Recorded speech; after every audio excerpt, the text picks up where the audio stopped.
Yeah, late nights, open mics. Truth only moved when the room got older. Mr. Peppers and Prime on the controls. Welcome to Charlie John TV. Three beautiful women, whole panel in a vibe. Vibing with mission, set the tone when she look you in your eyes. Damn, talk straight, no filter, no disguise. And a smooth with it, every word calm but precise. Chat going crazy, yeah, the numbers stay live. Everybody got opinions when the combo get tight. Different views, same table, respect, stay intact. Late night panels where the feelings meet facts. Late nights, don't sleep, don't sleep. Truth talk, no retreat, no retreat.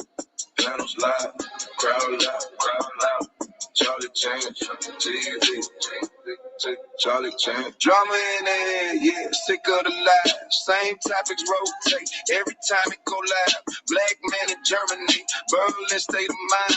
Different culture, different land, still speaking the side. Black cleaner, keep it solid, street calm, no flex. Miguel, keep it gangster, let the truth handle the rest. Ain't nobody running when the questions get steep. Nothing moves unless Peppers now Prime say speak. Yeah. Two moderators, one room, one mic at a time. Now let it cook. Yeah. Charlie Chan TV, Louisiana, where it starts. Southern roots, but the vision way bigger than charts. Panel talking night, hotel reviews by day. From lobby to rooftop, he telling no fake. Riding every wildin' in the comments tonight. Typing fast, cracking jokes, adding fuel to the light. Even Simone is top supporter in the chat.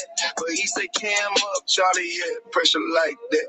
The travel POV, now that all men live. Guess these late nights feel different, everybody can't survive. Yeah. Late nights, don't sleep, don't sleep. Real talk, grow speech.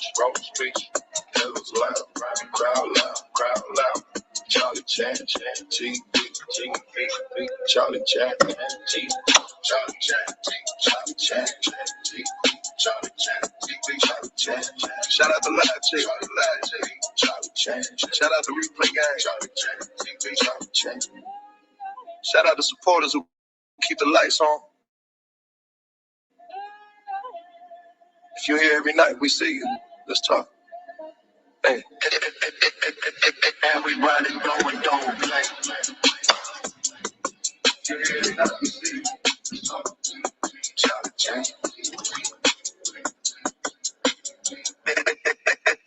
Everybody going, don't bang.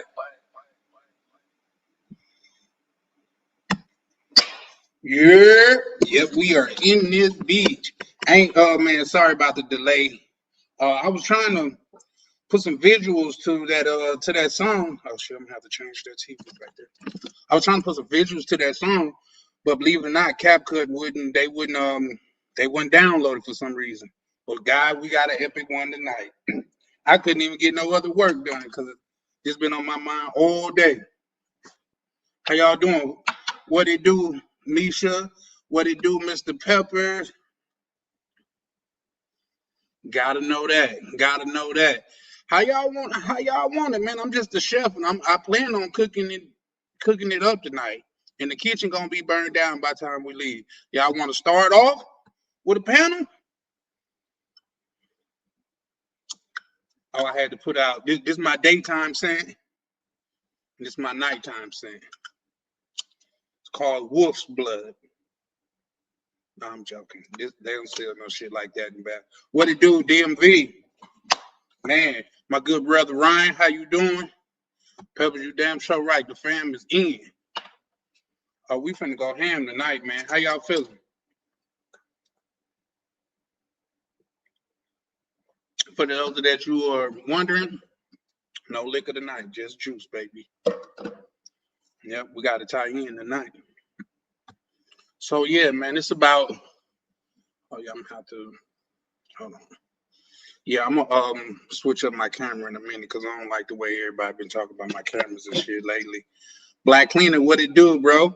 Hey, Misha, I caught the end of your live, man. I wanted to pull up, but I was so busy trying to edit this video and pull up, and all of that shit was for nothing because I didn't get a chance to edit the video. I mean, that was for my visuals when we started things of that nature. I didn't get a chance to do that, so yeah, there was that. But yeah, Black Cleaner, man, what it do? So yeah, man, tonight.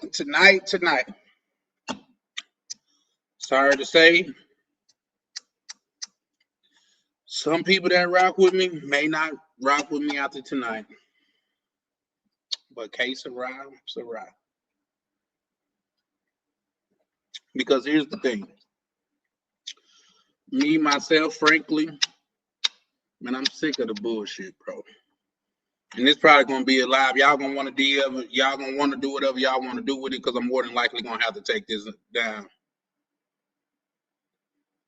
Only one of us is not hit the like button. Y'all hit the like button, man. Say my good brother Chalupe. Man, yes, sir. Firecracker. So let me tell y'all how it's been going, because I've been talking about this live for a while now. First, I was getting received pushback. One of my good brothers was like, "Why you gotta burn it down?" though? I said, "Bro, just because it's some things to where it's like some things we don't even want to savage. We don't even want to save. We don't even want to bring into the new build. So it all got to burn. And that's what's left will be literally forged by the fire."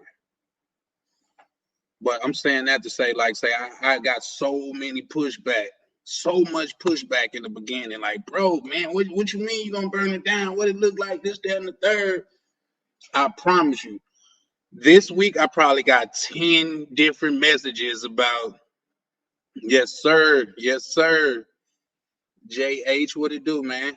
You knew, but I appreciate you pulling up, man. We're gonna have an epic one tonight. Yes, I could go in and just let y'all pull up and, say y'all piece, or even debate it if you want to. You know what I mean? Like I say, everybody that know me or watch me, know I stand 10 toes down. Speaking of that, man, whoever was on the live last night that seen when bro pulled up and people was putting in the chat, oh, oh, okay, what to do, bro? Don't get scared now. Like, why you quiet now? Like, nigga, what? Okay, you must haven't been watching me too long, but guess what? I'll pull up and get my point across. If I'm keeping it a buck, I was prepared for it to go a different way. You know what I mean? Okay, you said we chopped it up. Holiday. I was prepared for it to go a different way. You know what I mean? But the fact of the matter is, the brother came on and he was more than willing to converse. He was not only respectful, but he carried himself like a man, and that's something that I could agree with. Like, we don't necessarily have to see eye to eye, but what we do respect is mando. You know what I mean? That's mandatory, because when respect is not implied, that's when people start getting out of their body, and bad things can happen to either side. Like, the beautiful thing about war or even combat, you got a chance, goddamn it, to get knocked out, or you got a chance to knock somebody out. That's the beautiful thing about combat. You know what I mean? But either or, you know what I mean? I think that was a dope ass live. Me and bro, I don't know if I want to give him that title yet, but me and Rello, man, we had I think what I would say a productive conversation. But let's get to the matter at hand.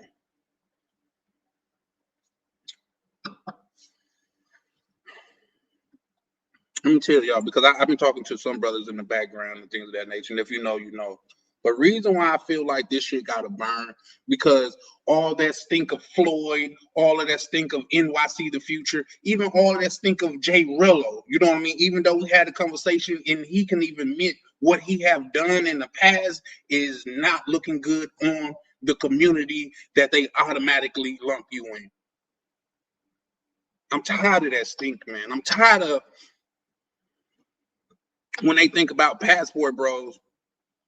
Salute, bro. I'm so happy that you pulled up, man, just because I was gonna hit you up earlier, man, but I was so busy. But it's great to hear from you, my good brother, the real Jay Holiday, for sure, for sure.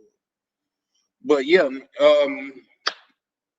that was my thing with that. Like, say, I even he admit like it's not showing us in a good light, man. We got to, in my opinion, man, we gotta, for one, make our position known. Whether you're the opposition or goddamn it, we're on the same side. You need to make it known, because one thing that guys should know about me, I fucking hate fence straddlers. Pick a fucking side. And tonight,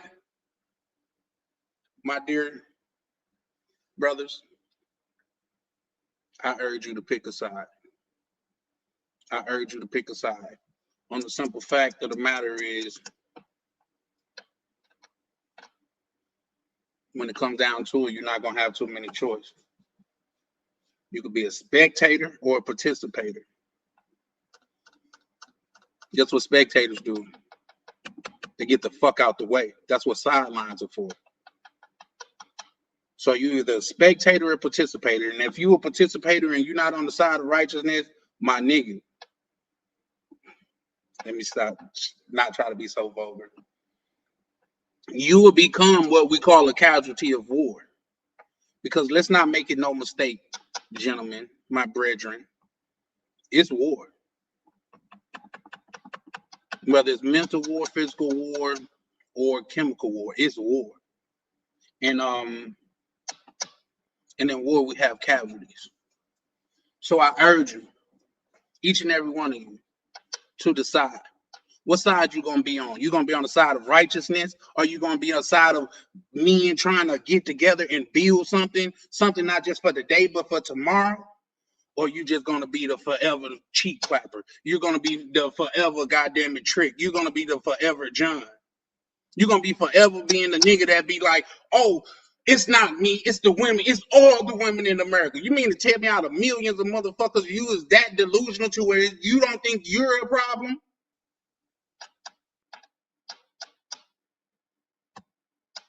Come on, I'm telling you, some things that y'all gonna hear tonight to where y'all gonna be like, damn, I just can't rock with Chan like that. But understand this, even whether you agree with me or not, it's the truth.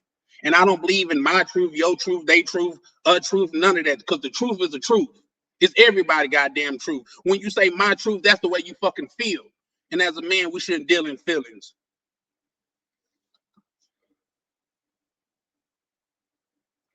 I'll tell y'all something right fast. The first time y'all seen me take a hiatus and drinking in October. I was talking to one of the brothers, and he was like, one of the little bro had said it once before, and he said it in a more, I'm just kidding type of way. So I didn't take it that serious. But it was another brother to where, when we converse like wholeheartedly and transparently. And he said, man, I ain't gonna lie to you, Chan. You start drinking, man, the real you come out. And reason why I went into a immediate dry season then, because that's not the real me. That's an emotional me. That's when you get drunk and you say exactly what's on your mind, the way that it's on your mind, that's emotional. And men shouldn't deal in their emotions, and I stand by that. That's how shit happens when a man can't motherfucking get over his emotions. And he dealing in the now opposed to the big picture. That's why that's why my October was a dry month. Yeah, for sure, man. Listen, and then like say with the brothers that last night, where I say one of my New Year's resolutions is to be more helpful to this thing of ours, to this community. You know what I mean? Because guess what, man? At this point, we all we got, man. You know what I mean? Not we out in the cold, but I'm saying if you're gonna be a part of a community of people that's trying to do something, of men that's trying to build something, of men that believe in men should be fucking men, we're gonna be alone out here, gentlemen. We're gonna be alone. I urge you to think of the time, like we live in a day and time to where it's okay to where if a man can't compete with men, he just say that he's this, that, and the third, and go compete with the women. Now, maybe because I'm a Southern boy, that seems a little bit absurd to me. Because when I grew up, where I grew up, the men was outside working on cars, fucking chopping wood, putting bricks on fucking houses, putting roofs on fucking houses, and the women was in the kitchen out the way of fucking danger. And the men that couldn't cut it, guess what? They just couldn't cut it. It wasn't no motherfucking back door. Oh, I've been feeling like this the whole time. I can't compete with y'all, so let me go over here and dominate. Okay. Once again, my goal is to make my position clear.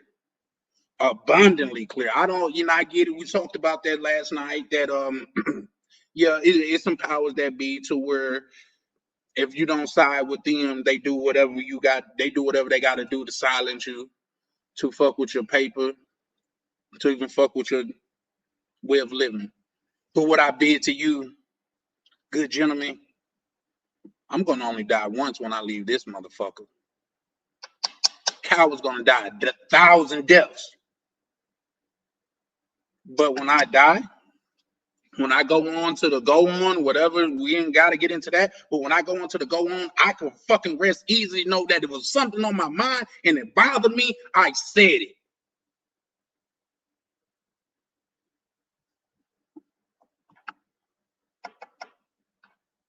And I don't have to say it in a rude, condescending, vulgar way. I can express myself very well. That's something I take great pride in. I take great pride in conversing with you gentlemen of like mind. I take great pride in knowing that it's something that I've said that it led you to make a great decision in your life. I take great pride in that. Which leads me to something else that need to be said. Us as content creators, I know it feel like we get on here, we just be shooting the shit, but man, you never know who's listening. You never know what something that you might say as a joke, somebody might take it seriously. As they say, words is power. Some would even say the beginning of the earth, the beginning of mankind as we know it started with words. The beginning words was what? Let there be light. Words are powerful. So that's where I'm coming from tonight. That's my whole spiel. When I say I urge you, for sure. When I say I urge you, brothers, to decide, do you guys know what decide means? The root word for decide is to dissect. Okay. The root word for decide is to dissect. That's like when I tell you the root word of natural is nature, which is to say the more natural you are, the more like nature you are. Yeah. So when I speak about this thing, decide, you got to decide what side you're going to be in, because you're not going to be able to place both, especially with me on the opposing side. Because I'm going to call you for what it is. I'm going to tell you what it is. We got too much of this pussyfoot going on. Niggas hold each other's hand, and niggas done turn to bitches nowadays. Fuck it, I'm going to say it. Niggas done turn, oh, why we got to do this, that, and the third. No, if a nigga suck, you just suck. If you're not cutting the mustard, you're not cutting the fucking mustard. What happened to the days when it was prideful to be a man? And you seen a real man, when he walked in the room, he commanded the fucking room. Everybody know a real man just came in this bitch. What happened to those days? I don't have definitive proof, but I have guesses. I have thoughts. I have feelings about it. Which is crazy because I'm sitting here telling you we should not operate out of feelings. But feelings is something that come with being a human being, and as a man, we should be able to control them. What happened to being a man was when they started bringing up shit like toxic masculinity. Oh, he's toxic. Oh, no, bitch, you just fucked with a bum that was raised by a single mom that don't know how to motherfucking control his feelings. That's what happened. Say that. Say he wasn't toxic masculinity, because guess what? Toxic masculinity is what keep America fucking safe. Because guess what? Them motherfuckers next door know if they come over here knocking, they better come with the fucking fury of God, because America's not going. But that's toxic, I guess. I guess we should just let them rape and pillage our women. Do whatever the fuck they want on our soil. Do whatever the fuck they want to whoever they want. I guess that's what they want us to do, because since a man being toxic and protecting his home, protecting his own, that would make him toxic. That's what they want. And I'm all for, like I tell people, the three most important people in my life is my daughter, my sister, and my mother. All women. Yes, I do got brothers, but them niggas can fend for themselves. Because I'm coming to fight with them. For those three women I just named, I'm going to fight for them. It's a fundamental difference. So when I tell you we burning this motherfucker down, okay, we got to do what we got to do. Yes, we got to do what we got to do, man, because we are all men. And a man do what he got to do. I don't know about too many of you, but I haven't heard not one fucking story of a woman moving to the wilderness to be fucking alone. I've heard it quite a few times with a man. You see what I'm saying? As men, it's certain codes of conduct that we should carry ourselves by. It's certain goddamn ways that we should carry ourselves by. And guess what? If we go slipping, it's not a big deal if Mike pulled me to the side and say, "Hey, yo, Chan, I ain't know if you know, but you slacking on your packing." You know what I mean? Oh, what you see, bro? Oh, when you usually do shit like this, you did it like this time, and it made you look some type of way. It ain't no, oh, he hating on me. How come every person that got a different opinion than you is hating on you? How does that even fucking make sense? Because I don't agree wholeheartedly with what the fuck you saying. I'm hating. Well, gentlemen, guess I'm gonna have to be a hater tonight. I guess I'm gonna have to be a fucking hater tonight, because there's some of y'all that need to know you're not gonna get a fucking relationship overseas or wherever the fuck you going if you don't get yourselves together here. Oh, he hating. Call it what you may. Call it what you must. Fucking call it what you will. I don't give a fuck. But the fact of the matter is, nobody in their right mind is gonna disagree with that. You mean to tell me of all these people over fucking here, you goddamn it gotta go way over there? Come on, man. Now there is a such thing as monk mode, for sure, for sure. Some of the greatest goddamn it leaders of our world's history have done monk mode, things of that nature. I'm sure they called it something else then. But for you to come here and say you in monk mode because you're scared to speak to a woman, my guy, that is not monk mode. That's cowardice mode. Yeah, do they get loose out the mouth? Fuck yeah. And that's why I don't even converse with most of them. But not never in my life you're gonna hear me say all women are this, that, and the third. Because here's the thing: if it applies to all women here, which is millions of women in America, by default, it's got to apply to women over there. Now, standards of living and culture, that absolutely plays an effect. But for at the end of the day, a woman is a fucking woman. Do you know you can find similarities between certain animals in the animal kingdom and us as human beings? Because there's certain things that just natural in us. When I'm saying that to say this, it's natural for a woman to go to the biggest, strongest, tallest man. And guess what? That have evolved into the man that can provide.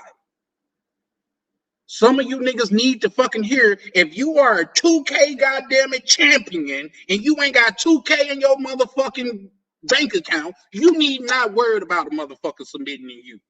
I'm sorry. You got more hours in on 2K than you got in on a job site or hustling or something like that. You don't need worry about somebody submitting to you. That's the least of your worries, man. As a grown fucking man, you sitting up wasting your life away playing games and you want to talk to me. I'm not with this, bro. You a little boy to me. You a little boy to me. That's all you want to do is goddamn it. I mean, I challenge you to a game of 2K. Nigga, I challenge you to a game of life. And put 2K on it. How about that? So once again, Jimmy, the topic of this conversation is decide. Decide what side you're gonna be on. Are you gonna be on the ex-tourism side? You save up for 3 months to go live like you goddamn and never could for 3 weeks in a different country?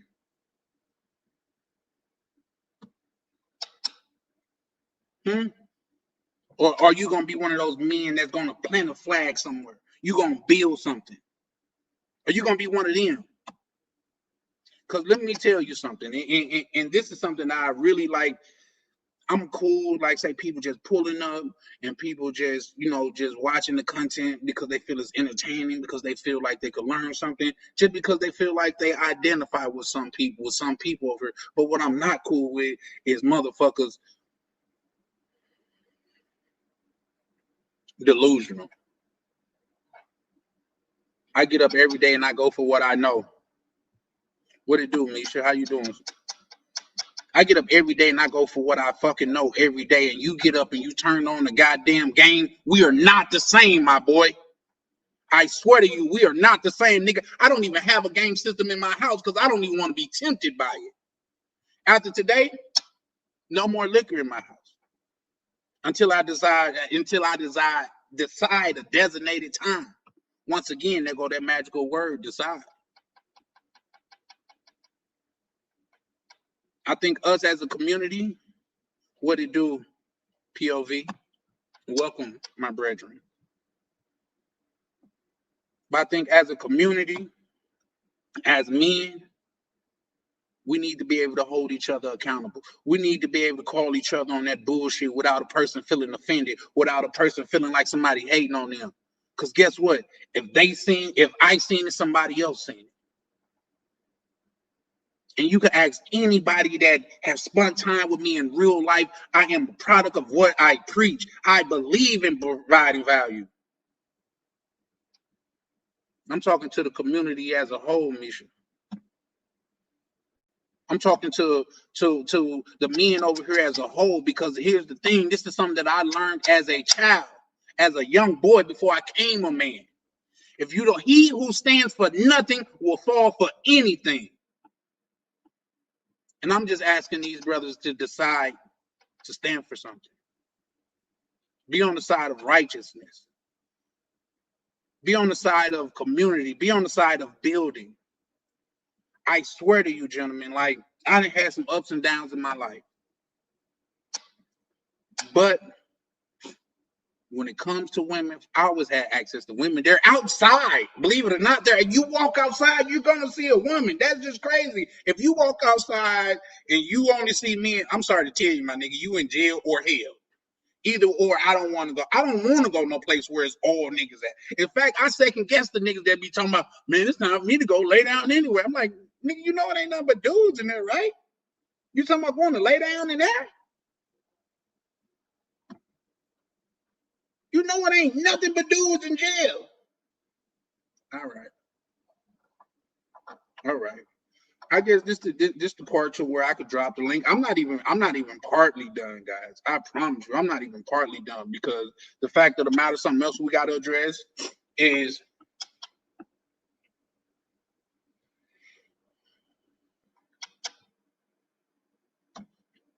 something else we have to address is the fact that us as men, we allow each other to be delusional, like these women allow each other to be delusional. Oh, he get to want what he want. He get to. Hey, listen, if that's your thing, that's your thing. But I ain't played GTA since the original came out. If that's your thing, that's your thing. I'm not finna be a grown man in my fucking life, and everything's not okay.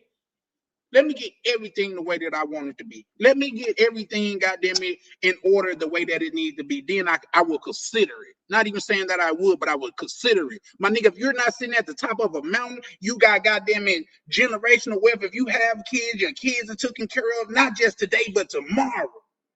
You got kids, you got a 6-year-old kid, and they goddamn it, college fund is taken care of. By all means, play GTA until your heart is content. I'm just saying, don't use that shit as a cushion because everything could be addictive. Drugs, women, alcohol, games, all of that could be addictive. How is that pushing you forward? You say, oh, I need to disconnect. That's your fucking problem. You need to disconnect. How about you reconnect? Get it in. And believe me, you gentlemen, I'm not talking. Yeah, that's a fact. Shout out to you, Mike. I'm not talking about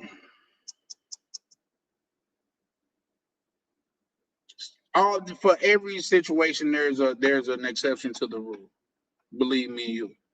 But I'm not gonna be sitting around as a grown motherfucking man talking about playing some GTA. Going to one of my homeboys' house, that's another grown man. Nigga, I am goddamn it grandfather status, and I'm talking about playing some goddamn GTA.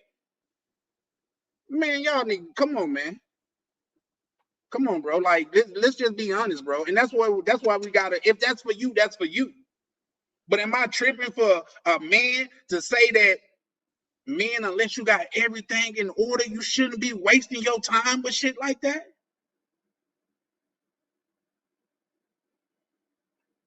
But I digress. Because it's going to be some things, like I said, it's going to be some things that you guys are going to disagree with. And that's fine. That's fine. Yeah, and I bet. GTA over box. Yeah, I bet. I've seen the little thing when the new GTA came out. Dude, bro, I don't need you no more. I got GTA. How fucking pathetic. How pathetic. You a fucking loser. Nigga, you mean to tell me you got a game that somebody sat in the lab and made, and you talking about you don't need the touch of a woman no more because somebody came out with a game? Say you a weirdo and be done with it.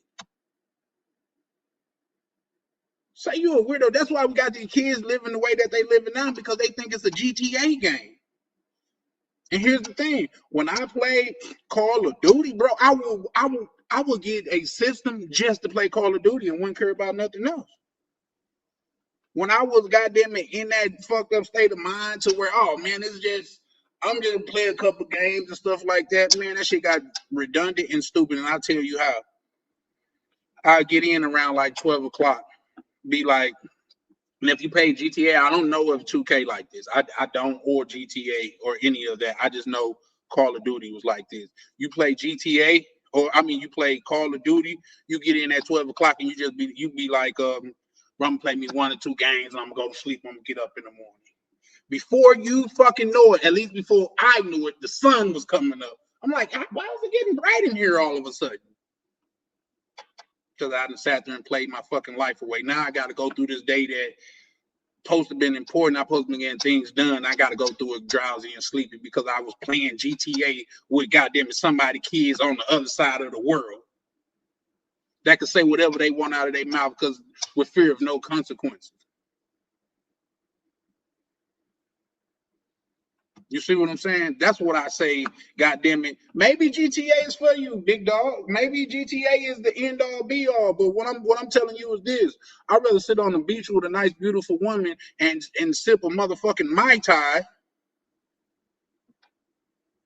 than a game of GTA any day of the week.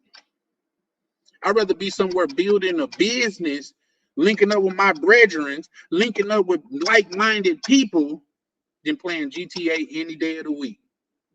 Let me tell you something, still, you got something that I taught my daughter. I showed my daughter something that we don't even speak around. We don't even say certain words around each other. Bored. Bored was invented by the rich because they had servants to do this, that, and the third, where they literally had nothing to do. But the people that was around back then that wasn't rich, it was always something to do. You could be tending to the farm. You could be goddamn tending to the animals. You could be goddamn building a shed to house the goddamn shit that you getting from the farm. It was always something to do. Can you imagine, goddamn it, if the slaves played GTA? Niggas would have never got free. Man, you tripping. The new GTA finna come out. Man, come on, man. Yeah, everything in moderation sound good. It definitely sound good. And like I say, everybody's different. Maybe you can play one game of GTA. I don't even. Is it a game like that? Because last time I played, it was missions and shit. So the game really don't end. It's just when you tired of going on missions, you just turn it off. But as a grown man, telling another now, mind you, if you 19, 16, for one, you probably shouldn't even be watching me because we worlds apart. Hit me up and I'll impart some old man wisdom on you. But as far as what I'm talking about now, this probably not for you. Secondly, salute. What it do, good brother? Secondly, for us to converse and things of that nature, and for man, do you know how quick I would block you on the phone? Be like, man, let me I gotta go, bro. I gotta start a game with no liquor. With no liquor, because this is something that's been on my mind. This is something that's been on my mind because we allow each other, because of the state of the world, the state of Americans, things of that nature, we allow each other to live in this fucking soft boy era. I get it started as a joke, but ain't no soft boy era for no man. That shit's for women with they soft girl era. I get it. It started off as a joke, but you niggas start taking it too seriously.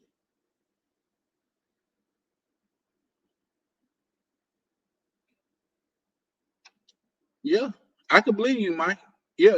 See, but I got missions, I got side missions, and I even got other ways to where I need to be taking my attention to. So before I sit down and goddamn it, sit under a blanket or whatever niggas do before they play a goddamn game and stuff like that. Before I do that, man, I'm sitting down strategizing on the next move. That's what I'm doing. I'm sitting down strategizing. How can I be an international property owner? How can I get to the next level?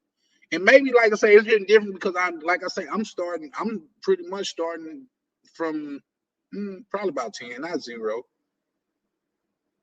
Yeah, not zero. But I know what it takes to get there. That's why I'm not tripping. I didn't have access to certain things my entire life. In fact, bro, if I wanted to go that route, things just got that bad, bro. That's the thing of being a man of your word, being a stand-up nigga. My face card's still good. Still good, because I let my nose mean nose and my yes mean yes. If I ain't fucking with it, I ain't fucking with it.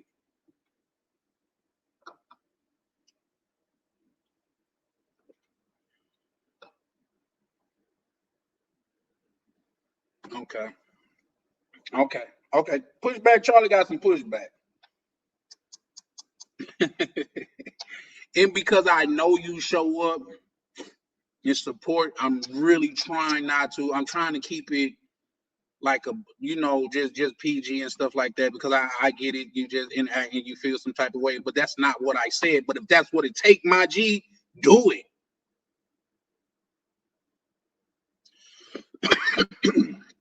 Entertainment. What the fuck you the fuck you need entertainment for? Life is entertaining enough. What you fucking need entertainment for? And everybody in your family ain't good. Jay-Z get entertainment. God damn it. No, not Puffy, because he tripping. You know what I mean? Jay-Z get entertainment. God damn it. John Hope Bryant, which done sold his company for 100 million plus, he get entertainment. He's still out here going hard. How the fuck is niggas out here with millions and millions of dollars going harder than you, and you ain't got $1 million in your bank account? Make it make sense. So no, please keep all your entertainment. You just one less nigga I gotta worry about in the race for me trying to get to where I'm trying to go. Because like I said, if you're not a part of it, if you're not in the war field, actually pursuing war, the best thing for you to do is get out the way. Because I promise you, just imagine in your mind, You got one team, they playing flag football, and you got another team, it's a full contact sport for them. That's what it is. That's a fact, Black Cleaner. That's a fact. And that should have been the question. Do you know they stock? Do you know they ticker symbol? Since you're spending so much time on making them so much money, you said no more YouTube too. Now, I think like the more you're trying to be condescending, the more I'm kind of kick it up a notch, because delete it. First of all, I don't give a fuck, but YouTube is a fucking jewel. It's a motherfucking gem if you know how to use it right. You see what I'm saying? So you getting all goddamn bent out of shape because you must grew up with the nigga that made GTA or some shit. You went to school with the nigga or something. Talking about delete your channel. I'm on here telling you now, my shit is gonna be delivered different. Intentionally. I'm telling you now, of everybody that got channels and things of that nature, bro, I done got mine out the mud. I haven't showed one woman on my shit. Not one time. Last night, when Jay Rillo was on and me and him was conversing, nigga, I could have easily threw up a live. Me and Jay Rillo finally meet. Nothing. Because I'm here for something bigger than that. It's different for me. If your goddamn goals and your quest and shit is to get as high as you can status on GTA, my boy, congratulations. I'm rooting for you. Because by you doing what you're doing is staying the fuck out of my way. Sometimes the best thing like people could do is get the fuck out of the way for the other people. Just like when you're driving on the highway and somebody's in the fast lane going slow, the best way you can help me is get the fuck out of this lane, because this lane wasn't meant for you. The next lane over meant for you. Niggas that goddamn drive the speed limit. Niggas that they left 100 days early to get to where the fuck they going. So although that sounded brilliant to you, in your mind, it was like probably like a freestyle. It sounded good in your mind, but when you put it out in the air, you're like, yeah, no, that was dumb. That was dumb. Because I can show you shit that I watch on that's YouTube behind me on my TV. I can show you shit that I watch on my YouTube. You want to see my algorithm? No. Oh, that ain't me. Shit about firearms. Shit what's going on with the administration. Shit about getting money. Shit about getting money. News. This is what come across my algorithm. Yeah, there's some bullshit on there too. Let's go. No, all that's boxing. And I'm doing away with boxing like that too, because here's the thing. I'm a man of what I am preaching. That's me. I'm a man of what I'm preaching. If I'm not where I need to be, why the fuck am I sitting down, goddamn it, watching boxing? I could be in the gym working on my shit, not trying to be a boxer, but just getting my shit together.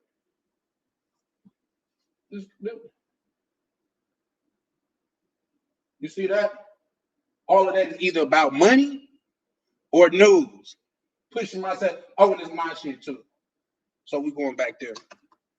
So I could drop the what's name, guys. Like say, I guess like I'm gonna drop the what's name. I thoroughly would like to hear what you guys think and things of that nature. But what y'all got to understand is this: I am not of the cloth to think that I could go out of the country 4 times a year. That's once a fucking quarter and get a fucking relationship, and a woman's gonna be faithful with me. And if you surround somebody and you let them think that shit, man, shame on you. Shame on you. Could you? But is that customary? If you're gonna find that I haven't been back there in 90 days and she loved me to death.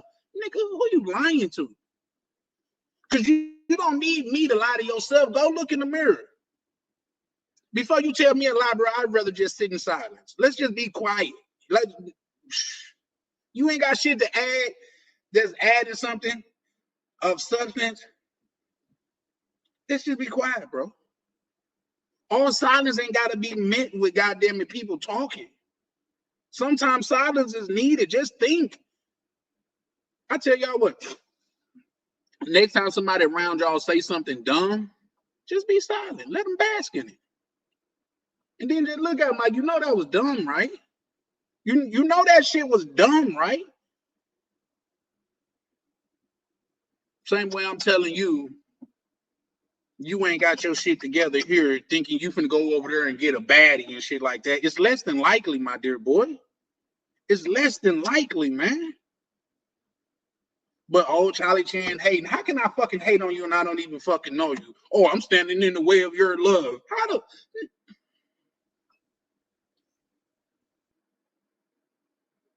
I'm gonna drop the link. And bro, feel free to pull up. You want to? I don't mind conversing. Like I say, long as we can converse on a civil and respectful plane, I'm all for it. But I guess your stance would be is to come up here and tell me why a man that call himself a man that's not of daddy's money, not of family's money, and have to get out here and build a way for himself.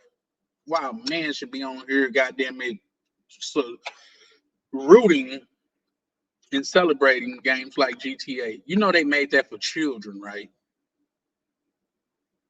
You know that came out for children, right?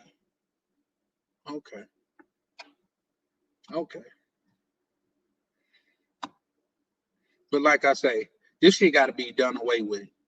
There's too many brothers in this goddamn space to where we could goddamn learn from, that we could build with, and y'all want to talk about cheeks and GTA. Miss me with the bullshit. Maybe I'm not the goddamn person for you to be watching if that's the case. Because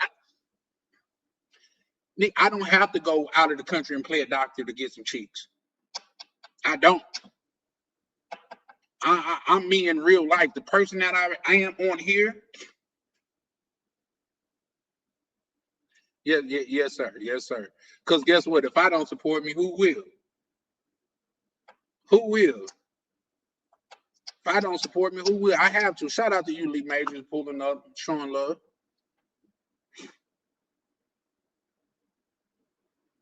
Come on, man. We got to start holding each other accountable, making men be men. Because here's the thing: if you say something that's right, and that's where some respect for that. When I was talking to Jay Rello last night. One thing that I like say when he was like, bro, if I can't, what y'all want me to do if that's the case? For him to have that humility to say that, for one, I'm not the type of person that's gonna jump on a dead horse. Not saying that, but I'm just saying once he said that point, there's no reason to prove the point right there. You know what I mean? The first thing that comes to my mind is, bro, come over here to the community. We revamping. Where we're talking about getting money, where we're talking about investments, where we're talking about helping each other out, where we're talking about opening business overseas and shit like that.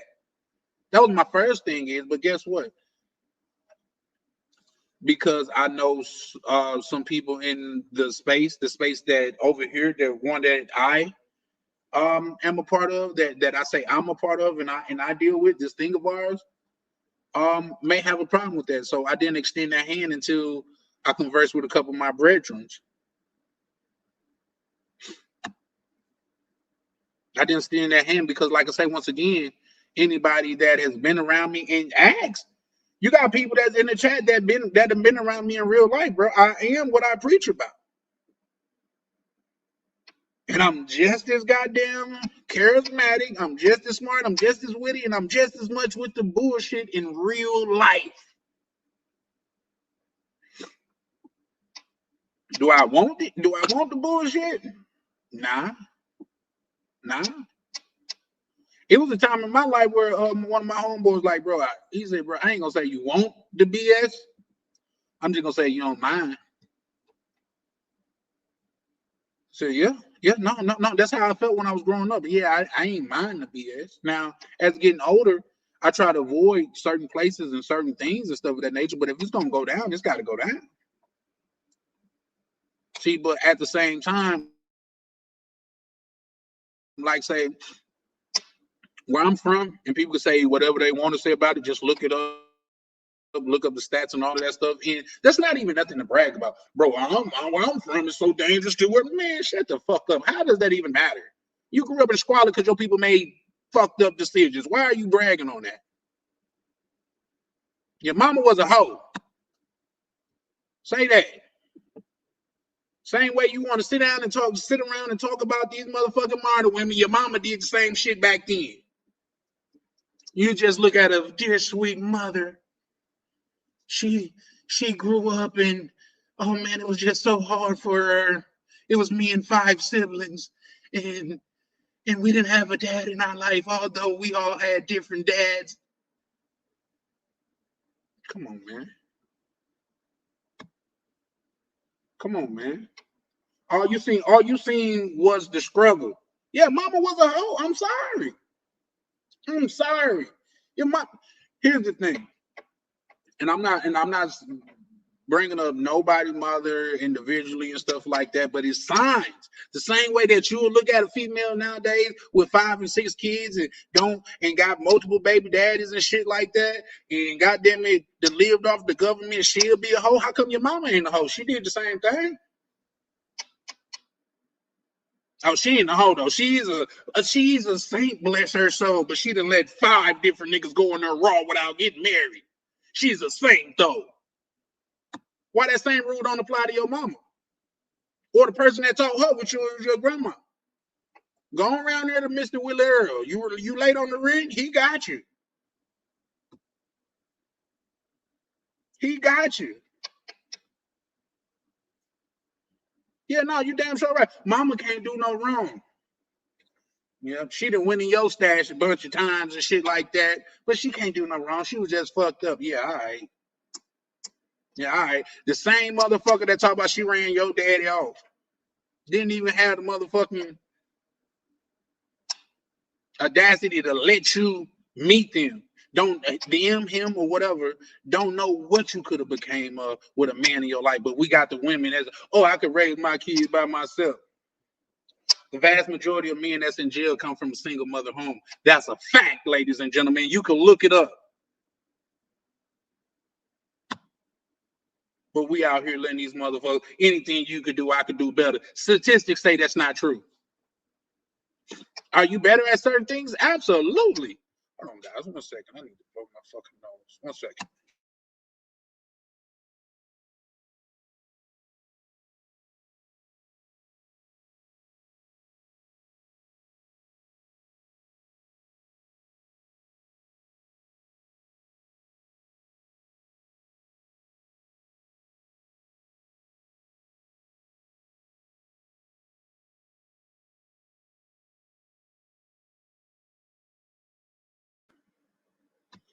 And yep, Peppers, you damn sure right.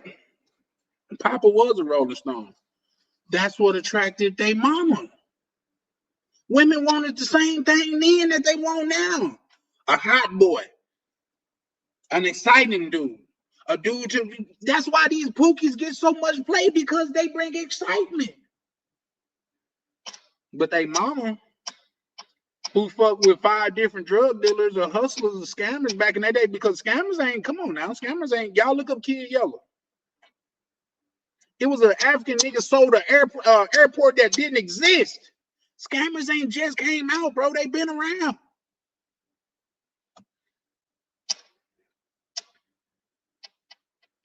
And then y'all let motherfuckers goddamn it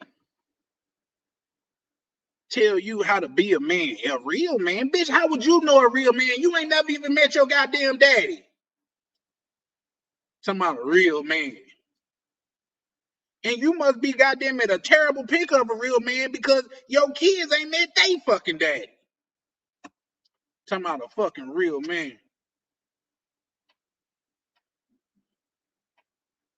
Cause we're the trendsetters, Lee Major. We always imitated. Never could be duplicated though. Always. But yeah, man, I'm gonna drop this link. I'm gonna drop this link. I'm not, like I say, I'm not even near about done. It's just some things, some fundamental truths that I think that people of this community need to hear for us to move on, for us to be able to build something, for us to be men of substance. Because let's just keep it above. If that's all we doing, flying out of the country, like state saving our little bread, flying out of the country, getting boxed and coming back doing it again, is that a person of substance to you?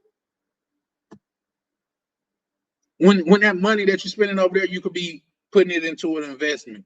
You could be linking up with the brothers in the community and goddamn it learning something.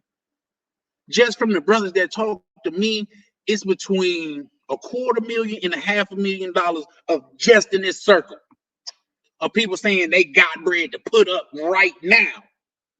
And you want to talk to me about some cheats. Tell me you don't get pussy without telling me you don't get pussy. Niggas talking about getting a brand new build apartment building, but you want to talk a Mercedes.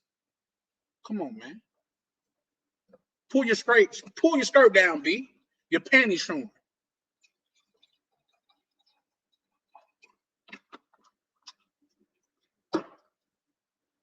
Like I say, we need to foster a community to where we hold each other accountable. If I myself, Charlie Chan, say, listen, I'm gonna put in 10,000 steps a day, it should be gentlemen in this community that's gonna hold you accountable. If you say I'm only gonna eat once a day, it should be gentlemen in this community that's gonna hold you accountable.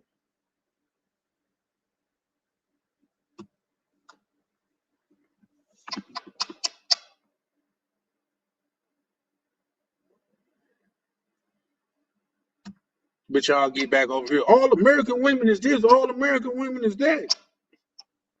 Come on, bro. Not saying that it's not nothing wrong. I mean, not saying that everything is peachy dory and things of that nature, but he who wins, wins everywhere he goes.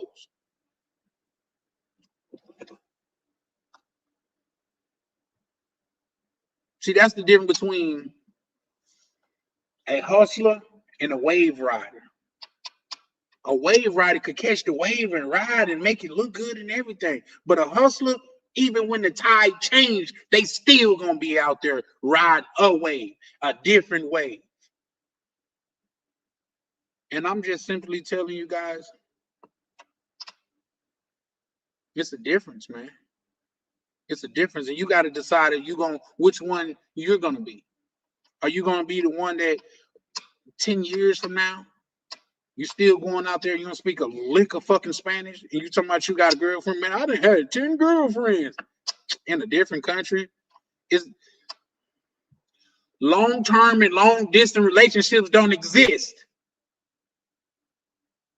Oh, I've been with her for 8 years, and you only seen her 8 times. It doesn't exist, my boy. You're paying for one to clap those cheeks. That's what you're doing. She done had a baby on you and everything, but you love her. Come on, man. Come on, man. But we can't tell each other that. Guess why? Because we hating then.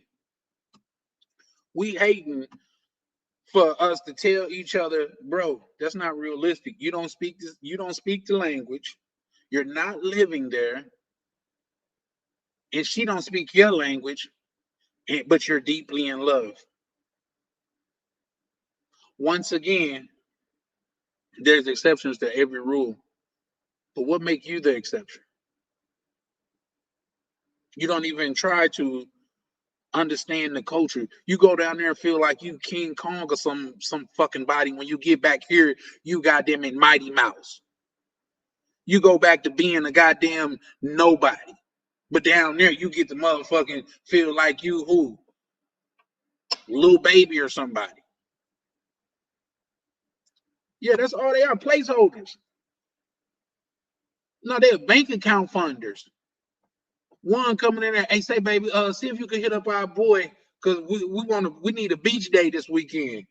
She call you papi.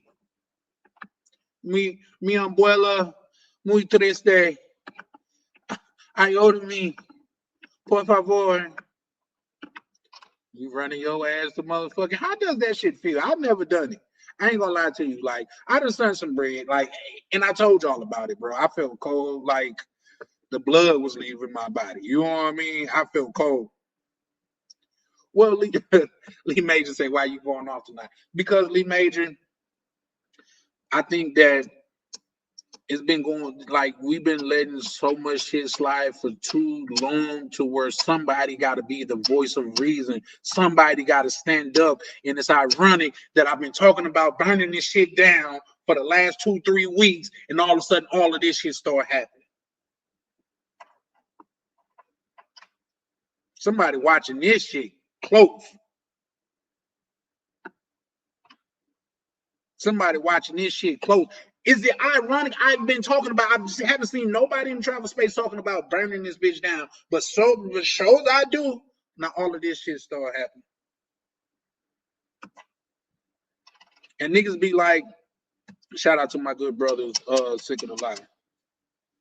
Man. And niggas be like, oh, you hating or de-policing. No, nigga, I'm just trying to tell you, because for one, you fucking it up for everybody else. That's for one. And for two, bro, you just look like the way you look bad is way like they going down there thinking that we supposed to look bad. So here's the fact of the matter is this, and have anybody goddamn thought about this? When the rest of you sucker niggas get down there and shit like that, you gonna turn them women down there like the women fucking here. Cause I can already see the fucking change. Yep. And I'm being vulgar tonight, which means I'm gonna have to take this down immediately. But I gotta get my point across. I gotta make where I stand clear. Cause guess what? I have decided that me and whoever only travel for box, you go to a different country and you just lay up in a goddamn Airbnb the whole time. We're not the same, my boy. We're not the same. And I would be doing myself, especially myself, and you would just to allow you to think that way. Pull up, spectate, pick up some game if you can, but don't say, goddamn it, we the same. I'm trying to sustain this living out here. I'm trying to maintain this living out here. When I say out here, I'm talking about out of the country. I'm here for a good time, not a long time. Get your ass out the way. Because that's all you are. You are in the way. By in the way, what you mean by that, Shane? By in the way is you down there running up the prices. You down there, goddamn it, making the whole community look bad. You're down there being arrogant as hell, and you have nothing to be arrogant for, because here back in the States, you are a greeter at Walmart.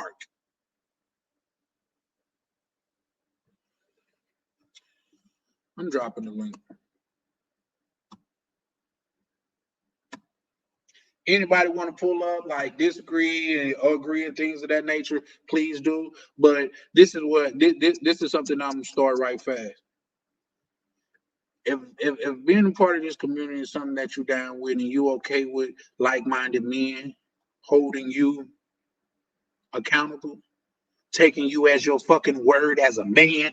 Do y'all understand contracts was just a handshake back in the day? Because back in the day, you could take a man at his word.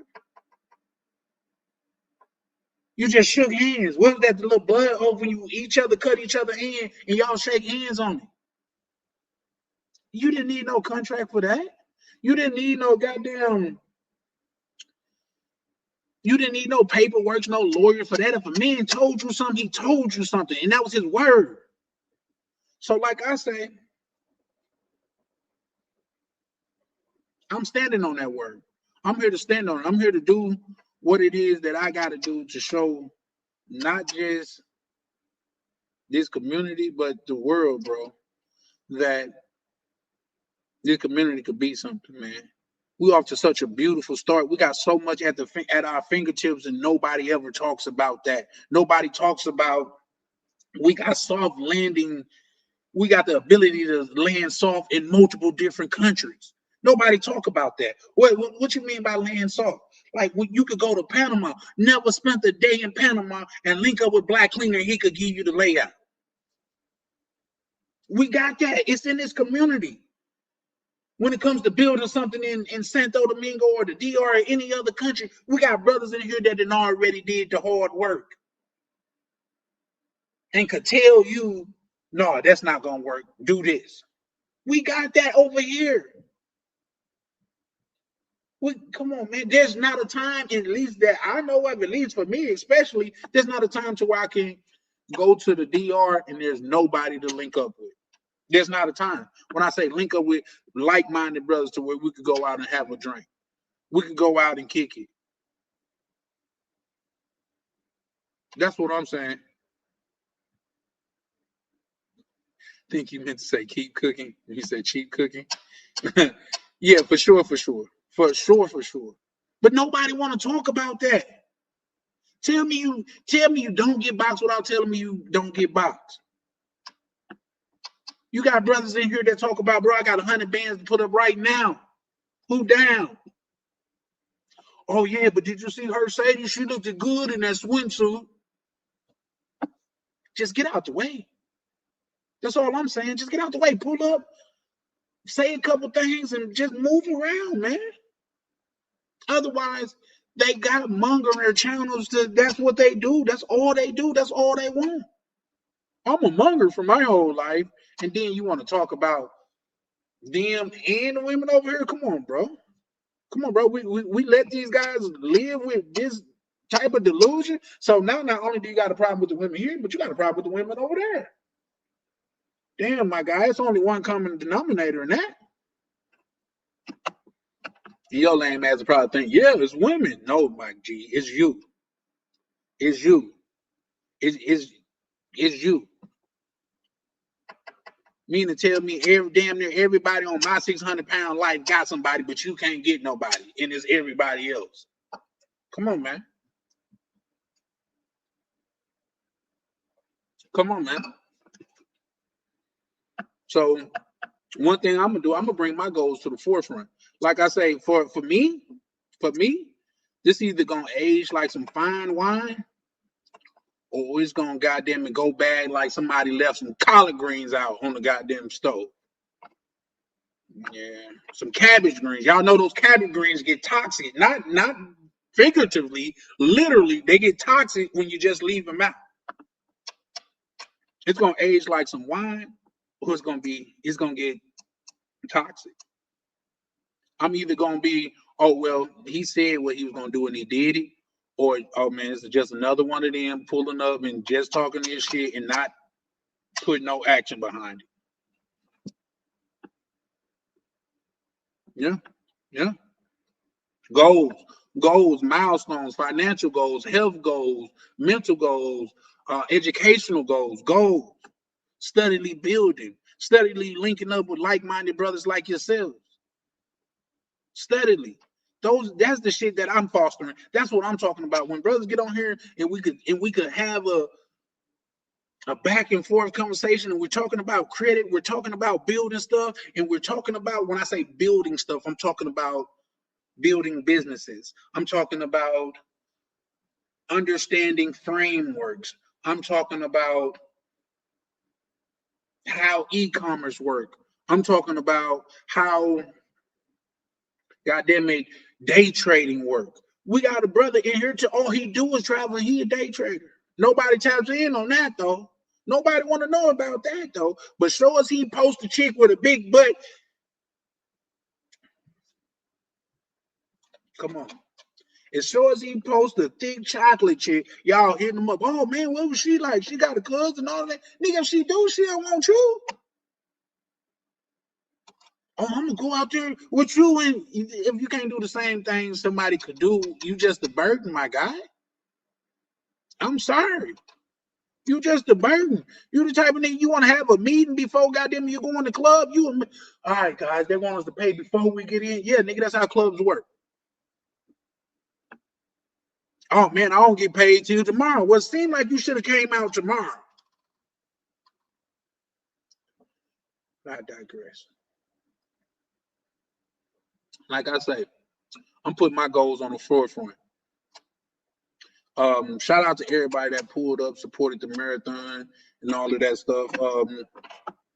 Think we're gonna probably do away with the marathon, but I'm definitely gonna be going live. We talking about goals here 3 times a week minimum. Minimum 3 times a week. And you could hold me to that. You could call me on that on the phone, Chan. You said you were gonna do this and you ain't did it. Y'all want to hear other goals that I got going on? Y'all want to hear other things that I'm putting to the forefront that I'm prioritizing our life? Like it's been some niggas that every year change. This year's our year, but at the end of the year, you was in the same situation, if not a worse one. And let the record be clear. If you're in the same situation at the end of the year than you were at the beginning of the year, you're in the worst situation. You know why? Because inflation went up, and more importantly, your time that went by. Your time that went by, and you're in the same predicament. You're in the same situation, and that's time that you will never get back. See, it's all in the way that you perceive the situation. Like say, wealth is measured in time more than it is in actual money. How does that make sense? Nigga, wealth is, how can you measure wealth in time opposed to money? See, that would make you a blame.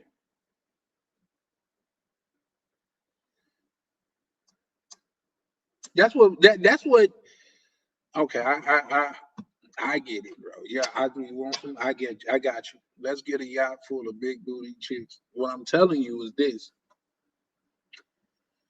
the path that I'm trying to forge, the path that I am forging, the community that I am involved in building, that's a byproduct. That's something that we could do when we get bored. Oh, bro, you gonna be in town? Yeah, I'm gonna be in town. So and such and so and such and such, bro. Shit, I don't know. I got the yacht already. Don't worry about it. That's what I'm talking about. Because unless you pulled up and got a chance to see how real gentlemen or brothers that's a part of this thing of ours move, you're not gonna understand it.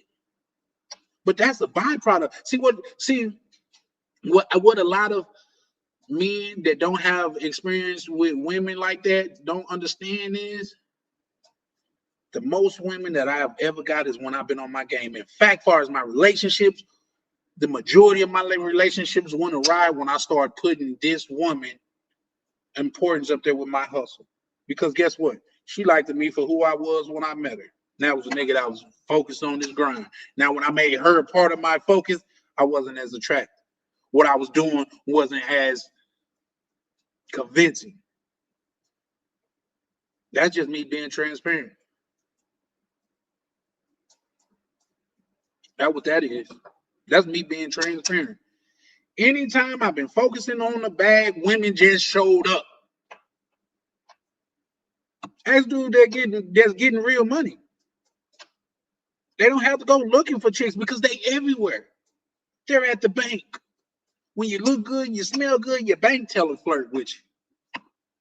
When you look good, you smell good, and you're in your purpose, and you got that bop about you when you walk, the cashier see it. Yeah. They goddamn it, they compliment your car, although it be a good car, nice looking car and stuff like that, but it's a million of them on the road, but they compliment yours. That's what happened when you on your game. That's what happened when you doing what you supposed to do. Everything else is just a byproduct. Now tell me a rule to where you chasing chicks and money just come to you. Because I can tell you a rule that when you chasing money, chicks just come to you. When I say it hit different, it hit different. It hit different. So I know niggas be like, Chan, you in savage mode and all of that shit. This is some shit that I've been holding back. When I sit down and I hear these gentlemen, I wouldn't even call them gentlemen because let's just keep it a buck. Just because you are a male of age, don't make you a man. In my opinion, man is a rite of passage. You done got out here in this cold world and you done forge for yourself and lived and did what you had to do by yourself and made accomplishments by yourself and things of that nature. Welcome to manhood. Am I saying I'm the manliest man out there? No. No. But I'm telling you, nobody can say that I'm not a man because of what I do, how I goddamn carry myself, how I interact with other people, my ways of trying to pour back into people. You can't say that I'm not a man. Not if you met me in real life. Not if you met me in real life, you can't say that I'm not a man. Because everybody that have met me have had a pleasant experience with me. Even people that I didn't even really know. And that's how I know this community right here, this thing that you guys watching, this thing of ours. Is that, bro? I was meeting people. And shout out to my good brother Ryan. I was meeting people in the DR that I've never seen or never even interacted with. It's like, oh man, bro, man, it was great to meet you, man. Man, y'all got me through so many nights of work, bro. I appreciate you. Well, I appreciate you. You feel me? I appreciate you pulling up and watching, man. I appreciate you pulling up and just being a part of it, hitting the like bell. I appreciate that. Just like I was telling one young brother the other day, he was like, man, I'm trying to get my stuff together so I could donate to y'all and things of that nature. I'm like, bro, that's appreciated. When money hit the account, I ain't gonna even lie, it do hit different. But you just pulling up and supporting is appreciated. And the fact that you're not a goofy is even more appreciated. Because y'all got to keep in mind,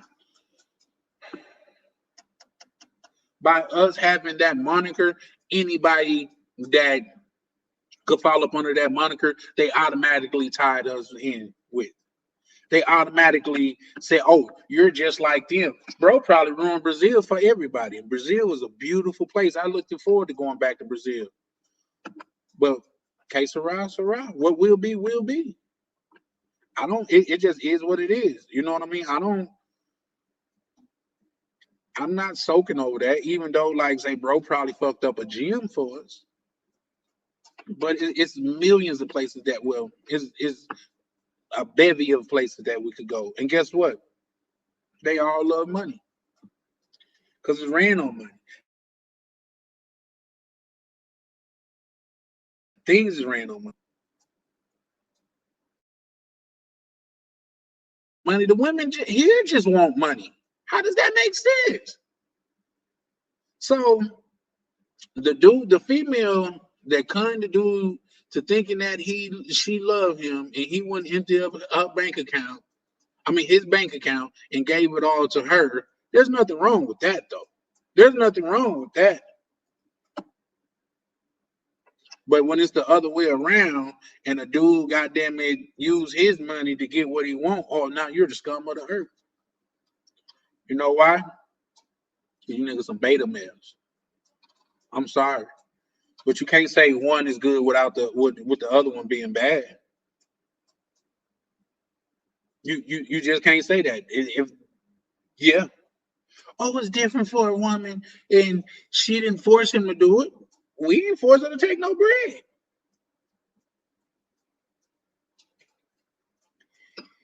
And any man out here having his way and doing this thing, if a female is bringing value to your life, even if it is box, whatever, even if it is box, bro, you'll be crazy to not goddamn it look out on.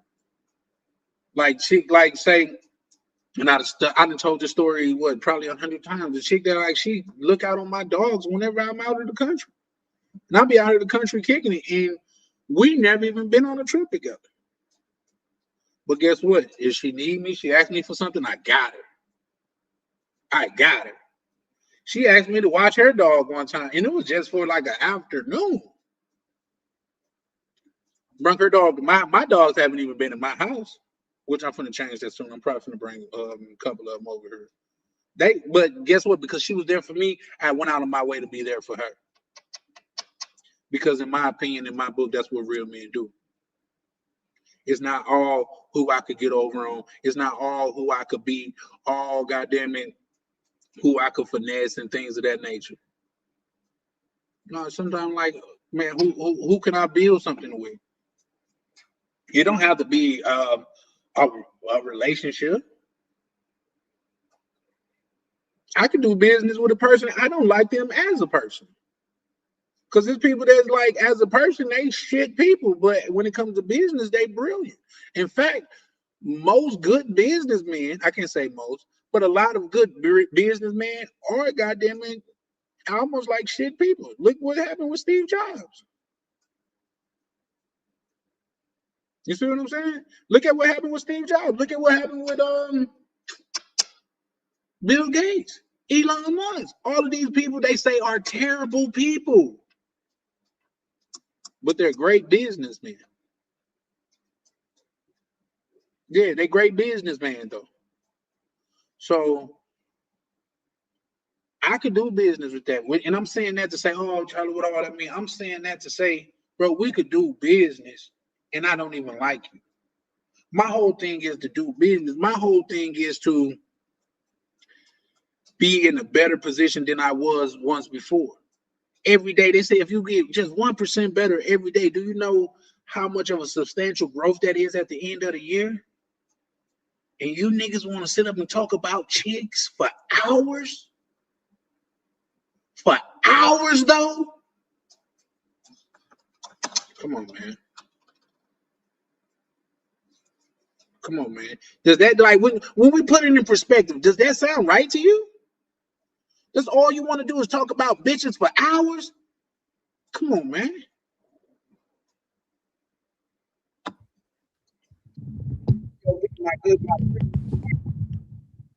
What's going on? Man, chilling. What you Chilling? what you Man, mean? you going for a while. I don't know how y'all be doing that, man. Y'all be going for a while. I was like, dang. No, But because it's been building up, man. okay. So you don't want to so you got to the picture I guess represents that we're done with the old and new. You don't want obviously you don't want to talk about women's for all the time. So it's a No, new no. change. Yeah, for sure, unequivocally. Like I think you Mhm. put it like to sum it up. I think you did a great job of it. Like, yeah, I love women. I Yeah. love the fuck out of women, but at the Yeah. same time, they cannot be the end all, be all. Yep. As a man, Yeah. come on, man. And these, what I'm talking about, I don't want to be on panels where dudes pull up and all they talk about is the shit they can pay for some box. Yeah. Yep. So, Yeah. man, like I say, it is what it is. But I just got, like I say, POV. I just got to make my position clear. Like, and you are a prime example. You are like you've been such a tremendous help over here in this space of ours. Nobody Mhm. want to talk about what POV bring to the table. You know what I mean? Nobody Yeah. want to talk about goddamn it, Black Cleaner down there saying, man, he said he look at it as his job to look out on people. Nobody, he said that once, and Yeah. nobody batted a fucking eye. Yep. But y'all could get it. Y'all they could get into it about a chick that sell box to everybody. Nah, man, we need to move on from all that stuff. We need to better ourselves, get our lives better. None of that stuff. If you notice, I don't really engage in those topics no more. Whenever we're going back and forth and all that other stuff, I don't really engage in that stuff no more. It's time you find your way, and we start moving, start growing, That's a and as a fact. community. So That's a fact. I agree with you 100%. POV. See, but yeah. that's why I say I got to make my position clear, just because I want to be able to converse on the business side with POV. I want to, even though, Hmm. like say, you made it more than clear that it's okay to hit you up on that type of thing and things of that nature. But Yeah. this is what I'm telling brothers. I'm trying to foster. This is what I'm telling brothers. This is what we should be about. And guess what, POV? Hmm. It's my wholehearted belief that once you start focusing on the bread, building and building the right way and being righteous, everything else just fall in place. Yeah. Yeah. And that's definitely true. That's definitely true. I tell you. Can't tell you about that. So. Yeah, for sure, for sure. Shout out to Mo Black. Mo Black. Shit, I'm surprised you ain't come in and say he capped. Whatever he's saying, he capped. He always push it back. But like I say, and even with that being said, I'm cool with that because I don't want to be in the echo chamber. I don't want to be around people to where we think exactly alike because when we're wrong, we're all wrong and we cannot see it from a different perspective. Yeah. You know what I mean? That's why I fuck with Sick of the Lives. That nigga crazy and shit. He crazy and shit, but bro he be making sense. Yeah, he does. He makes a lot of sense. Sometimes I even though I don't agree with him on some things, but he does make good sense. A lot of things. Even the J Rello thing yesterday, it was really interesting to see. So I didn't see no, I must have missed that one. no, when wasn't there yesterday with Ryan, you and J Rello talking? Yeah, was Chris on that panel? No, not Chris. Not Chris. I'm talking about Sick of the Lives. You two. Yeah. I'm talking about you two talking and conversing. That was something different. Yeah. Meaning like everybody who really talks to him go at him. But you guys actually sat there and actually talked to him and have a cordial conversation. And he didn't have to use his antics. He didn't have to do anything crazy. And it was a pretty good conversation. I think so too. So too, Rick James. I mean, Yeah. BOV. Oh man, I wish I could have. Hey, now I'm gonna send it to you now that I couldn't. I couldn't. What's up, Black Cleaner? I'm gonna send it to you now that I couldn't download it before the show tonight. But I got you at Ryan party. You know what I mean, dancing and shit. Shit.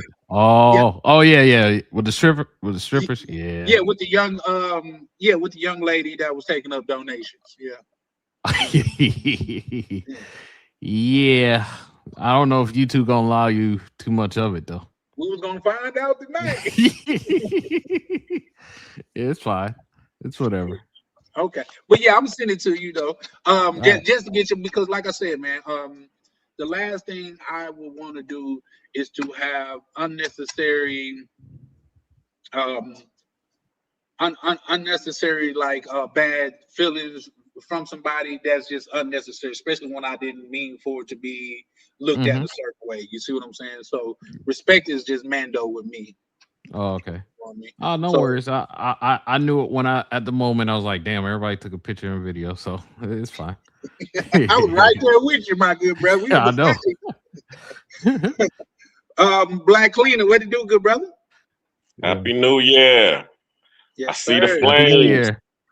Yo, yesterday, Black Cleaner, I was dying laughing because when you were on there, I'm talking about we got 5 minutes until the ball drops, and then all they were talking about was girls and talking about arranging secrets. I'm like, did they just not hear him? And then they kept going, but the way it looked like you told them, and then they listened and they went right back to it. But that's what it sounded like. It did look like that because at first I was like, damn, did they just ignore him? But it turned out that they couldn't hear you though. So once Ryan said, "Hey, I don't think y'all can hear Black Cleaner," I was like, "Oh." I was like, "Damn, them dudes in level box that much." That I'm like, wow. Yeah, Black Cleaner. He said we got 4 minutes and we still talking about boxing. That what we doing? And then they went right back to it. I was like, damn. I was like, they couldn't goddamn it. They couldn't hear him though. You know. Yeah. But they paused when it was like they paused when he was talking. So it was crazy. Yeah. But I was dying laughing. But what up, Black Cleaner? What's going on, man? Yeah, that was actually a good live. Too bad we fell asleep. They told me they got us on there for about an hour and a half after Beans dropped out. They were just being Ryan. Yeah. Y'all was having a sleep off.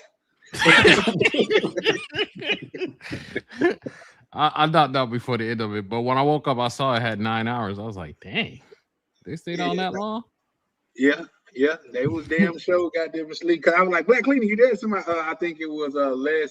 He was like, yeah, man, Black Cleaner then tapped out because I dropped down by mistake. I don't know what happened with my phone or whatever. Oh no, I couldn't hear. Oh, okay. So I was like, damn, you know what I mean? Then like with Ryan sleep, when Ryan sleep, if you drop down or whatever, Yeah, it's That's a you ain't it. wrap getting for back you up. for the night. Yeah, So, yeah. but yeah, let me ask you, gentlemen, what do you guys have any thoughts on anything that I just said or expressed tonight? I was in and out of it because I was working on something.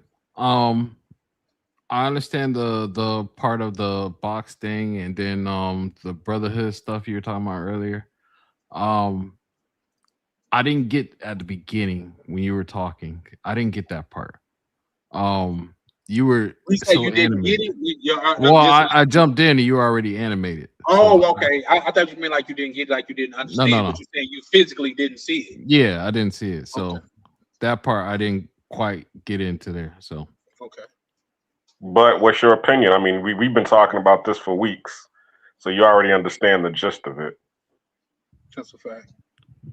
but what do you mean? What do you mean? Like well, what part though? Where you You got gotta to pick a side. Which side are you on? know You on what side. the Go ahead. turn up tourist, or you on the comfort? You on or you on the legacy? You for building or you for box? Oh, I like Huh. that one. I See, like that one. Are you for building or are you for box? I like see, that one. see. This is the thing though. My journey doesn't stop now, so I am for legacy in the future. Meaning, I will settle down and have my village somewhere, in another country, but I'm not ready for my village yet. So I wouldn't say I'm for box per se, but I am for travel and having new opportunities. Does that answer it a little bit? Yeah, that answers it. You a Yeah. fence sitter? Get him out of here! So and truthfully, I haven't really been in because I've been out and family stuff and all this stuff. So a lot of it, and then Charlie went through a whole marathon, so I couldn't even rewatch anything. I'm still trying to see YV. Oh wow, you still ain't seen YB? Man, that was like a week ago. You made like a whole bunch of shows. I can't even go back. That's dope. So, but no, good to you because you keep growing, you keep doing things. Black Cleaning, we need to get you on some lives. You got the 50 people yet?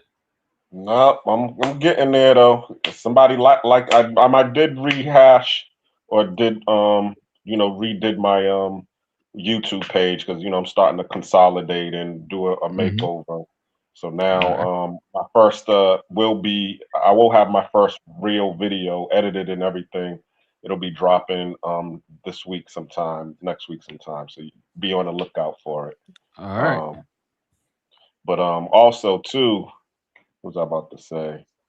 Oh, I'm I'm I'm there with you. You already know that, Charlie. I've been here, for that for the longest. Because I mean, I'm gonna be real. When I first got in this game, just like everybody else, they needed the reset. Okay, so I'm for the getting there. We all gonna get dirty, but we come. You don't go to church clean, you go to get cleaned up. It's the shower. You know what I'm saying? So meaning you can come as you are, but don't stay there. You know what I'm saying? When I came to Panama, you know what I'm saying? Luckily my family member was here. So I wasn't able to do as much debauchery as I wanted to do, but I still got in there in it and got to know people, but I didn't stay there because that wasn't my main focus. My main focus is same like travel POV. I got out of a bad relationship. I wanted a do over. I wanted to get into a new relationship, so I started looking for females that I could deal with, and started vetting so that I could be in a decent relationship. And I met some females, but as you said, I don't speak Spanish. So when you don't speak Spanish, the only people that's going to approach you, okay, are the ones that are in survival mode. They're hungry. They see you as food. So I was dealing with the gold diggers, the baby mamas, and the pros. Okay. But then I started but even in that, okay, I started understanding that situation because I started looking. I didn't look at them as what they was doing. I started looking at them as who they are. And when I started looking at them as who they are in their circumstances, that's when I started to really, really understand what was going on in Panama. And that gave me a goal of changing the landscape because it's like I started seeing, okay, well, the majority of these females that's out here that is in this game look like me, and my family members that are here, and the expat community that's here, they see it, but then they just walk the other way. They're like, I didn't come to America to deal with that. I came to America to find a comfortable place to die, and they'll do a little bit of virtue signaling, you know what I'm saying? Meaning, they'll donate, like you said, to a toy drive, thinking that they're doing something. They'll, give away some old clothes. They'll do stuff like that. They'll go volunteer out of school or whatever, but they're only doing that to make them feel good. But that's only some symbolic stuff. That's not tangible. These these Afro Latin Latinos out here, they're looking for tangibles just like we're looking for tangibles. So I mean, even at the end of my book, if you read it, that's one of my plights. It was like, something, I want to be a part of the building. I want to, create jobs for these people because I started noticing that's what the other people do. All of these corporations that come here, they plant their flag here. They build buildings, they build resorts, they build hotels, they build their restaurant brands, and what they do is they hire people that look like them. That's why there is colorism in this country. The reason that they got colorism in this country because the people who built the infrastructure to this country were white, and they hired the people who were white adjacent and didn't hire the people who were black. So, okay, if we did the same thing, because we do have our money does go longer, instead of coming here and buying box, coming here and going to, all of the white owned, white operated resorts, restaurant, 5-star restaurants that they built, because that's all you're doing when you're going to a 5-star and you're coming here and you're turning up and balling out, getting a yacht. You're basically giving your money back to the person who oppressed you. So it's like, so how about we change that? We come here and we do the same thing that they did. Take a page out of their book, build something, hire the people that look like us, give them work, and then we can keep the money circulating amongst ourselves. That's a fact. I'm in agreement with that, man. So I'm true. in agreement So with true. that. See, but a million-mile journey begins with his first step. You know what I mean? And Exactly. we have to, but get it going. You know what I mean? Like I say, that's the reason why I say the fact of the matter is with all of this going on, um, with all of the resources that we got in this community, it kind of, if I'm being honest, it's kind of starting to get disgusting that all these guys want to do is talk about is blogs. Like, come on, man. Like, if you focus on cash the way that you focus on ass, you wouldn't have to even you wouldn't ass wouldn't be a worry to you. Hmm. Because once again, it's not too many men that's out there winning and they having the same complaints that a lot of the brothers in this community have. Myself being one of them. Elon Musk got goddamn. He's a fucking pro baby daddy like Future and Nick Cannon, and he's awkward as hell. Have you ever seen him talk and move in regular situations? He's awkward as Yep. hell. But guess what? He got that bag together, so he's fucking supermodels. Yep. He We up we there we with Andrew Tate. we talking about who? We talking about Stephon Diggs? No, Elon Musk, Oh, okay. Dogecoin. Yeah. Okay, for a second I thought we were talking about Stephon Diggs because he got like 5 girls pregnant. Mr. Hey, which is Doge. heavy because he got them pregnant at the same time, damn near. You know what I Oh mean? yeah, It's yeah, like 2, 3 of them pregnant right now. Well, I think yes. Cardi B just had her baby. And that Hmm. is another thing. How delusional is this motherfucking woman here? And I'm not going because she came out and said, y'all being too mean. And that's not my goal to be mean. I just a lot of times I just express myself very strongly. But how crazy or delusional she is to where she literally left her husband because she said he was cheating to go be a co-baby mama. At least your husband was working on hiding the shit from you. Yeah. This nigga's just in the public dicking bitches down. Yep. No care You in know the what world. that is. You already know what that is. That is, I'm gonna find a dude who looks better than you, Yeah. and Who has that's more really money? what that was. Yeah. I guess that's why, Hmm. um, for the most part, women are not equipped to run nations Yeah. because It's that a was a dumb move. that was done out of emotion. Yeah. So now she coming off and once again I'm not gonna curse, but now she's just coming off as a rich hood rat. But that's what she He always was. been. Yeah. She's always Well, been that. well, she ain't always been rich. She was just a regular hood rat. Then Yeah. she got rich. So I see you, gentleman point. I used to watch her when she had her teeth messed up. So Yeah, yeah. yeah. That's back when I used to shout out to who was talking about GTA earlier. That's why I stopped watching. Like I used to watch that shit. What's that? Love and Hip Hop. Man, I haven't watched that shit. Hmm. In years. It just don't make no sense to me. No, That's I don't watch women any of program. that stuff. Yeah. Back in the day when it first came out and it was, I guess, trending and stuff like that. I called a couple episodes of it, but it just become redundant to me, man. Like Yep. they doing nothing and Yep. getting paid for it. So I guess. Yep. The Yeah. funny thing was this. Okay, let me tell y'all a story. Hmm. Love Hip Hop Atlanta. Before Love Hip Hop Atlanta first came out, Lil Scrappy's mama, what's her name? Mama In D. that Mama D. Mama D got thrown out of, I believe, her daughter's house, and she was homeless, Mm. and she had to sleep on my couch for like 2 days, 3 days, and I didn't know who she was. But she was Really? talking. Yeah, yes.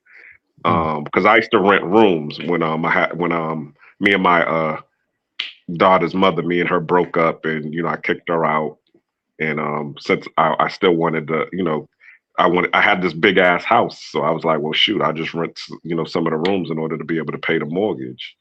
So I had this one girl staying at my house, and she was friends with Mama D. She actually met her at the courthouse, and she brought her over to my house, and she had all her stuff in her car. And then one day I went down in the garage and all of Mama D's stuff was in the garage. And anybody who knows about the laws, what's it called? Rental rights and, tenant rights. If your stuff is in there, they can pretty much say, yeah, I live here. And then I would have to file an eviction notice to get her out the house. So I was like, oh, hell nah, get this lady stuff out of my garage. Put that shit Hmm. back in your car. Then, because she said she was only going to be staying for the weekend. So Monday came and, her apartment wasn't ready or whatever. So Mama D calls me up and was like, oh, they said my apartment wasn't ready. Can I stay at your house, a couple of more days? And I'm like, oh, I already see the games. And then I was like, nah, I'm not doing it. I gave you the weekend. And she was all like, okay, I respect that. No problem. And then Love and Hip Hop came out and it was the most watched TV show. I think it grossed like $7.8 million the first season. Hmm. Yeah. And I was like, wow, just I was You like, see- wow, just a couple of months ago, this lady was sleeping on my couch. And now look at her. But her son was famous already. Then he didn't have any money. He couldn't help her. That's a good point. You know how it is with these rappers or whatever. They might be, Hmm. what's the saying? Andre 3000 said it best. He says, if you don't move your feet, then we don't eat, so we like neck and neck. Mm. And that's really what it is. He he says, I have more fans than the average man, but not enough loot to last me to the end of the week. Hmm. Because I'm Hmm. like check to check. I don't know if y'all remember that. Yeah, no, that's that me and you. Exactly. Yeah, Elevated. yeah. Exactly. So that's really how what status that little Scrappy was on. Yeah, he done met. He done sold a couple of records, but Hmm. it was really Love and Hip Hop that might have put some money Yeah, in their pocket. yeah. That he was able to blow up on. Because yeah, they only make money off of concerts. The money Hmm. that's made off of their raps is usually going to the record companies or the record labels. But the point that I'm saying to say this is, yeah, that ratchet stuff that they was promoting, it. I didn't follow it myself. I never really even knew about it. And even after she blew up, I still didn't watch that stuff because it was still ratchet. Yeah, it was. And then when I ended up going to clean her house because I had I clean carpets, and we actually got the account to go clean the house that she was actually living in, which was actually the house that Love and Hip Hop filmed at. They let her have the house that they was filming at so that they could do the filming. So Hmm. she was up in there, and she don't. I mean, my boy was like, "Yo, don't remind her. If she don't remember you, don't remind her." So I'm up in the Hmm. house and she sees me. Now the funny thing was this: Mama D didn't remember me, but the chick who rented the room from me was actually Hmm. staying at Mama D's house, and she remembered me. Hmm. Mm.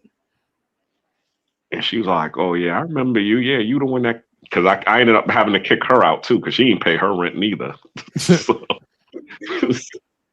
yeah, they be out Crazy. always trying to finesse. Go ahead. Now, just shouting out my good brother DCPRT pulling up. I mean, No, but yeah, I mean, so what you was talking about with what's her name, Cardi B, and all of these people, money just makes it. I mean, just shows who you really are a little bit more. As they say, when you got money, you are who you are, and Yeah, then money just it magnifies. magnifies. Yeah. So even when I went over there, it was just more ratchetness going on over there. I was like, ugh. So I'm glad that I separated myself from that. Even now, being in Panama, I mean, I done moved out of my apartment. The people that I was associating with um, are not around me anymore because I'm on the same thing that Charlie's on. And what I'm starting to see is you can see the alignment going on. The people that I'm starting to associate with are more on business. I'm associating with more business owners, people, even like this Uber driver that I met. She helped me move all of my stuff, and she spoke perfect English. Um, and she was telling me, actually bought her house here in Panama and only cost her 45,000. And I was like, oh, that's where I'm trying to get at. She was like, oh yeah, I can definitely find you a house if that's what you're looking for. And then she hooked me up with a person who does construction. She was like, yeah, he's my neighbor. He lives right behind me, and he actually helped me move all of my large furniture out of the apartment. So I'm like, yo, I see the alignment going on. I see, because I'm moving with intention. I'm not trying to be, as you said, on the box train. I'm trying to be on the building train. And because I'm trying to be on the building train, the universe starts aligning yourself with the intention that you're putting out there. I agree. Even with you all, what I'm saying? I'm talking to Travel POV about the YouTube space, and Hmm. all of the little jewels and gems that he drops and helps and assists with that. Charlie, you know what I'm saying? Just being on your live and, seeing how you're doing things and seeing how you're growing, that's encouraging me and also elevating me. So I'm just, and then we're going on trips, and I'm definitely looking forward to this Columbia trip because I definitely want to be able to talk with you all face to face on, more content, how to make our content better. Because I was Yeah. on the live with, not on the live, I was watching in the streets with Keith's live. Hate to, and they was over there and they was, just ridiculing everybody's who's in the travel space, all of their videos. He was all like, yo, there Yeah. was nobody videos that was out here that, was quality. He was like, oh, most of that shit was just trash. I mean, can you think of one video that's in the travel space that, besides the people that got in trouble, that was a memorable video? And I was like, damn, I didn't even think Mhm. about that. So that Well, just made me think. I Go definitely ahead. can. I think they're just being biased, but I definitely can. DC got some damn good videos with some great quality. Yeah. Um, the boy Floyd, not what's his name, Lloyd. Lo- Yeah, Lloyd. He Lloyd, got yeah. some damn good videos with some great quality. Barber World, Black Yeah. Oh Man. yeah. Yeah. Shout out to Barber World. He got some damn good videos. Like Um, they're just being biased, if you ask me, man. yeah. Because it's like Check in Effect. He always dropping dope videos. You know what I Yep. mean? Ace Live do his thing, although I don't watch him as much anymore. But he stayed doing this thing, got some nice quality videos and things of that nature. So I don't know what he mean when he say things like everybody else in the You- travel space is trash. You know what I mean? And the guy who came on here the other day, no, it was Ryan's social loaner. Do you remember the Yeah. guy? He did a video the other day. He was in a club. It was in a club. It was like a college club, and I was seeing it, and it was crystal clear, and the college kids were dancing with each other, which was like something I haven't seen in years. So I was like, damn, that was a beautiful picture because it wasn't. It was well, there was drama at the end, but in the whole thing, like you see the black people and all other stuff. You see them hanging out, and then they start dancing, and it's just not the girls on one side and the guys. Like now, it's a little different. No, there's no seating, and they're all dancing, and having a good time. So I was like, damn, that was something I haven't seen in a long time. So that was a beautiful thing. Especially in the States. It wasn't in another country, it was in the States. So that was something I thought was a pretty good thing to see. Um, yeah, and he did it live, so it was cool. No, that's what's up. Um, yeah, so like there's always some beautiful stuff. There's some other people too that did some great things, but Ryan um got some dope videos too. Ryan has dope videos. Ryan, I think he dropped it or he's about to drop one from um Art Art Basel. He's gonna drop one of those. Mm. Um there's a guy named Black Man Who Travels. I don't know if y'all saw him. Yeah, I've seen him on what's it called, BMT's He panel be a killing couple it. of He times. be killing it when he goes out. He's like a British black guy. And he goes Hmm. out and he travels everywhere. So like Pop in other countries and all this other stuff. Like we have a lot of good things. We just don't promote those good things in Yeah. this travel space. Well, unfortunately, So I'm seeing a lot POV. of great things. Yeah, No, my bad. Go go ahead. ahead. No, I was gonna say also with Miguel and what they're doing with the whole with their Airbnb thing, that should be celebrated more, and we need to strive more to that. I think so too. See, but here's the thing, and this is just me calling it. Like, say, once this thing become what it needs to be, like I think Black Cleaner then said it first. First they laugh at you, then they fight you, then they goddamn it, then they come around. You see what I'm Yep. saying? Like they I think that just is what it is. You know what I mean? Because it's a lot of great things going on in the space. Like I said, I'm pretty sure Flip Flop do a toy drive or a book bag a Yeah. book bag giveaway every Yeah. year, but we never see that. We're not going to see that. Like Yeah. look, um, American black men is actually being a part of the community and helping the community out there, doing something positive. They're not going to show that. You know what I Yeah. mean?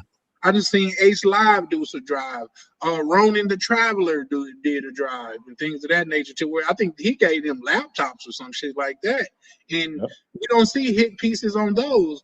And the fact of the matter is this: we are our own worst enemy. Because if I'm keeping it above, all of the ridicule, at least majority of it, comes from people that look like us.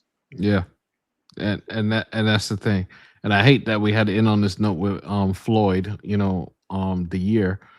But like you were saying, Barber World, I seen him in Cuba video, and he's out there playing sports with the kids and giving them basketballs and giving them the toys and stuff like that. So I wish we would promote those type of stuff more. That's a fact. That's a And fact. even Worldwide Nevi doing some things. He's showing us some different things in different countries. Shout out There's to a lot of us. Malik over there. I need him to put more videos out. But when Malik's over there in Africa doing his thing, so yeah, and Malik, I'm busy on your doing it. heels, good brother. I'm on your heels. Yep. So So the brother that went to Antarctica. whoa. I'm pretty sure Ace went to Antarctica. Okay, that's who it was. It was Ace. Oh. Yeah, I'm pretty sure he went. That was a while ago, though. You know what I mean? Yeah, they said that this happened this year. Well, it might have been a while ago, meaning months ago, because they was talking about the recap for 2025. So they was like, what was the most memorable event that happened this year? So they was like, yeah, it was Ace going to Antarctica. Well, yeah, no, we had some. I don't know what just like say if it comes to my mind right away, but we had some. It was some dope moments this year. Like say, well, keep in mind I am a content creator, so that kind of hit differently. Like say for me, us going to Brazil was like creme de la creme to me. You know what I mean? Like getting a chance to link up with Skylar and Don Banks and see how them brothers move. Actually linking up with DCPRT and Ryan and things of that nature, man. That was lit for me. That was in the link up this year. Oh man, the meetup went crazy, bro. Like I was on the fence of whether I'm gonna go to Colombia or not. But with everybody talking about they going, I feel obligated. I gotta pull up. I hear you, exactly. I'm gonna be getting my ticket here shortly. Yeah. I wish I won't make that one, but yeah. But we'll link up again one of these days. Yeah, for sure. Well, it's just the beginning. You know what I mean? Yeah. Like, say, as far as I go, me, like I was talking to the brothers last night. If I was to do it, it would be more on a business type of thing. You know what I mean? Mm-hmm. Like, let's link up and talk business. Like, let's see what can we do? How can we put our resources together? How can we, you know what I mean? Start with a pebble but end with a boulder. You know what I mean? Yeah. So that's what entices me. But shout out to Ryan, man, because what him and Prime put together, man, it was definitely dope. That was big. Yeah, for sure. Excuse me, Jim. I'll be right back. All right. Black Cleaner. So watching Keith's thing, what do you think is the most memorable thing you saw or video you can recall of this year? See, that's the thing. I mean, the only thing that I've been doing this year really is being on the panels, because I can't even think of any like videos that really stuck out to where I was like, oh yeah, that was live. Yeah, true. I mean, with the exception of, they're on the people that are on my algorithm, with the exception of you all, Ryan, Ronan, Charlie, Misha. I only see BMT, Keith. Who else? That's pretty. Those are only Ronan, BMT, Keith, and that's pretty much it. I mean, I do have some randoms that will pop up, that might be talking about, Panama, like Giano, O'Shea, will pop up and he'll talk about some things, but he's just doing reactions. I get the reaction videos, but other than that, I mean, no, I haven't seen anything to where I was like, wow. Yeah. That's some Um, content. I'm big on the quality of videos because I'm trying to get more quality videos. Hmm. So I look up I look into Mentuition and on Social Loner. The Lord has everything you want in a video. Okay. But yeah, there's some other ones I look at, smaller ones and things like that. But Ronan was the one who got me the idea to get my first channel, which was an AI faceless channel, Hmm. and then I Ryan got me the ability to make my own channel. Yeah. So yeah, so that's where I get the AI stuff from. So Okay. a year ago, I ain't know nothing about AI. So See, if you ever I do knew that, about AI because it helped me write. Because AI helped me write my book. Because okay, I was yeah, able to get my thoughts out, and then AI was able to formulate it, and then I was able to, put it hmm into print. So I yeah, knew about the AI thing, and then as I said, once I saw Ryan, actually, manipulating videos and doing animation, and you would see all of that, but then when you tried to do it, yeah, implementing is a whole different animal. So that's why I was like, all yeah. right, well, I'm just gonna stick with this for right now, and then I'll just little by little. But I see what's his name, Miguel. I mean, this whole time that he's been in Panama, he just been up in his Airbnb, just focusing on that, just trying to Yeah. nail that down. So Yep. that's you got to have that kind. You got to have that kind of laser focus in order to get it done. So I shouts out to him. I'm looking forward to seeing the finished product when it comes out. And I didn't buy the subscription, but I did something as a joke the other day, and this was the coolest thing. Um, a guy in my the circle thing, um, met a girl in Cuba, right? Hmm. Just from her picture alone, no animation, no nothing, just her picture alone, her smiling in the picture, right? I got the picture to actually talk and say, "Oh, I can't wait for you to come," with the movements and everything. Wow. Hmm. I was just like, "Damn." So imagine I could grab Charlie right now and make him dance. You know what I'm saying? Like I could do that now. So AI is a crazy beast. It's gonna be a crazy beast. Definitely So crazy. yeah. So, but I didn't buy the subscription, so I can't play with it. But I'll probably do that after Cuba. What subscription are you referring to? Oh, I did that. That was in CapCut. Oh, I got CapCut, and I had that shit for like a while since damn near since the Brazil trip, and I haven't even been using it that much. Hey, right, Ryan with the Right, said pause. pause.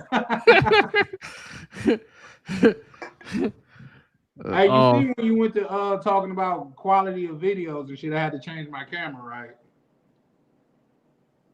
Okay. oh yeah, and it's Yeah, much better, it's sharp. Yeah, it's real sharp. and it's sharp Look, now. Now your house actually looks like your house before it just looked regular, but now it looks. You could tell your floors are clean. yeah, yeah. They Well, shiny too. I told you, I got the little robo cleaning joint that mops and sweeps. Me So too. yeah, why not? It costs a pretty penny, but I think it's worth it. Yeah, I got the Chinese one, but it still works. Yeah, I think mine's a shark. I was gonna either get a shark or one of those iRobot joints, but it works very well. hmm So Does if it you work ever, on stairs? oh, Oh no, yep, no. I was just wondering because I got stairs in my condo. Oh shoot, it does stairs. Let me go get that one then. 'Cause that'd be dope. The one that could climb the stairs or at least go down the stairs. Cause shoot, I already know. As soon as it hits that stairs, all you're gonna hear is a ba-doom, ba-doom, ba-doom, ba-doom, ba-doom, ba-doom. hmm Well, That a thing's lot gonna of them be have broke. like stair sensors, so if a part of Okay. it went off the edge, it'll sense that and bring it back. Oh, okay. Well, that's dope too. Yeah, for yeah, sure, for sure. and But after Misha's live, I was like, we got to get her intro song. I was like, what do you want to your intro song? You know, she voicemailed everything to me. You're like, oh, I want this, and that, right? And my phone automatically translates it into words. And all I did was copy and paste and put it into Chat GPT and it wrote the song. So she wrote her own song. Okay, that's what's up. I didn't have to do anything. She wrote her own song. So That's that like I say, I heard you when you said that, and I plan on getting around to it, but I'm mhm. still enjoying the song that you sent me, bro. All right. No, that's fine. You got to put a video to it though. I was working on the video, believe it or not. Oh man, Oh, y'all was gonna okay. put this video, but for some reason my CapCut is going crazy because for some reason it wouldn't let me like download it or export it. Oh, I don't use CapCut, but I know it has that feature. I can do that AI stuff. Why don't you just do you have YouTube Studio? For me, Yeah. Me? yeah. Can't you just add the audio into? I mean, create the line for your video, and then create the line for the audio, and just export the audio in that way. You don't got to use CapCut, correct? I don't think You you know could do. what? You could do that I with. never known it was a different way. Like say honestly, when I went to like Brazil and things of that nature with DC and Ryan, this is what they were telling me they was doing. So that's what I signed up for. Um, Okay. I don't know. I know you can edit videos in there. I don't know about creating videos though. You can do that. Well, I Well, got a yeah, lot of you can tools. add. Also, I got CapCut, I got Oh, Canva, and I got Chat GPT. All of them do like image like generation and things of that nature. But oh, I'm you not do really. your thumbnails in Canva? Yeah. My thumbnail. Oh, okay. Lately, like I say, my last probably 5 or 6. For some reason, Leonardo has started getting on BS with me. Mm-hmm. So Yeah, I was but just sharing Canva's too much with work. them, and they was like, "Well, shit, we do. I mean, generation too." And I was like, "Well, shit, I already paid for the premium package. Why Oh, not?" okay. All right. Yeah. All right. Cool. I didn't know they did it. Yeah. I didn't know at first. I think it's something new if I'm keeping it a buck. But Oh, what I was but gonna say, it costs money. huh? It costs money. The Yeah, how much does it cost? yeah. Yeah. Okay. Never mind. I'll stick with Leonardo because I pay for Leonardo for the year. So Oh, okay. yeah. No, that's what's up. Like I say, we gonna I got a lot of things coming up this year, guys. Like say so where I already got I gotta talk to you guys in the back office, but I already got a couple things that I would love to converse online with you guys about, Mm-hmm. sort of like a one-on-one type of thing. But um for one, I had to get tonight out the way to let brothers know, man, it's not gonna always be cheek clapping over here, man. Like, Yeah.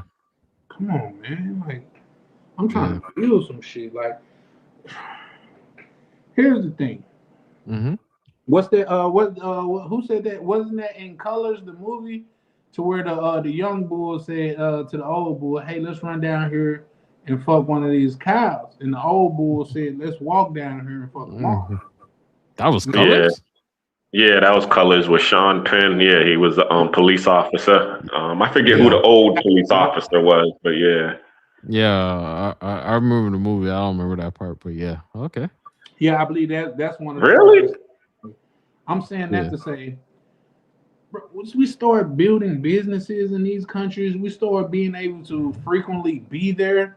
That's just a byproduct. Yep. That just happens. You know what I mean? But to go out there and you just want to live your best life for a weekend, you gonna have to goddamn it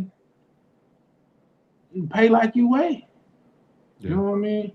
But shit, I gotta give me a smaller, shorter attachment ring light because I was just gonna say I was looking at the videos compared between the two.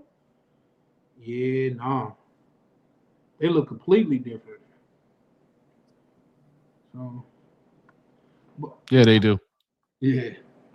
But hold on, let me bring this down to sound because I don't like it looking down on me. I don't like nothing looking down on me if I'm keeping it above. But yeah, no, man. Like I say, just far as this community go, man, I just wanted people to understand my plight and where I'm coming from and things of that nature. You know what I mean? I felt like people felt like I was going a little bit too hard, so I kind of eased off the gas a little bit. But let's not make no mistakes here, man. I Too hard on said what? I'm sorry, what? You said you were going too hard on what? Like just like I was just going too hard. You know what I mean? Like not Oh, on anybody, but just like almost like I was snapping out. And it oh, wasn't okay. that I was snapping out. It was just that for one, I'm passionate about this, and for two, um, it's something that's been on my mind. You know what I mean? Like I believe we do each other a disjustice when we allow each other to live in such delusion. Mm-hmm. Like, oh, I don't need all the women in America are bad. Like, nigga, all of them? Like, Yeah, damn, bro, all of them? That's crazy. yeah, that is crazy. But Both my to me, go ahead. I was just about to say, I've been in long relationships, and two of my longest relationships was one with my baby mama for 14 years, and then the other one who we was together for 9 years before we broke up. So that's 23 years of me dealing with a female in the States. That's not. Mhm. I mean, and we had good. I mean, I wouldn't have been with them for 23 years if I didn't have any good times. Yeah, So these women out here is not bad. You know what I'm saying? That's what I learned about it. It's as they said. I mean, the grass is greener where you water it. If you're gonna, sit there and you take your time and you build and develop something and see what happens with it. Sometimes you're going to get a good stock, sometimes you're going to get a bad batch. But guess what? As long as you keep going and, watering and growing, you're going to develop a green thumb. Yeah, agree. yep, And that doesn't matter where you go. Agree. Yeah, for sure, for sure. And that's why also I preach experience is definitely something for a man to be had. Like I say with the little Indian dude and his wife, had he had any experience, he would have known she was a thought. You know what I mean? But because he yeah, didn't have any experience with women like that, um, he looked at her as a virtuous woman. And any man that has had any type of real experience with women would know that she's the farthest thing from a virtuous woman. yeah, yep, So, but with that, like it is what it is. You know what I mean? Like now to come back what Black Cleaner was saying, although I do agree with him, but when things go bad, which sometimes there, I've never met a couple that been together for a long time and they said is, oh, it's been peachy dory the whole time.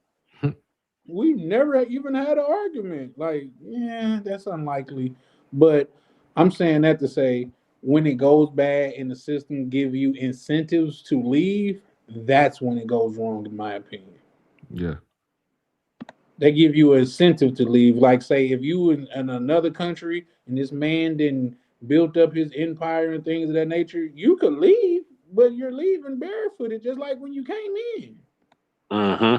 mm, So I think that's a fundamental difference between the two. But oh shit, yeah, I think that's a fundamental difference between the two. It's just that America like enable these women to like when love turned to hate, they really get to express their hate for their significant other.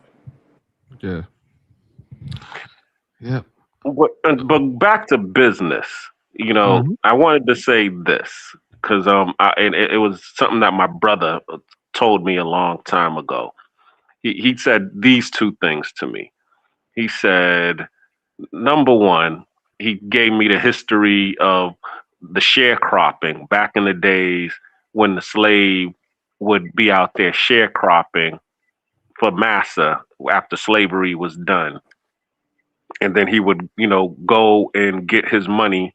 And then, of course, the massa would outfigure him, or what they would call peonage. He would treat him like a peon. Mm, We see it all the time in cartoons where they'd be like, one for me, two, one for you, two for me, one, two for you. Doing slick stuff like that. But also, what he would do in order to get the money, to keep the money in his pocket would be to set a lemonade stand outside his door. So as soon as the guy would go and get his money from Massa and he would leave Massa's office, he would go outside and go buy some lemonade from Massa's kid. And Hmm. get, and that would get and now he's giving more of his money back to Massa. That was one thing that my brother taught me. And he said, no, the key thing is if you're gonna be out here doing this thing, isn't it better to be on the set and making money rather than being on the set and being a consumer? You know, That's because a one fact. of the things that my brother was, he was an exterminator. And he had a lot of bars and clubs that he would exterminate at night. He's like, yo, yeah, I could come in here because the clubs close at midnight. I mean, 1 o'clock in Boston. So he would go in there at 10 o'clock and go hit on the kid, hit on the chicks and talk to them. And because he already, that was his account. A lot of times he would get, drinks on the house from the bartenders, and he would sit there and talk to the chicks and chill or whatever.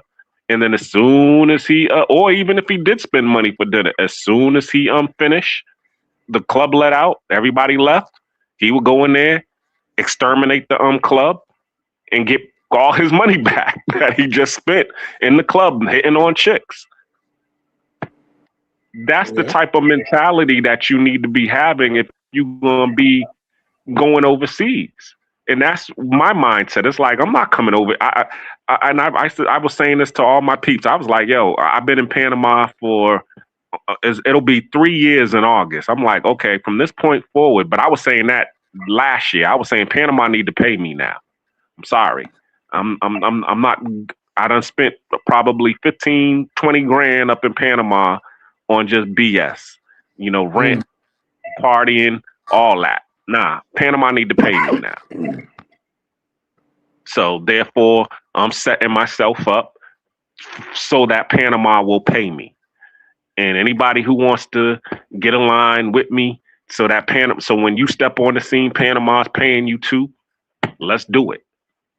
Because there are opportunities out here for us to be able to, you know, get money out here. There is money out here because there are needs out here. There's work out here. So anybody who's looking to, put in some work and get some of this work done, we can do it.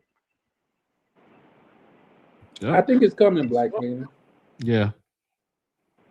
I'm sorry, you Give was it some gonna say time. something, POV?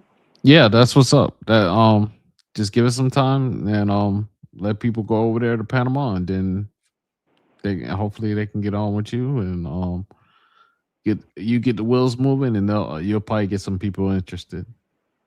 Yeah. Well, I hope so. You know what I'm saying? Same thing. I mean, same thing with DR because I mean, I've been to DR too. Hmm. I know Mr. Flip Flop's been there for what, going on 7 years now, Yeah. 8 years. I Colombia. think he's longer than that, but yeah. Yeah. Well, I mean, he's had his business for about 8 years because when I Oh. started going there 2 years ago, he was at his 6 year anniversary. Oh. So that was 2 years ago. So I'm believing he's at 8 years now with Flip Flop's bar. Oh, okay. That's Okay, cool. that's what's up. Low key Lux, you must have just got here. You must have just pulled up, bro. Just because that statement is not like say in like I get you just pulled up and you picked up on something to where it may have rubbed you the wrong way or whatever, but you must have just got here because when you say things like that, you almost alluding to the fact to where you missed the whole thing about brothers starting businesses in these countries, brothers linking up in these countries. As you type that, or when at least when I seen it, um, Black Cleaner was talking about the opportunities in those countries as we speak. So if we regard them as poor, why would we be trying to make money down there? Like make it make sense. You know what I mean? Just because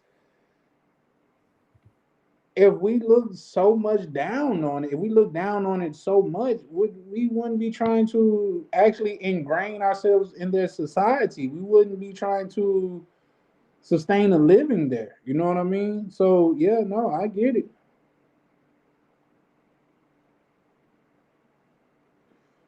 What it do, foreign skies, man? How you doing, good brother? I think you just pulled up too, man. Like say, oh man, I wish, man. We probably not gonna be here all night because that's another thing too. Even though with today the original marathon has ended, man. Shout out to everybody that pulled up and showed love, Oh, man. today was the last day. I didn't even know I'm when it was. thinking that's what I was getting to, like say, because I had said to the beginning of the year when I started it a couple weeks ago. Mm-hmm. Shout out to my good brother Prime. You know what I mean? Prime, before it's over with, man, I would thoroughly appreciate if you pulled up and gave your 2 cents, if you can though, because I Yeah, know you gotta drop the link again. I think. okay, it'll be no problem. But Mm-hmm. I had originally said for to the new year or whatever, which was like I think Oh, like 2 weeks ago. But man, I've been having so much positive results, man. I've been trying to like I've been like, man, bro, like you should probably keep it going. But here's my thing, POV. This shit really takes a lot. Like I yeah, have it to does. start my day with this in mind. Like, especially if I don't get my thumbnail out the night before. Yeah, yeah, Shout out to my good brother Prime. He pulled up straight away with no delay on their ass. yeah. Today was the first day I can go live in a long time. But I was like, nah, Misha's on there, you on there, so I didn't do it. Well, I didn't see yours, but I saw Misha's. So I was just like, nah. Yeah, I caught the end of Misha. Looked like she had a fire live over there too. Yeah, she had a pretty good live. She had somebody new in the space, so Black Man, Cleaner was on there he too. should. Prime too. But yeah, what up, Prime? Yo, what's good, y'all? It was good. It was good. Man, man, can't kill nothing, nothing won't die. But we here. I Mm. don't know how you remember those lines and stuff Oh like yeah, that. by the way, let me interrupt since y'all was talking about Misha's live. Hi Rihanna. Shout out to Miss Karen. Oh, okay. Bye I Rihanna. seen her. I seen her. Yeah, no, I seen. I caught the end of it. Like I said, I was trying to put this video together before this live and things of that nature. I Oh, seen her okay. picture. Her thumbnail looked fire. Did she cam up at all, or it was She, just the thumbnail? no, she didn't come up, but she Okay. had some great perspective on a lot of things. So, It sounded like she had a um, great personality as well. yeah, and she's been to 40 countries. So I'm like, Oh yeah, shit, yeah. Yeah, she So, was very intelligent. that's what's up. yeah, I think that's a good thing, Misha, to come on early. You know what I'm saying? Like, especially since you work and stuff like that, so you don't burn yourself out. Yeah, that's Yeah. a fact. I agree. In fact, I was if y'all seen, I was intending to go. At first, I was going to go live around 6 o'clock, but Mm-hmm. like, man, life be life, and you know, I couldn't. But Yeah.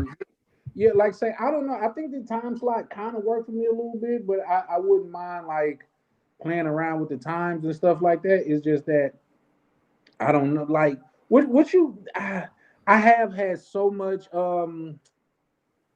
success and experience doing these lives to where I kind of really don't want to stop. It just Mm-hmm. takes a lot out of me. It's up to Mm. you. Maybe if you're doing like the Antoine Daniels method, where he just keeps going all day, every day. Um, and you're growing. You're definitely growing. That's Um, I don't know. It's up to you if you want to do it. yeah, yeah. Well, here's the thing. Anton Daniels, I think he kind of led up to that. You know what I mean? On the simple Yeah, fact, like he get enough bread to where he can literally afford for this to be all that he do. yeah. But I I still do. got bread. I think. I That's think. what I forget. I I would can't hear you. personally. Especially for me, I think you need to do it 3 times a week, maybe instead I was of every day, yeah. and it gives people time to rewatch the other ones. You know what? That's crazy that you say that because 3 times a week was the exact number that I was thinking Oh, of. okay. Yeah, because it's like like I said, I want to go back and watch the other ones, but damn, I got I'm I'm like 30 hours behind. So am I ever gonna see YV? Yeah, that's crazy. Because he pulled up and kicked it for a while too. I Yeah. don't even know which one that was. Hey, It was to a keep it Friday a buck. one. So I gotta Huh, go to a Friday one. I know for sure it was a Friday one. okay. So I have to go back and look. But yeah, so I would love to see him and what his thoughts on things were. Okay. Yeah. Yeah. Yeah, no, he was actually he pulled up and he dropped some game on investing money and you know what I mean? Yeah, I he know he's was big on crypto. yeah. But surprising enough, if I'm not mistaken, he really says, man, shit, just fuck with Bitcoin, bro. You can't lose with Yeah. Bitcoin. Yep. You know what I mean? So he was very laid back and cool, brother. He said, man, I'm more like Prime. Was you on that live? No, I wasn't on there, but I was watching. Yeah. You seen what he shot? He said, I'm more like Prime, bro. It's a lot of brother in the space to where they like, I'm like Prime, bro. I just be Prime in the back. Prime need to come out with his own channel, man. Prime ain't Man, gonna Rick, I ain't doing it though.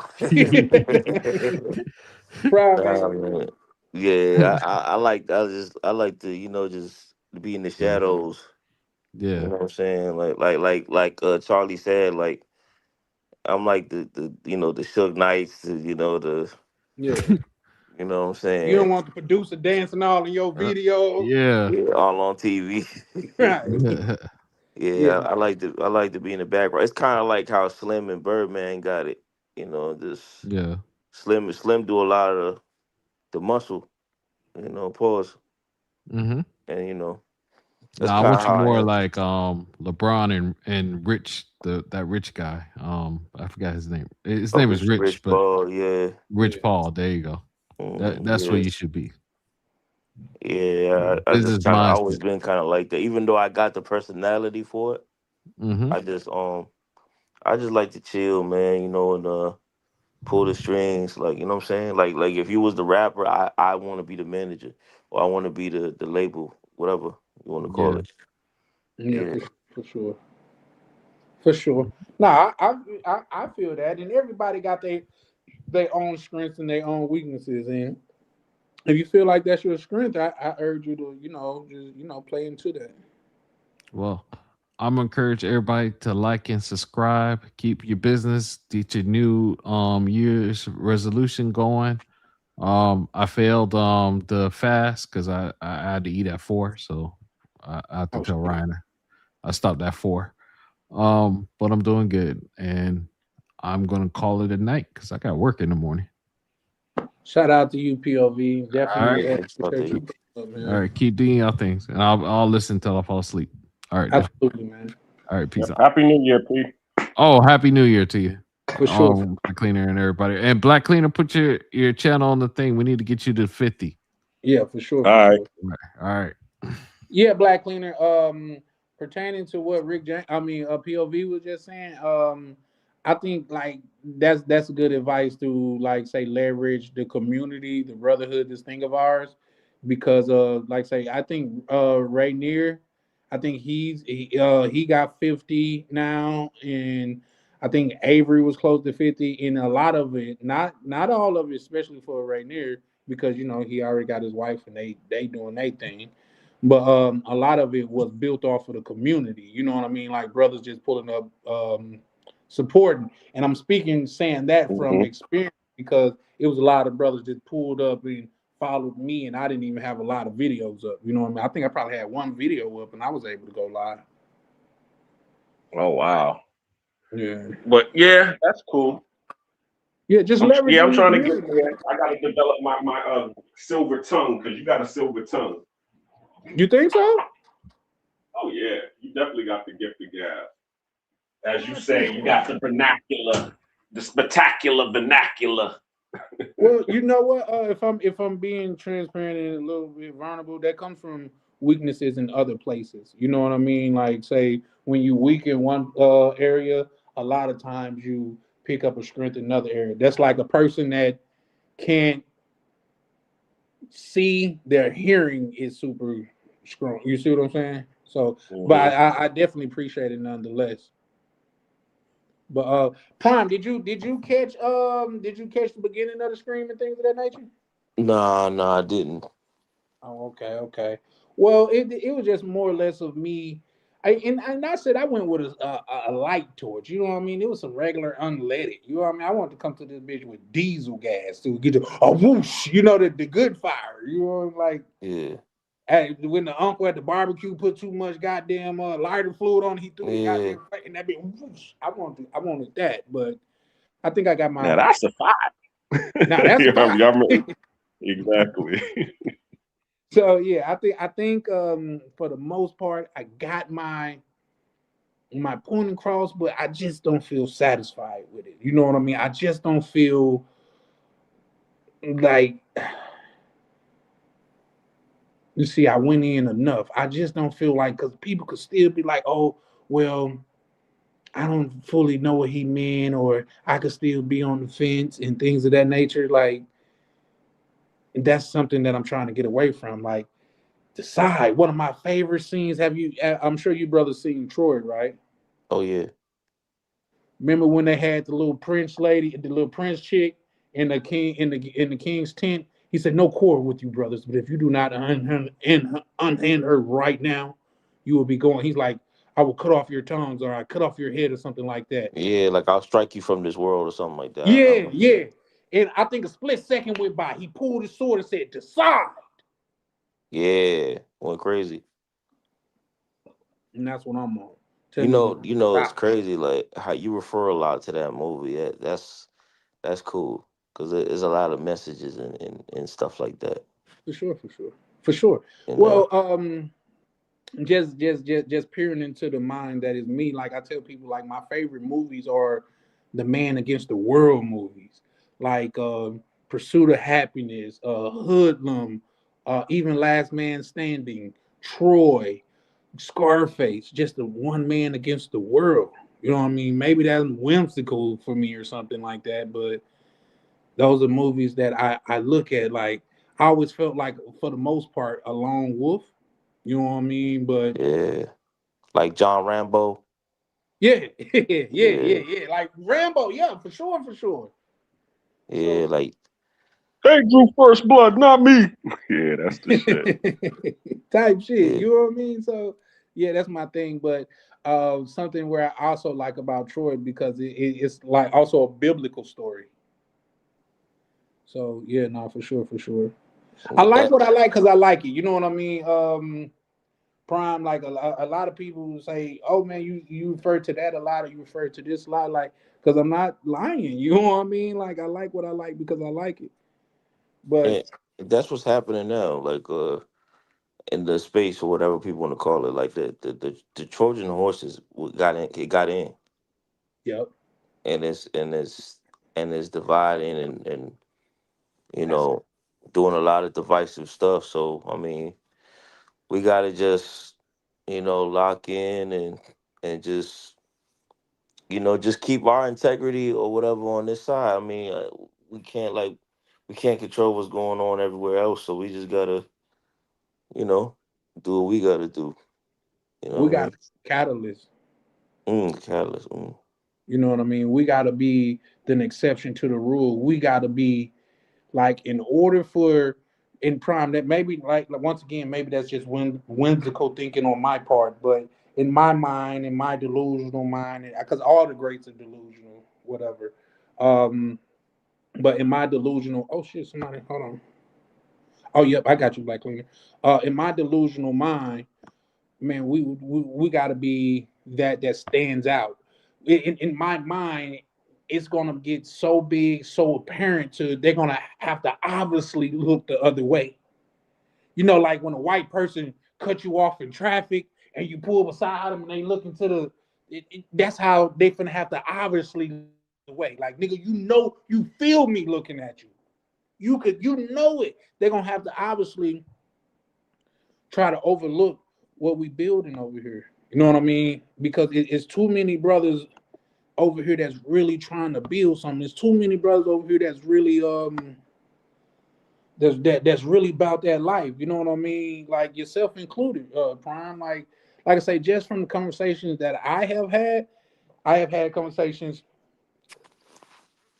just monetary wise to where it's at least a quarter million up to $500,000 of brothers that just in this little circle of ours, this thing of ours, um, that have access to. Yeah, And I think for the most part, like 80% of that is straight cash. At least that's what they was, that's what they allude to. Like, bro, I got bread right now. You got something that's valuable that we could put the bread in. I'm with it. Mm, mm, mm. You know what I mean? So that's me just saying, like, I'm saying that to say, Prime, we got it all over here, man. We gotta capitalize on it, good brother. yeah. I mean, I respect that 100%. And like the thing with me is like, when I talk to people and they want to do things and start businesses or investments, like the first question I always ask is, "Have you lost money before?" And they look at me like, what do you mean? Have you lost money before? They're like, yeah, but I mean, I said, Mm. have you lost money before? You know what I'm saying? Because for some reason, people have it in their mind like, oh well, I'm gonna wait for you guys to win, and Mm, then I'm gonna mm, invest. But at that point, we don't need you. yeah, One monkey don't stop the show. that's a fact. So Yep. uh Exactly. yeah. So that's kind of like what I'm trying to explain to people is like, if you never lost money or you don't like to lose money, stop what you're doing and just go back doing what you do. Yeah, Don't invest, because there's no such thing as a guaranteed investment. Anybody who tells you that is a liar.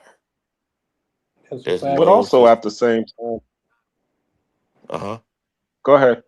No, go ahead. Finish your Go. I point. want I'll I want jump. to hear what you got. I want to hear what you got to say. You also just got to think about shameless plug, because I talked about it in my book. But in terms of investment, okay, you also got to be willing to put in the work, and instead of waiting for people to do the work for you. And because I talked about it in my book and Memoirs of a Narcissist, where um, me, which was the character in the book, bought the house for 30 grand. Okay, it was a fixer upper. I could still live in it, but it was a fixer upper. And I'm over here with my girl, like, yo, this is us. It's all paid off. Let's do it. And she's over here like, well, I don't want to stay up in here. It don't got no bathroom. I'm like, okay, well, if you help me, fix it up, I'll have this thing fixed up in no time. No, I'm just gonna wait for you to fix it up, and as soon as you fix it up, then I'll be over here. It Mm, took me 3 years in order to finish fixing up that house, Mm, right? Because I didn't have any help. So and I spent all my money buying the house, and I didn't have any money to fix it up. So what I would do is I would just work, use my paychecks, and take $500 out of my paychecks and buy supplies and material, and start working on it. And if there was something that I didn't know how to do, like electrical or whatever, then I would take the same $500 and I would hire a, um, a contractor to come in there and do what needed to be done with the same 500 or $1,000 or whatever it needed in order to mhm. be fixed up. All right, fast forward, house gets fixed. It's 3 years later, the rent goes up. And because when I first bought it, rents was only like $800, $900 a month. When I finished, rents went up to like $1,300 a month, $1,200, $1,300 a month. Mm. So I'm like, well, shoot, what am I living here for? I could go live someplace else in a room or whatever, pay $600 a month, and still have $600 a month in my pocket. So I put the for rent sign on that bad boy, and I got a renter, and I moved out. And I went over to my girl's house, and she's like, "Oh, you finished the house?" And I'm like, "Yeah." She's like, "Oh, I'm ready to move in." I'm like, "Nah, that house is rented out." Yeah, She's all like, "What?" I'm like, "Yo, it's rented out. You didn't help me. Shoot, and then no, but let me finish. Then I offered. I was like, "All right, well, let me stay over here with you since she already had a house. You know what I'm saying?" And I'm like, "Well, I can stay here with you and just pay half your mortgage." You know what this chick did? She told me, "Well, I'll give you the offer to stay here, but you're not gonna like the offer." So I'm like, "Well, I'm just gonna let you know the going rate right now to rent a room is $600 a month. So I'm willing to offer you $600 a month." She said, "I want $750 a month, and you can't have a key." So I was like, "Just give me 30 days, and I'll find me a room, and I'll go stay in that room." Mm. And that's what I did. I lived in her house for 30 days, and I found me a room. And as soon as my 30 days was up, I moved in a room. I'm like, "Why am I going to be staying in your house? I already know your mortgage is $750. So you want me to pay the whole mortgage, and you're not even giving me a key to this bad boy?" "Well, you don't need a key because I work from home." "So mm, what? I'm paying your whole mortgage." mm, So anyway, needless to say, yeah, at that end, that's when the the relationship started to dry up, and we broke up. But the point that I was trying to make was to prime that you always do have those people who try to wait at the finish line, you know, to then jump on the bandwagon, and you know, meanwhile everybody's doing all of this heavy lifting to get all of this stuff done, and we don't need those people. We don't need the finish the bandwagon jumpers. We need the people who's willing to run, do to take this thing to the Super Bowl. We need that winning team. yeah, Yeah. Like, Charlie Chan always talking about. I need that 300, the willing, So win, lose, or draw. yeah. That that's real, man. That's why I look at like when people go through things in life and ventures and failed ventures or investing and things didn't work out. I look at it as sweat equity. I look at it as you putting in work. You trying to figure out your way. Um, that's why I always ask people that question because like I don't like to get in business with people that like, hey, are we making profit yet? Hey, are we making profit yet? Are we making profit yet? Like, I'm like, oh yeah, he clearly doesn't understand how how business work. Cause like business, of course, we're in it for profit. But do you know there's some companies, I believe Amazon, but there's some companies that didn't see a profit for 10 years. Yep, exactly, exactly. Tesla as well. See, I knew Charlie was gonna say, yeah, like there's companies that haven't they didn't see a dime. You know, I don't know if you guys seen that picture. To me, it's like it's a picture that's always in my mind, but it was Jeff Bezos when he had his little paper Amazon sign in his wife's garage or whatever. Mm-hmm. Like, come on, man. Nobody was there. Yeah. Nobody was there. It was just him and his wife. Like, there was no one was there. You know what I'm saying? So it's like you have to be able to And that's what sometimes put into something that you might not be able to see. Yeah. You know what I mean? So Nah, that's a that's fact. yeah, man. That's all, man. And like everybody can't go, man. Yeah. Well, they're not See, going to but want to go because yeah, nobody's going to be willing to do the work. yeah. It was a I used to ask my people about no let me say shout out to Jody. She said Happy New Year, Charles. I must confess. What yeah. Okay, shout out to you. What let me know what you want to confess. We gotta keep it PG. But uh, uh it's a story like say and I didn't know I was like it was a story of the little hen and she was on the farm and she was making some bread out of weed and and the way it was like, I was like, yeah, I know that story. Like, because nobody knew what it was, and the motherfucker was like, I know that story, and they was Yeah, the like, little red hen. Not I said the duck. Not I, said the cat. Not Right. I, said the dog. Yep, I know that story very well. That's a life. That's a life experience book, and I tell you why. Because everybody want to wait till they smell the success. Then they want to run up there with they plate out. Man, I've been here with you. Who was that dude? Who the nigga Boogie say that? He said when you was down, they ain't fuck with you, but when you get up, they talking about they stuck with you. You know what I mean? Like people don't understand. I'm fine with that. I'm fine. Like if you want to see proof and concept and all of that stuff because I understand business, I'm fine with that.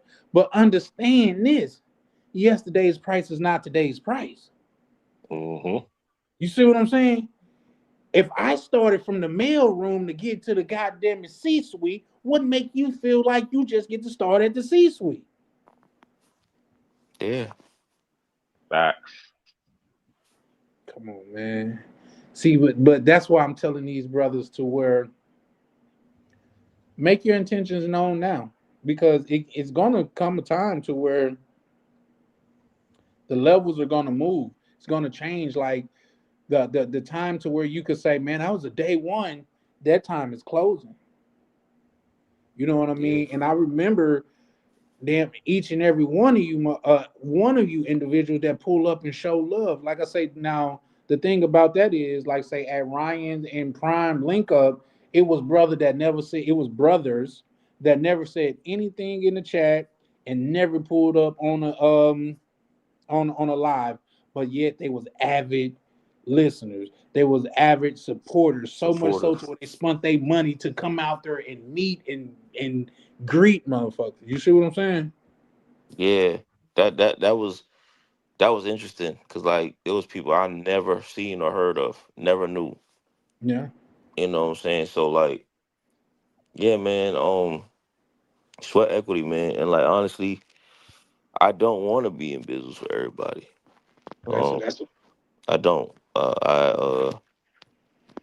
As time goes on, progresses, like it just be certain people that I'm a want to get into some ventures with because it's just it's experience over time that you just learning and growing, and it's just I just nothing. It's not supposed to be easy. hmm. You know, like adversity, man. You know, That's a fact. Because if it was easy, everyone would do it. yeah, like if it's just, I think what happened was, and I was a victim of it too. Instagram.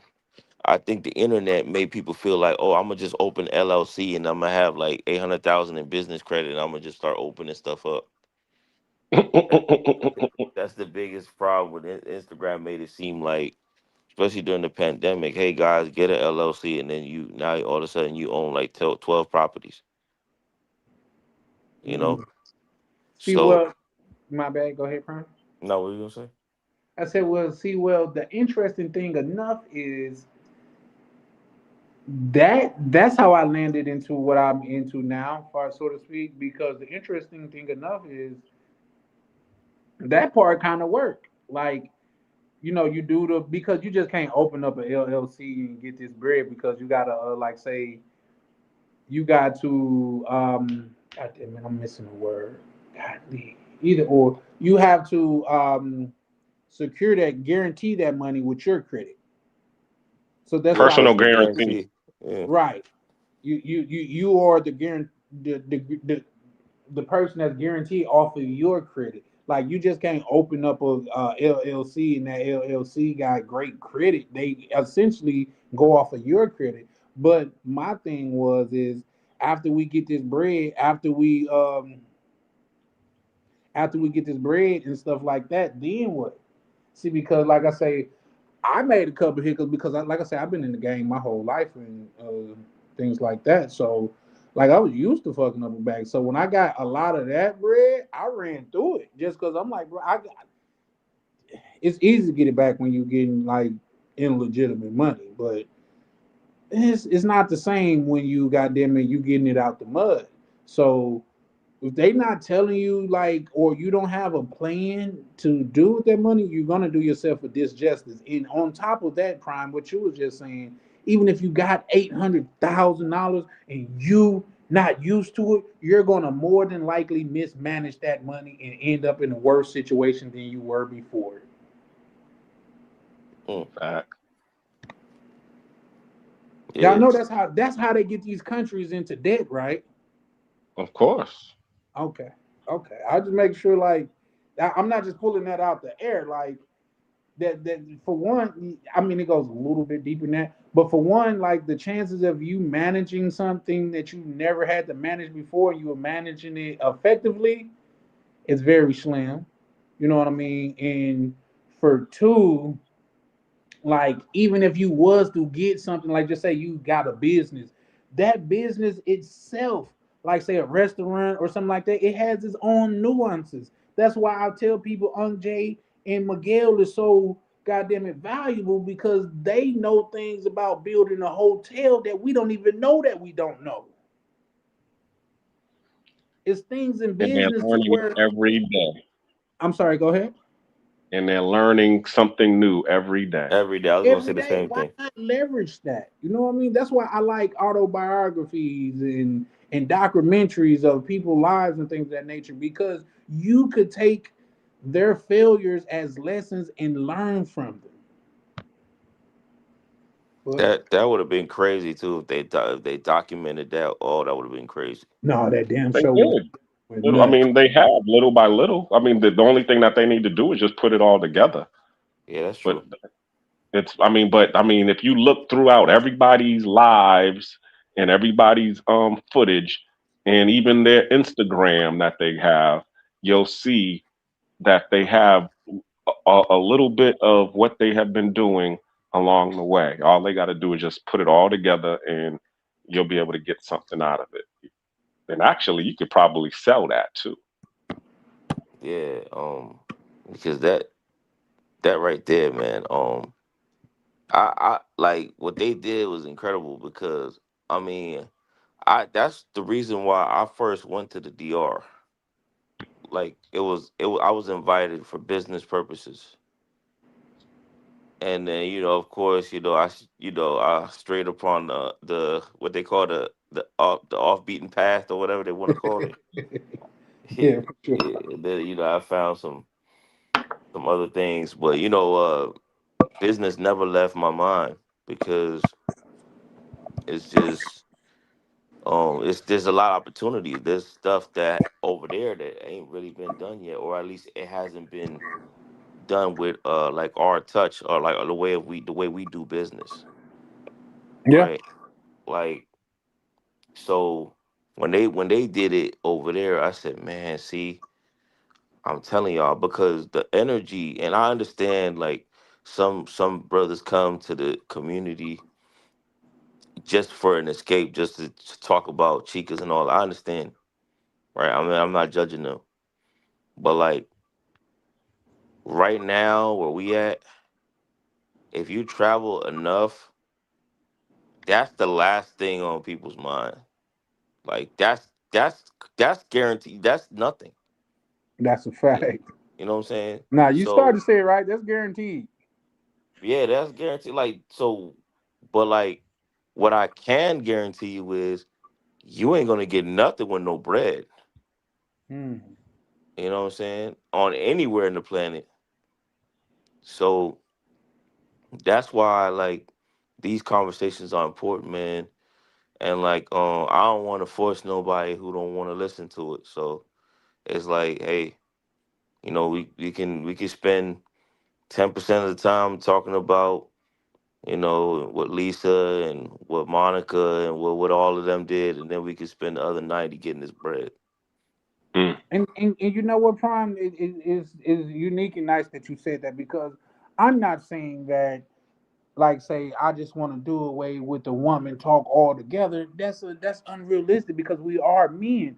But to make that a focal point of 99% of our conversation is something that I don't want nothing to do with. You know what I mean? That's just like, here's the thing, man. We got all of this fucking know-how in this community, and y'all want to talk about women. That to me is mind-boggling because here's the thing: if you linked up with these brothers in this community enough, if you leverage the information that we have in this community enough, women will be goddamn it a byproduct. Mo Black, what you got going, good brother? Oh, not much, man. Just chilling, dog. Off the J, relaxing. Just coming to give you some pushback. Okay, well, Oh yeah, Benito. yeah, for sure, for sure. What you got? What's your pushback, my dear brother? I'm just keep listening. It'll come soon. Oh, Yeah, he just looking for it. Yeah. he said he getting pushback ready. Yeah. Yeah. I Yeah, mean, shout out to bro. But well, here's the thing. I can go into the spiel and all of that stuff. You know what I mean? If you want me to. My thing is this, Mo Black. Um, if you want something to push back on, what I'm Yeah. saying is, even with the GTA thing, where the brother was talking about GTA, he like, bro, you tripping? The new GTA finna come out. Like, nigga, I'm not tripping. You are an adult on an adult channel talking about a fucking game. Like, and unless you're rich and unless you're this, that, and the third, and you like your child that's still a child, got their college fund paid for, my niggas, other shit that you could be doing. You But know, why you you think dropped the bar. I'm sorry, why Mo you Black. can't I be just wanted to. versatile in different things though? I'm sorry, what you say? Nah, I'm saying why you can't be versatile in different things that you be into. What you mean versatile? Well, I mean, you could still be an adult and play video games. I mean, you know. Yeah, you could be an adult and smoke crack. It's just not productive. Yeah, but everything gotta be productive that you spend 24 hours with. I'm I sorry, mean, what? I say everything gotta be like super productive. I mean, You know, can't you watch like an hour of your favorite TV show or something? let me hit you with something, Mo Black, and it was something that Charlie Chan said that I thought was a bar. And when he was talking to the dude that was, he said the term bored. He said that term was created by the rich because they had so much money and so much time on their hands that they didn't know what to do with it anymore. So therefore they became bored. So if you ain't got no money in your pocket, there's always something to do. So that's what you need to be doing. You should not be on some video game or, smoking crack or doing anything until you're able to get to the point where you have more time on your hands than you have work. And that's yeah, how we should focus our mindset. yeah, That's a yeah. fact. Because you know, with the video game stuff, um, I see what Benito's saying too. But like with the video game stuff, I always tell people, look, like I ain't trying to make everything about money, but if you ain't got it, then you got to make it about money. You know what I'm saying? Because like if you're Yeah, going to I pay mean, I get what GTA, y'all saying, but you gotta have like balance too. I mean, yeah, you just not for can't be like sure. 20, like man. I mean, because like if not, that's how you stroke out, high blood pressure, stressed out. Like if you constantly work. I mean, we none of us not working right now. I mean, and we don't We have are no. working though. I'm Yeah, definitely working good, brother. yeah, man. Somebody working ain't not sitting See, on live chat. as what was I just saying earlier, Charlie? Being on the set and the set paying you. Yeah, that's a fact. I'm Uh, I, definitely working. I see what Benito's saying too. I think it just like I think it also goes back to like your goals, right? Because like some people love to just go to work, come home, light up a joint, get in the shower. Some people just that's their therapy, that's their time. Mhm. Some of us are geared like some people with the entrepreneur mindset are geared all the time. So like when I see people playing video games, I like GTA too, but like if I like GTA so much, I need to get a server going, a Discord, like a Twitch, like I need to do something. That's a fact. You, You know what I'm saying? you know That what's but that funny? When y'all was talking about GTA, I went on what's it called, Cash App, and bought me $100 worth of GTA stock. Nah, once you drop that two black cleaner, bro, you drop the bar. Like if you gonna play GTA, invest in it or something like that. You know what I mean? I agree with Exactly. that 100%. That's why I learned. So like what Benito's saying, like I agree with, because it just depends on people's minds. Like some people like I remember working certain jobs, and some people wanted to be the best maintenance man, the best janitor in the world. They wanted to buff the floors the best. That was it for them. That was like the Super Bowl. That was, and there was nothing wrong with that. That's just them. But when you have like entrepreneurial mindset and stuff like that, you look at the dollar signs in everything. You know what I'm saying? Like even when you're especially when you're in Latin America, like there's it's dollar signs everywhere in your mind. You're like, oh man, I could do that better. Oh man, I could do that, or I could figure something out. So it's like some people don't look at it like, yeah, yeah, some people don't look at it like that. So I think the mindset, the entrepreneur mindset is just different. Not everybody has that, and so I get it. No, I feel you. I feel that too, but that's why I say there's a distinct difference. Like some motherfuckers, they want to go work for somebody else, come home and rewind with a game of GTA or whatever the fuck that is, and Yeah. that's not me. Like once you get done working for somebody else, you need to go home and work for yourself. In my opinion, that's just from a entrepreneur mindset. Like you put in 80 hours last week at this other man's job, and you ain't do shit to push yourself forward. You making them rich. Y'all heard about the construction worker boss that had the brand new nice truck, right? Yep, I remember that. Yeah, when he pulled up in the nice truck and um to go check on his crew, and the head dude of his crew was like, "Man, that truck nice as hell, man." And bro, I wish I could give me one. He's like, "You know what, Juan? You keep on showing up every day, coming early, staying late, getting all this work done, and you goddamn it keep on being a good worker the way you are. I'm gonna be able to buy me another one next year." You know something? I want to tell y'all a true story based on what he just said. I used to work for Stanley Steamer, okay? Cleaning carpets. That's why I end up getting my own company after because there was a guy who was working at Stanley Steamer, and he made the story is because I mean I met him, but somebody else told me, who worked there, that he made the company on one truck. He made them $250,000 Mm. off of his work alone, and the dude gave him the used truck that he just gave it to him. The truck itself was only $16,000. And when he told me that shit, I was like, he made you $250,000, and you just gonna give him give him the truck that he made the money with as like a pat on his head. I was like, yo, that to me that was an insult. Yeah. That was a straight insult. And then later, you know what I'm saying? He showed up twice late for work, and they ended up firing him. Mhm. Black Cleaner, me and you agree on a lot of things. Unfortunately, good brother, this is not one of them. And I'll Why? tell you Go ahead. why. Because when that man came to work, he came to work more or less for a set salary.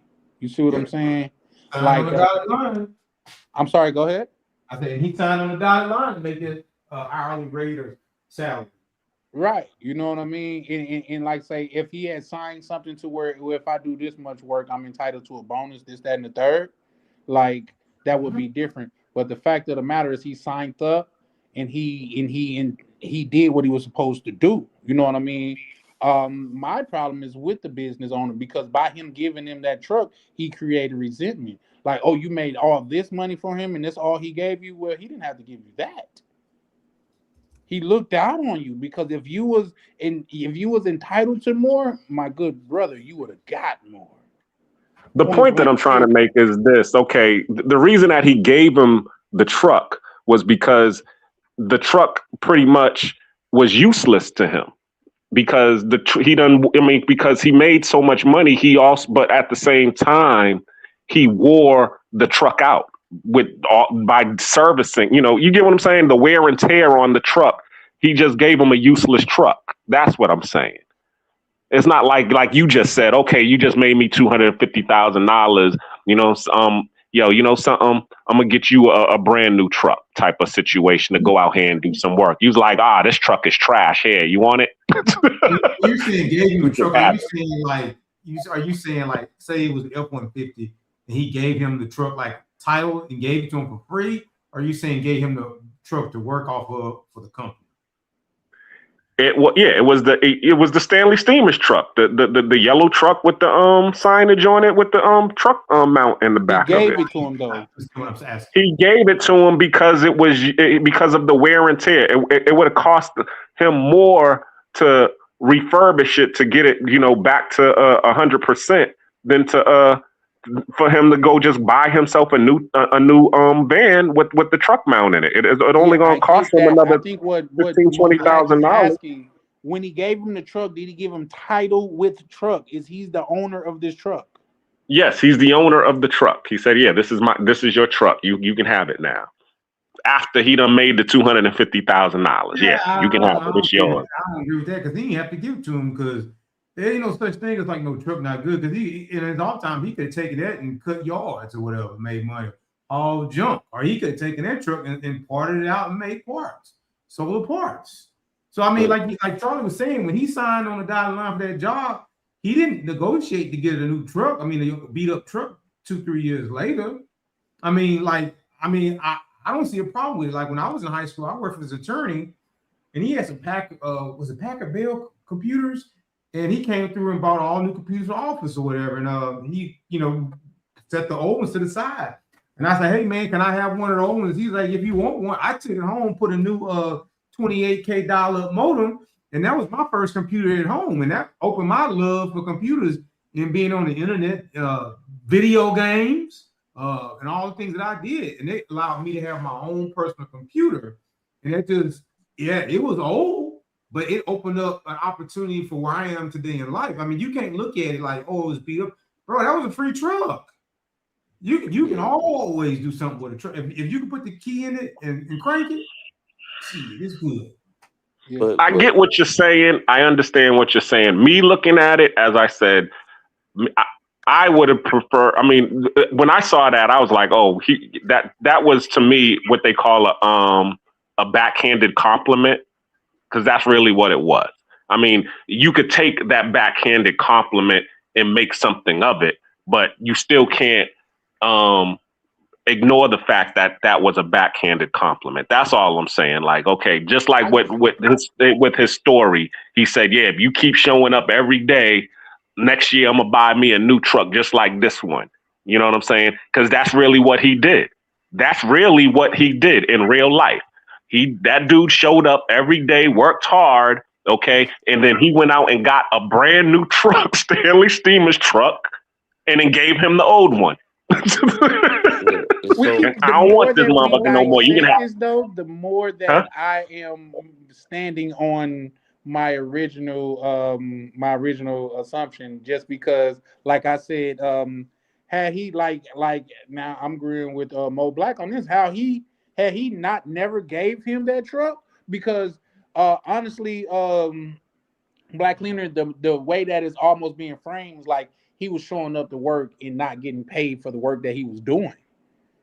If he was getting paid for the work that he was doing, if he was getting paid for what he signed up to get paid, anything more than that is just extra. Jim Rohn, I'm sure a lot of you brothers know Jim Rohn. He was like one of the most um, greatest speakers of all time, which is ironic because his protege was Robin. What's the dude that got the same thing? Prime as Andre the Giant. giganticism or something. No, No, he's the new like world greatest speaker.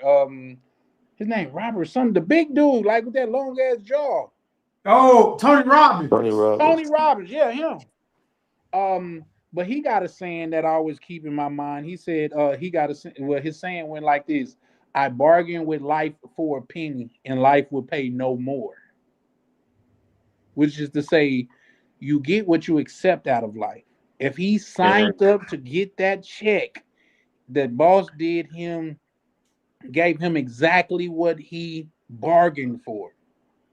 He didn't say, "Well, listen, man, if I did $250,000 worth of work, can I get a bonus? Can I get a raise?" No.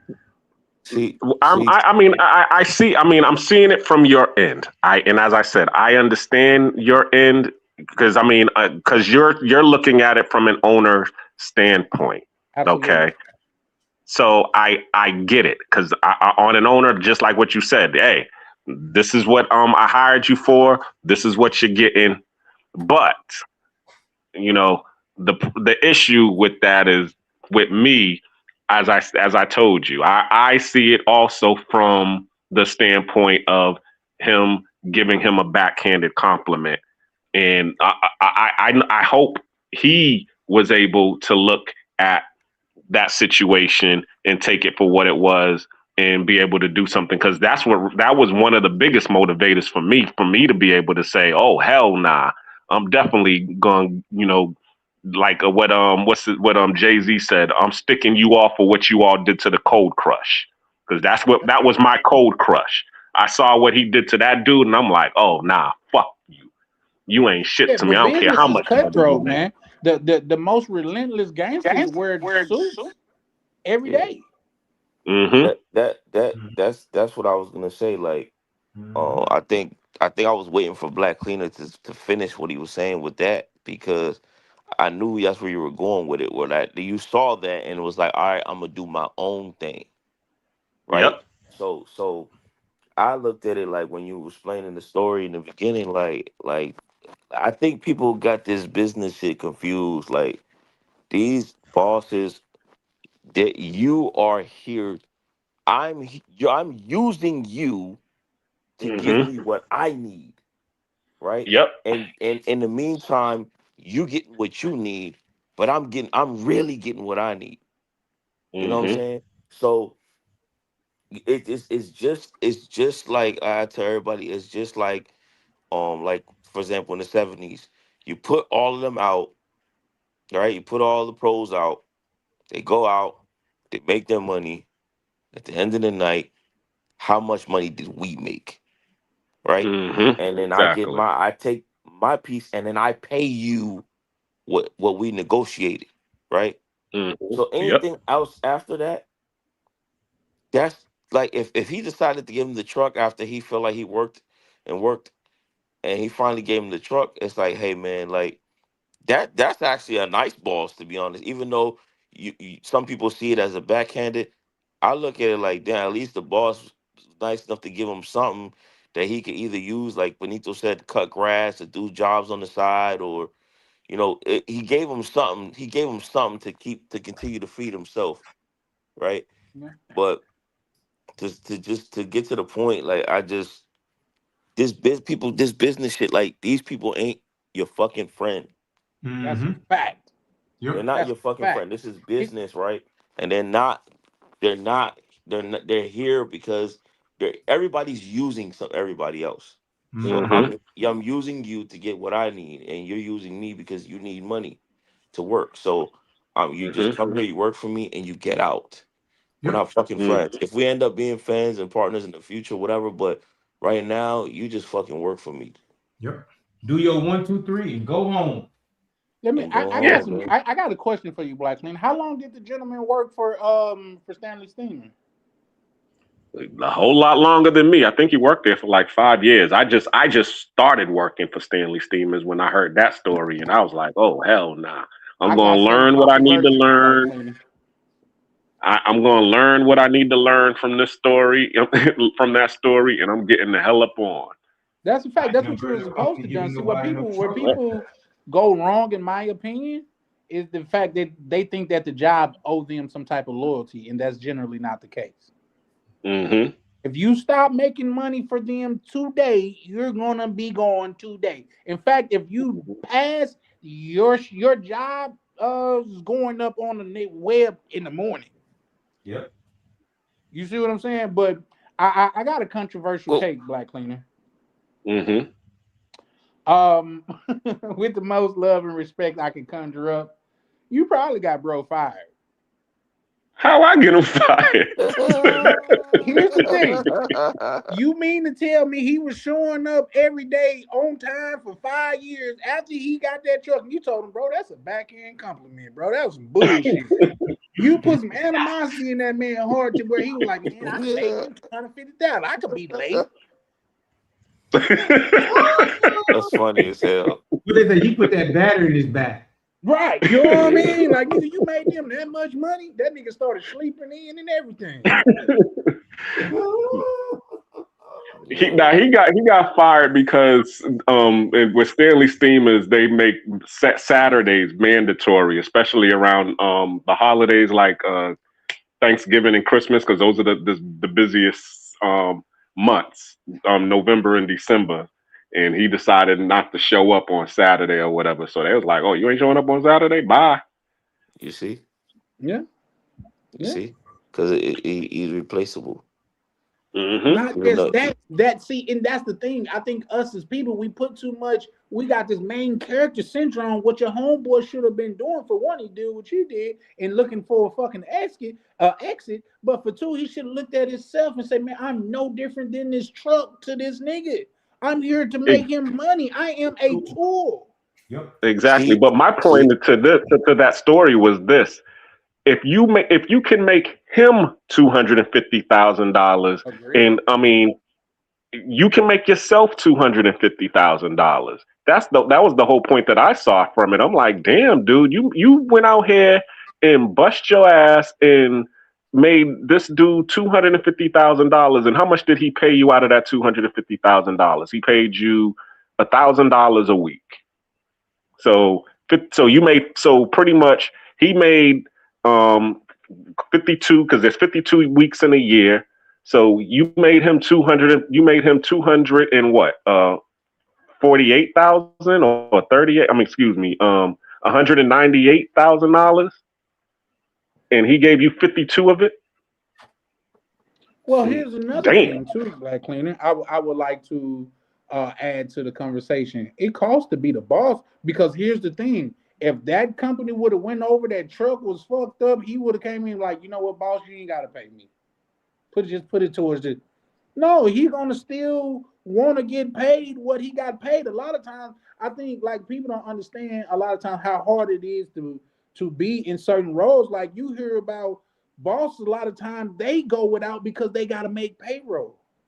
Yeah. So to me, they should get the spoils when they starting to get extra because it went to them. They the one gamble their bread. They the one put up the bread. They the one put in the goddamn the work and the paperwork to keep the lights on. Being a boss, the difference is you got to pay the bills. You got to put staples on desks. You got to put pencils in desks. Being an employee, you just show up and know all of that is done. Charlie, Yes, sir. here's the thing, right? Like, nobody's bigger than the fucking program. Nobody. I And and as and, I and said, then My and brother, some then and love that just pulled up, man. on top of that, Charlie, I learned this young. I learned this really young. I remember I was watching something on TV, and the brother said, "Ain't nobody coming to see you, Otis. yeah, I'm the David Ruffin, temptation. and these are the temptation. Mm-hmm. This is my show." You know what I'm saying? Yeah. So I learned that young, man. You ain't, one monkey don't stop the show. I said it earlier. Nobody's bigger than the program, for sure, for sure. Shout out to I've been watching that little dude. Well, I don't want to call him a little dude because I've been watching another dude to where I guess he got a program thing come on. He had that like 6'7" Cuban chick on that motherfucker, which to me she bad as a motherfucker. Oh, I saw a video of her today. Yeah, buddy. Yeah, Yeah, but but he like, bro, because I think he doing the celibacy thing or whatever, which I'm more than likely not because of him, but just because, bro, I really want to lock all the way in, man. You know what I mean? And I really want to. I want it to be documented. You know what I mean? I want it to be seen. Like either I'm gonna fail miserably or I'm gonna fucking soar. Like a soar, like into open air. Like say, Steve Harvey. He say, man, sometimes you just gotta jump. He said you might get the only way that you're gonna fly is that you jump. And he said you might catch a goddamn, you might not fly right away. You might hit a goddamn a cliff on the way down. You might hit some rocks on the way down. But at least you try. still get the chance to fly. You will eventually fly. But something that you will shout out to my good brother YV just donated. But something that I could guarantee you, you will never get a chance to fly if you don't jump. Yeah. If you don't jump. But let me read this right fast, gentlemen. He said, he said, my good man, Black Cleaner felt the truck was disrespectful because he has the lover boy mindset. Business is business, boss man. I think he know that. I think he just I don't know. I can't speak for you, Black Cleaner. Where did that thinking come from? Because I as a boss, because you are a boss yourself, just because of like say you done had your own cleaning things, you are a real estate owner and things of that nature. Where does that type of thinking come from? What he just said, love. Oh, okay, okay. He's right. Shout out to my good brother Wappy. So shout out to But you, because bro. you have different types of bosses. You know what I'm saying? And let me go to this. Just a boss is just like a teacher. Okay, there are certain teachers they're going to pour into people that they want to advance, and they're going to just detach and use the ones that they don't give a fuck about. So Mm, and that's what I saw in that situation. There were certain people who he advanced and poured into and taught them the game and allowed them to be a part of his circle. But to the nigga over here who just made him $250,000, oh yeah, thank you, pat on the head. Here's a truck that I don't need anymore. I just bought me a new one. I'm just gonna give that to you on the string. Get back to work. Meanwhile, all of these other white boys who probably haven't made him half the amount of money that this nigga just made him. Oh yeah, I like the way you move. How about you get this promotion over here? Let me put you in the office and make you a manager and show you a little bit more of how to get your own Stanley Steamer franchise. He didn't do that. He just gave him a truck and said, "Oh yeah, I don't need this truck no more. Get back to work." And that's where I was like, "Oh, okay, yeah," just like what you just said. Okay, business is business, and to you, I'm just a tool. So therefore, okay, I'm going, learn how to, because one of the good things that I learned from my brother is, go to a good company, you know what I'm saying, and get that OJT, because that OJT will teach you how to pretty much a good routine on how to be able to compete with these other good franchises out here. So that's how I learned how to do my thing. You know what I'm saying? I went to Serve Pro to learn how to do restoration. I went to Stanley Steamers to learn, a routine how to do carpet cleaning. I went to Orkin and Terminex to learn how to do pest control. And I learned the routines, and then I started doing it for myself because my father had his own pest control company, so I already knew how to do the back office stuff. I already knew how to start a business, so the only thing I needed to know how to do was how to do the service and the operations. And once I learned how to do the service and the operations, I went to work. And I didn't work as much as the work that Stanley Steamers or those companies provided for me. But guess what? I was making the same salary and working probably 10 to 20 hours a week, and but still making the same amount of money that I would be making if I was working 40 or 50 hours a week for Stanley Steamers or one of those other companies. So that's where I loved it, because my counterpart during the time, my baby mama, she would go to work and she would work 40 hours, and I would be sitting on the as you said, sitting on the couch playing Grand Theft Auto. You know what I'm saying? Waiting for the phone to ring. And she be looking at me in disgust. Oh, this motherfucker ain't going to work. This lazy ass motherfucker. And then she come home and she drop her paycheck. I got paid. Blam, $500.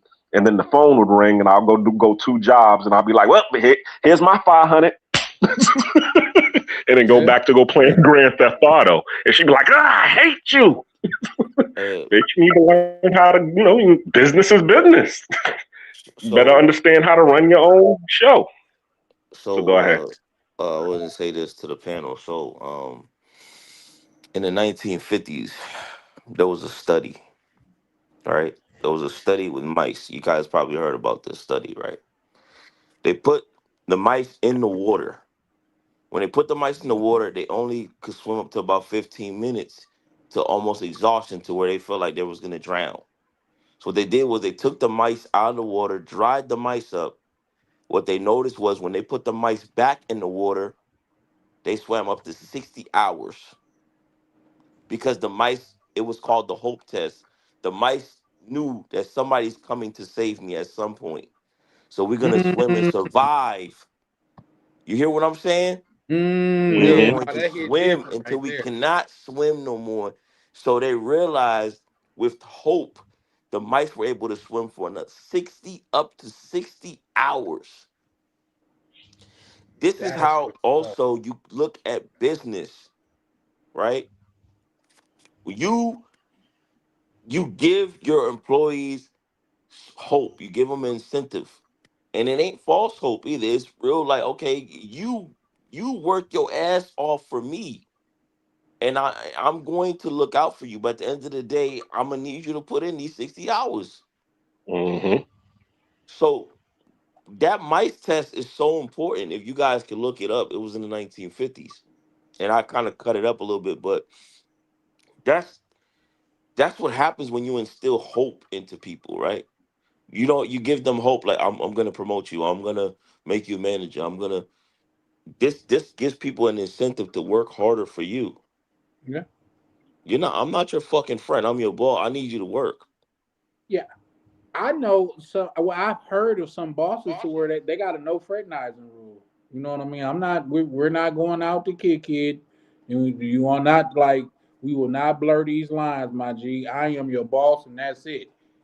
You know what I mean? Like, don't ask me how my wife doing. Just know she good, bro. I don't want to get to know you. We here to do a job.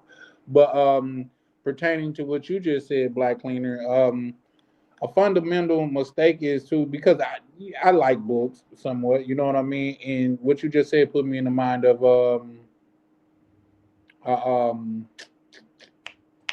it's not art of seduction, but the 48 laws. But one of Hmm. the laws is never outshine the master. Hmm. Mhm. You know what I mean? Like he probably goddamn it really got in there and did some work and probably outshined the master. And he like, you know what, I want to let you know that you're disposable like this truck here. Mm.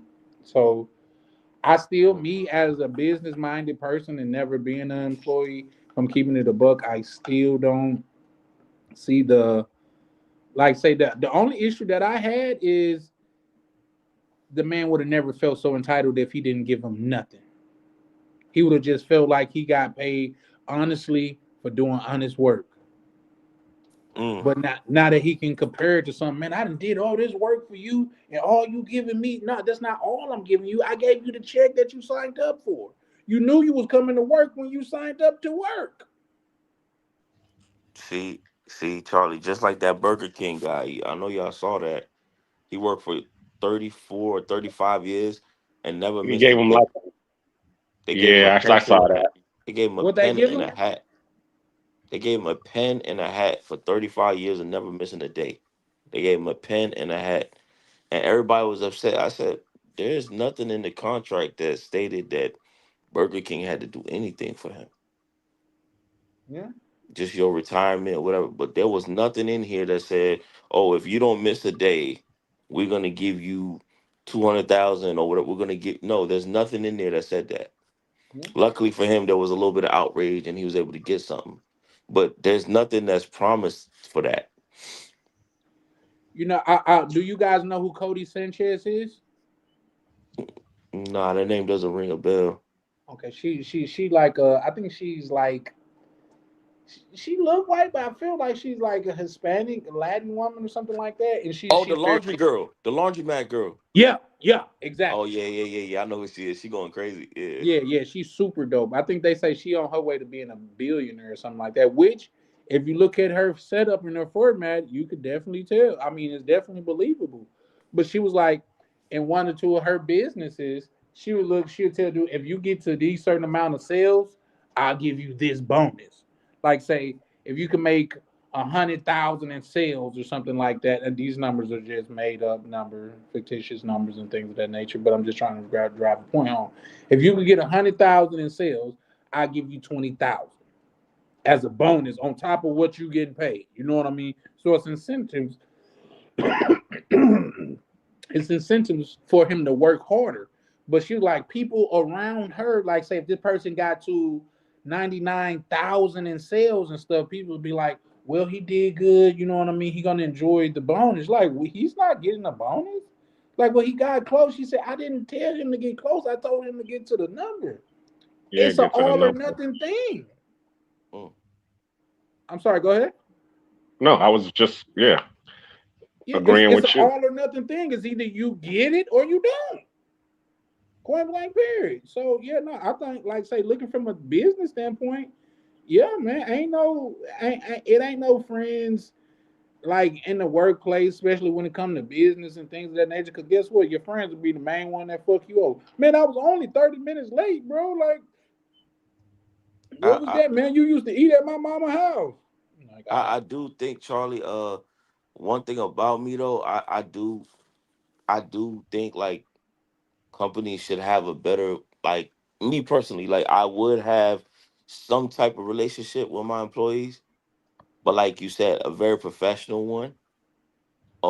And because I still I don't want to be out of touch completely, because sometimes you can move up the corporate ladder or the chain, and sometimes you really don't see what's going on back down there, right? You See, only get, go ahead. no, I was gonna say you only get what's being passed up. So I am kind of like that. Like I always been somebody to look out for the people on my team and stuff like that. But I do think that there is a limit though, because that's when they get comfortable, Yeah. right? So I agree with that. Like you have to, at a discretion, be discreet about how you deal with your employees. Well, Yeah, see, I there's the get that. thing. Well, go ahead, There's the Blake. thing. There's the thing. Me being in Japan, okay, and learning. One of the things that we, in the military, we had to learn about different styles of management. And in Japan, their style of management was we're all family. So the Toyota Corporation, for example, you work for Toyota. All of you all are going to go exercise. How many of you all seen that movie? It was a movie a long time ago, with it was called Gung Ho, where who was the dude? He played in was it Michael Keaton? It might have been Michael Keaton. Mr. Mom. He also played. Anyway, doesn't matter. They had a Japanese company come into their state to revitalize their car plant. So, and then the Japanese company was implementing their ways. That they had physical training days physical training in the morning. You would have to go out with the boss and hang out with the boss, but also a lot of the perks was with these companies, as I said, they treat you like family. That way you have the mindset that like everything that you're talking about, you're going to want to go to work. You're going to have that love of the company. You're going to have that spirit of the company deep within ingrained in you, versus I'm just coming here for a paycheck. You know, these people don't care about me. I'm just a tool. Because what happens with that is, like you said, there is some resentment to where a lot of people will say in America what you all were saying. The boss is going to pay you just enough so that you don't quit, and the employee is going to work just enough so that he doesn't get fired. So you have that dynamic going on. But in Japan, they don't want that dynamic going on. They want you to give your all every day and believe that you are a part of, not just you're just not an employee of my company and you're making me a whole bunch of money. You're a part of my family. So therefore, no, we are going out together, and you're gonna go drinking and go dancing and do all of that with the boss. You're gonna go work out with the boss. We're also gonna knock all of these projects out together. But also too, a lot of these Japanese companies, they bought and developed the high rises that their workers live in. So when you going home to your nice apartment or whatever, that apartment is actually the company's apartment. So your whole life is wrapped around the company that you work for when you're living in Japan. That reminds me of the placebo effect. Like it's just I'm making you think that I'm giving you something, but you're giving me something, right? Because the Hmm. placebo effect is like what they say, a fake treatment. You remember that, Charlie? Yeah. Can you hear me, Charlie? Yeah. So, uh, it kind of reminds me of that. Like they make you feel like it's family, and that I think you're muted, Charlie. But yeah, I was. it make you feel like it's family, and we're gonna do these events and all that together. But at the end of the day, we're gonna get to this common goal, Yeah. right? So like I respect it, but it's like it still goes down. It still goes back to the almighty dollar, right? And so it's kind of business is weird that way, Mhm. you know. I agree. Well, Hold on, you got to Black think Cleaner, about it before you this way. continue, hold on, Black Cleaner. Let me read this super chat from the Scream sponsor. Shout out to my good brother YV, man. Good to see you back in in Happy pocket New kicking. Year, Man, Mister. yeah, definitely Happy New Year, man, and Merry Christmas. I don't think Shout out I to talked to YV. you been on Happy Haitian Independence Day too, by the way. Yeah. Sci-Fi say. Hmm. Um, Zoe life for no life. Go ahead. there you go. Is the panel rocking like that tonight? That's what's up. Like I say, like that's my grandparent. I really don't know. I just know it's my bloodline. To be honest, like say, yeah. But let me read YV's comment. He said, "My 2 cents. Before coming up, you must have heard the monologue that was given in the beginning of the live. I want to know which side folks on." Oh wow. Well, I already gave my two Now cents that you on that. definitely did. That you definitely did. That's Prime. I think I can't answer for no man, but I think I'm pretty sure I know what side that Prime lands on. But it'll be nice to hear from you, good brother Prime. I didn't hear. Remember, I told you earlier. I didn't hear the. Oh yeah, you definitely did. I gotta go back and hear it, but I'm pretty sure whatever side, whatever Charlie was saying, man, I ain't got no pushback, dog. Yeah, for sure, for sure, man. I mean, just to make a long story short, man. For one, I was saying that a lot of these guys are delusional, and we do them a disjustice when we allow them to be delusional. Not only that is like it can't always be about cheats, man. It can't always be about women. You got to Mm. decide: do you want to be an investor, a businessman, or do you want to be a trick, a John? Because the fact of the matter is, me being honest with you, bro, she don't love you, nigga. That's not a real relationship. You don't speak the language. You go down there 4 times a fucking year, and Juan and her is having a good time on your dollar.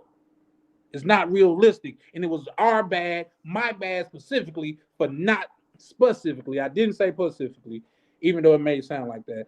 It was my bad for letting you guys get away with thinking that way. You got to go over there if you want to be delusional because I'm going to keep it a buck with you. Only thing you can say is hola and come on stop. My nigga, it's not a real relationship. Mm. But I digress. I agree, 100%. This is if I think there's a saying, I don't know exactly how it goes, but like if you ain't growing, man, you're dying. That's a fact.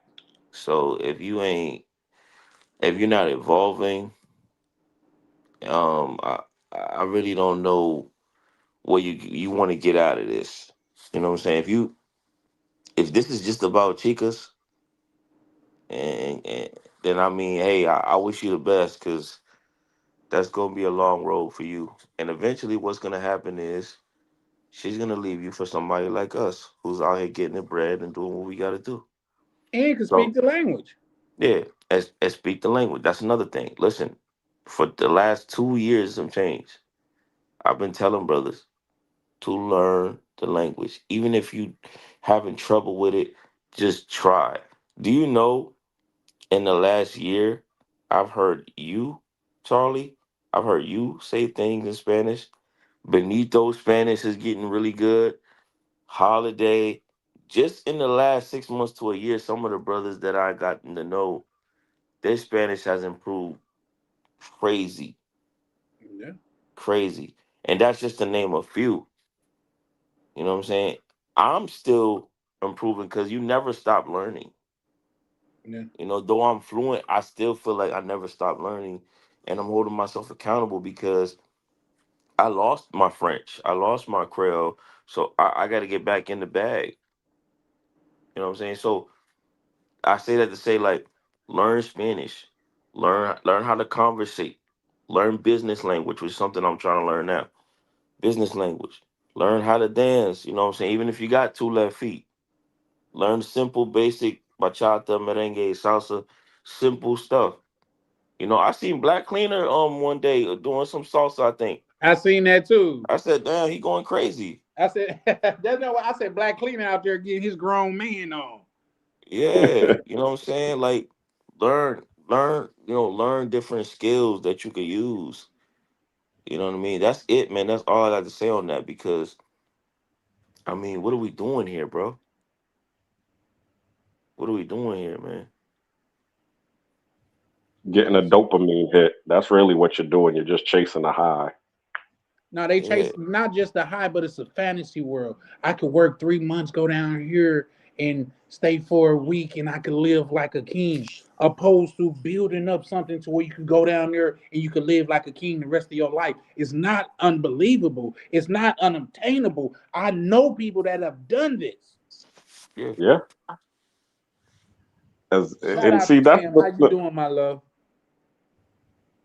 no, she's on. YB, good brother. I feel like I don't want to answer for you either, but what side like say? I think it's only fair that you answer that question as well. Say I want to know which side folks on. Good brother, what side are you on? We didn't hear Like from I said, Mo I feel Black like yet. I Where's feel like I Benito? know, but I can't speak for any man. I'm sorry. Go ahead, Brian. And I said we ain't even heard from Benito yet.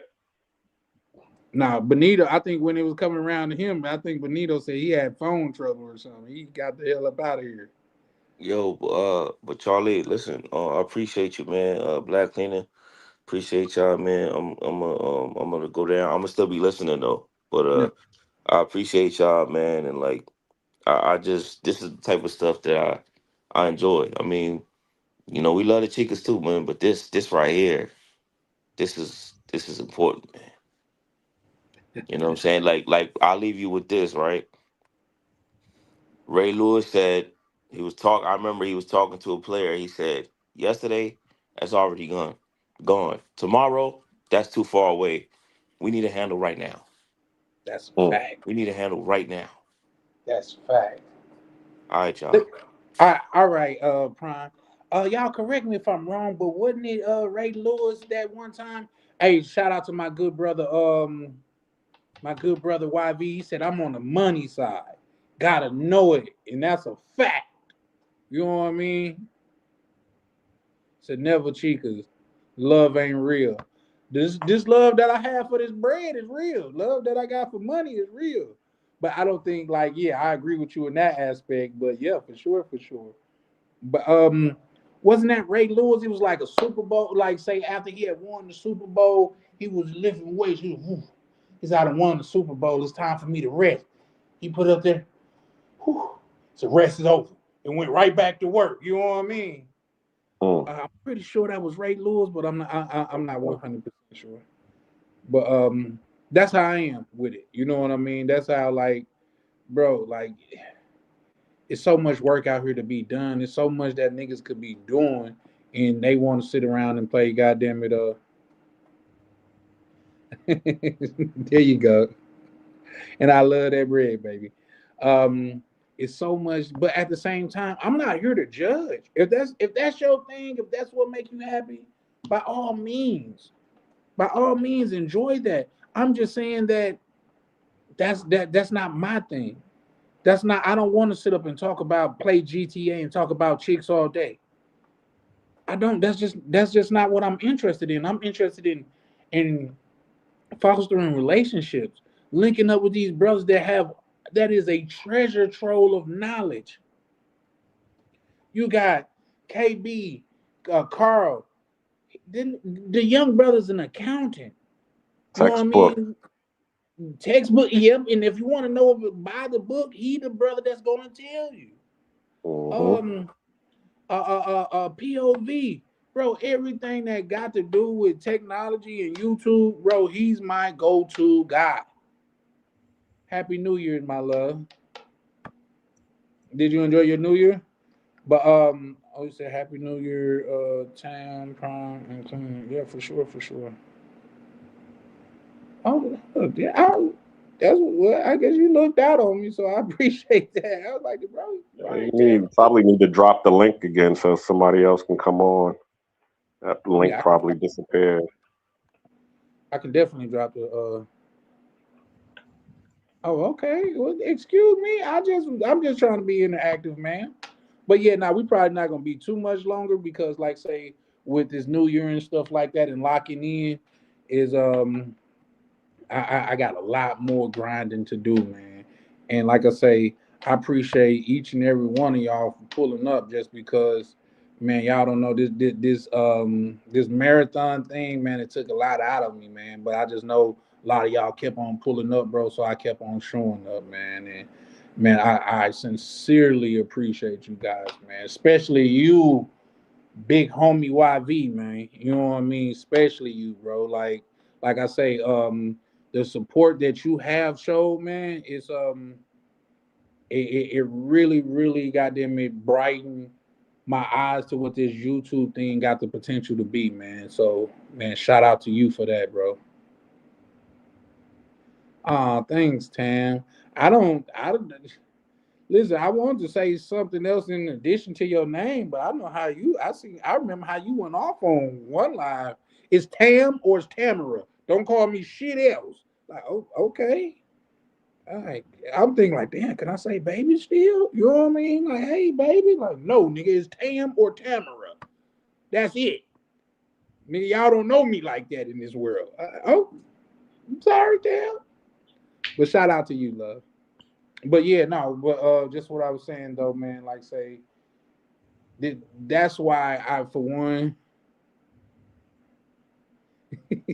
right. But that's why I said, for one, man, like this YouTube thing is a real thing, as well as like when Les was talking last night. I realized um, sometimes, or even with Jay Rillo said, he's like, bro, sometimes I could say stuff and I could be joking, and they just people take it like to heart. You know what I mean? So excuse me, guys. He said they could take it to heart, and I'm saying all that to say that in moving forward, I'm gonna try to be a lot more careful in the things that I say. You know what I mean? And like I say, even though things that I do say, I stand on it. I stand on it with all 10 of my toes. You know what I mean? But at the same time, everything that I say, I'm not 100% like, oh, it's this or that. You know what I mean? What I am telling you, I'm 100% is you guys going to see a transformation in this community. You guys going to see a transformation in me. And like I say, what's today? What today? Thursday. Okay, so I think somebody from the community might be going live, but I'm gonna be putting up these lives at least 3 to 4 times a week, man. And you guys gonna be able to hold me accountable. If you guys want to hear my goals and things of that nature, I don't mind. You know what I mean? Just because, and in fact, I'm working on a community right now, as far as in the back office that some brothers was asking about. I'm working on that right now. You know what I mean? For brothers to be able to reach out and we hold each other accountable because in this we gotta goddamn it put our goals forward. We gotta because guess what?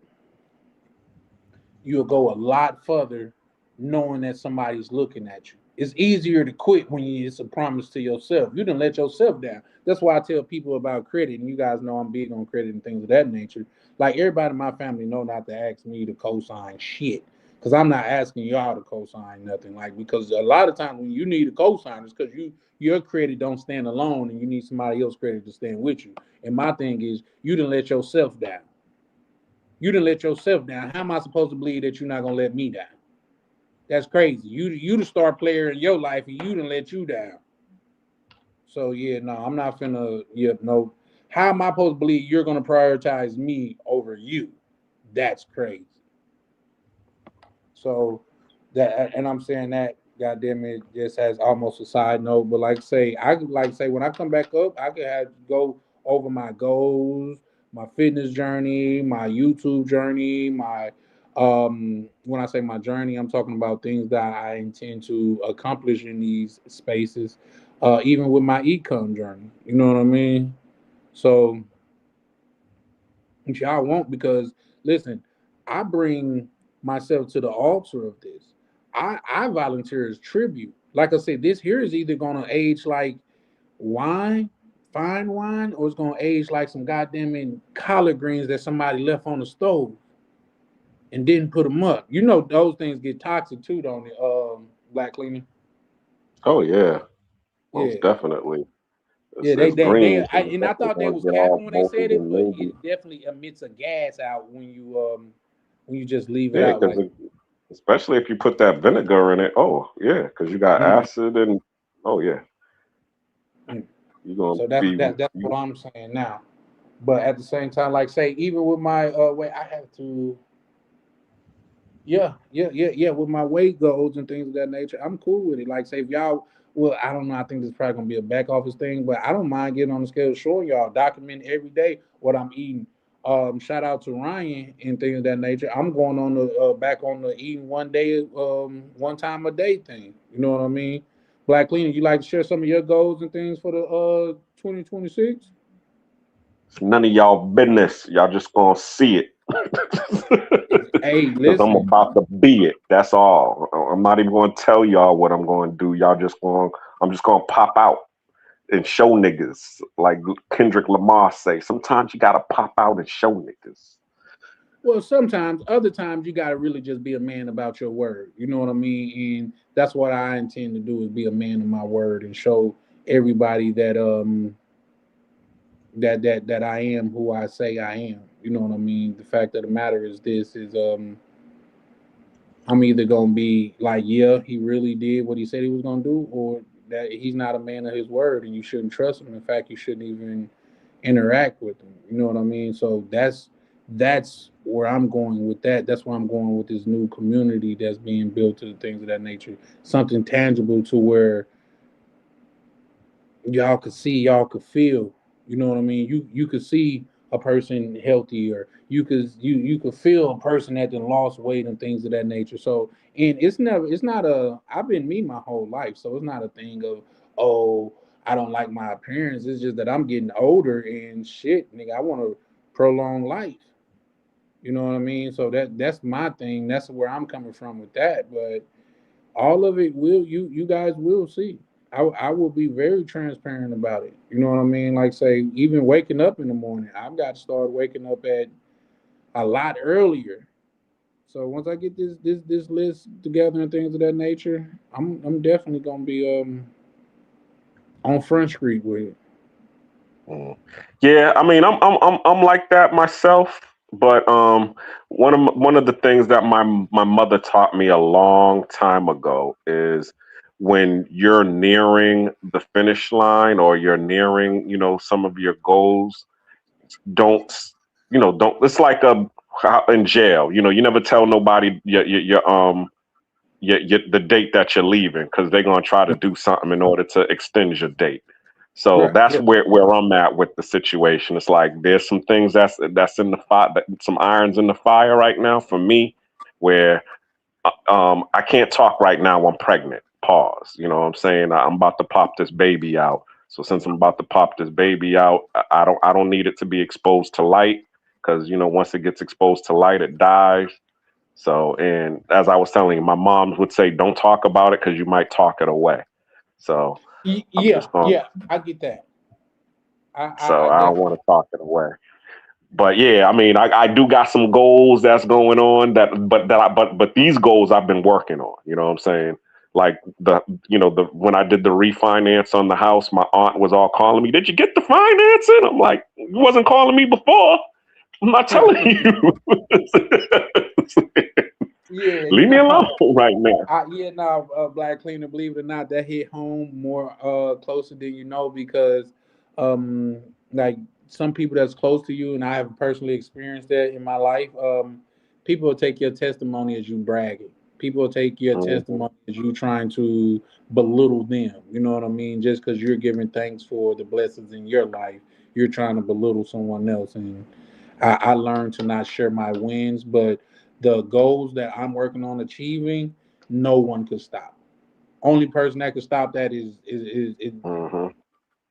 well, I guess I'm in an apartment building, but the big man upstairs, you know what I mean? That's the only person. Like getting to a weight goal, Mhm. my productivity, doing so such and so time far as in my business, being more active far as like exercising go. Nobody could get in the way of that. Nobody. So Yeah, I that's what I'm. definitely need to work on that. The exercising and the how to eat to live, eating one meal a day and making sure it's a healthy one. Yeah, I need to definitely work on that. I've been, especially since I'm legally blind, and it's because of this excess sugar that I'm eating. I need to get off the Oh sugar. So if wow! y'all see me eating a whole bunch of sugar, y'all need to just smack it out my hand like it's a Don't cigarette tell brothers or that a because bottle. they gonna take you up on it. Hey, I don't care. I'm telling you all so that you all do it. But make sure I know you, because if you just listening in the chat and you see me out in Panama and you just smack my hand, I'm gonna smack you back. Who the fuck is bah?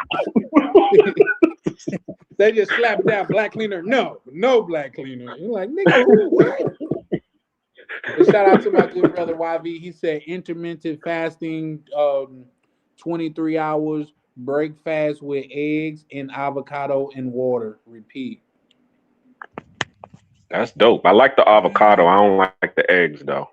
Yeah. This Dr. Sabi said the eggs make you impotent. So I've been staying away from the eggs. But the avocado is actually the egg of the plant family. So I do I've like the heard that. Like they avocado. say it's good, healthy fats in avocado. Yep. Yeah, yeah, exactly. So yeah, for sure, So for yeah, I sure. definitely get that. Yeah, no, I'm working on. Like I say, man, y'all gonna be able to see it, bro. Like I need to be the cat. In fact, I'm probably finna go. Like I say,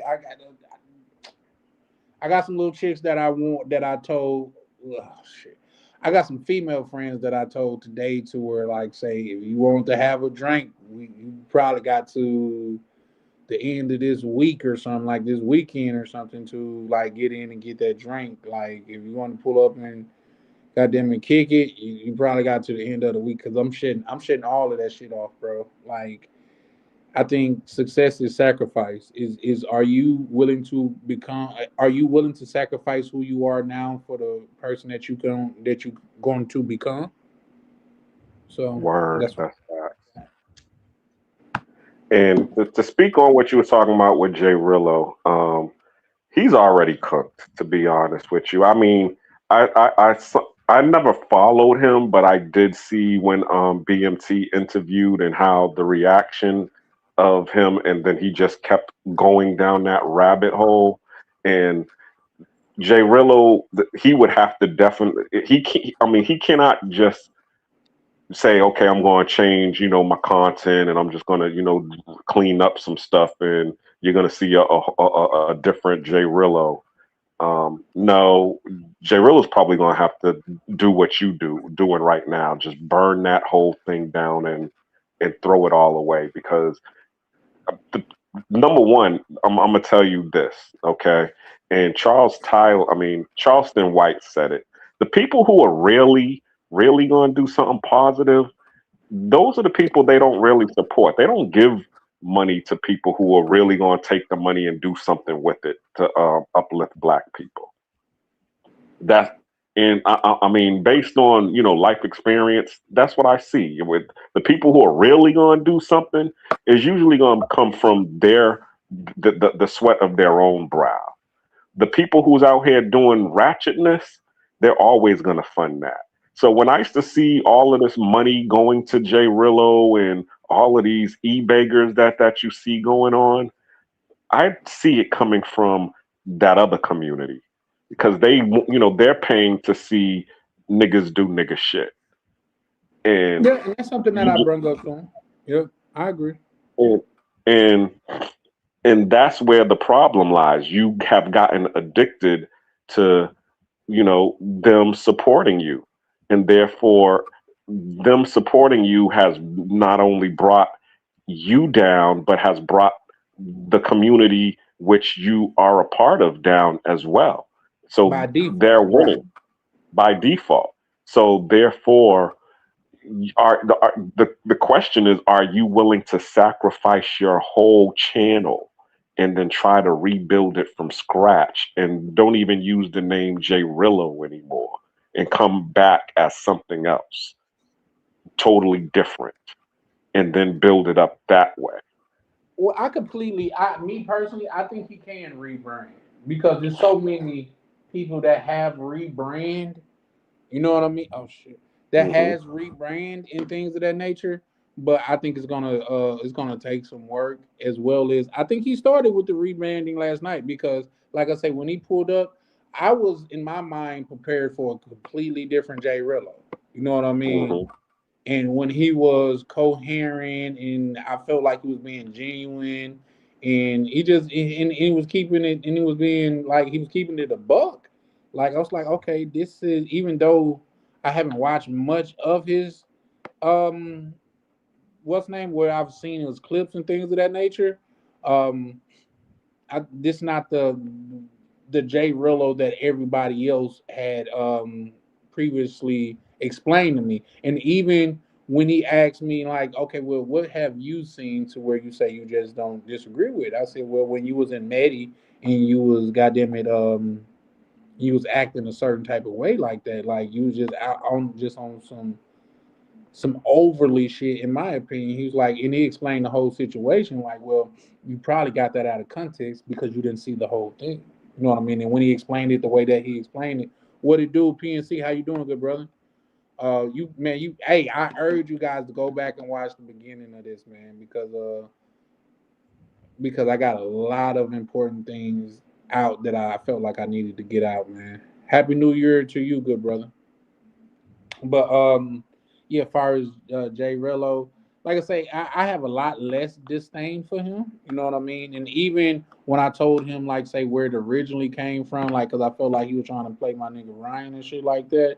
The man, like, bro, I apologize. You know what I mean? Like, I didn't want it to come off like that, bro. You know what I mean? And you can't do nothing but respect that. Like I said, even with conversating with another brother on the live, man. Once you apologize, even though that you were in the wrong, once you apologize and things of that nature, um, unless it's something that is completely wronged you and you can't get past it, you should get past it. Otherwise, in my opinion, those are female tendencies. You know what I mean? To keep on harping on something to where you guys both agree that it was a faux pas.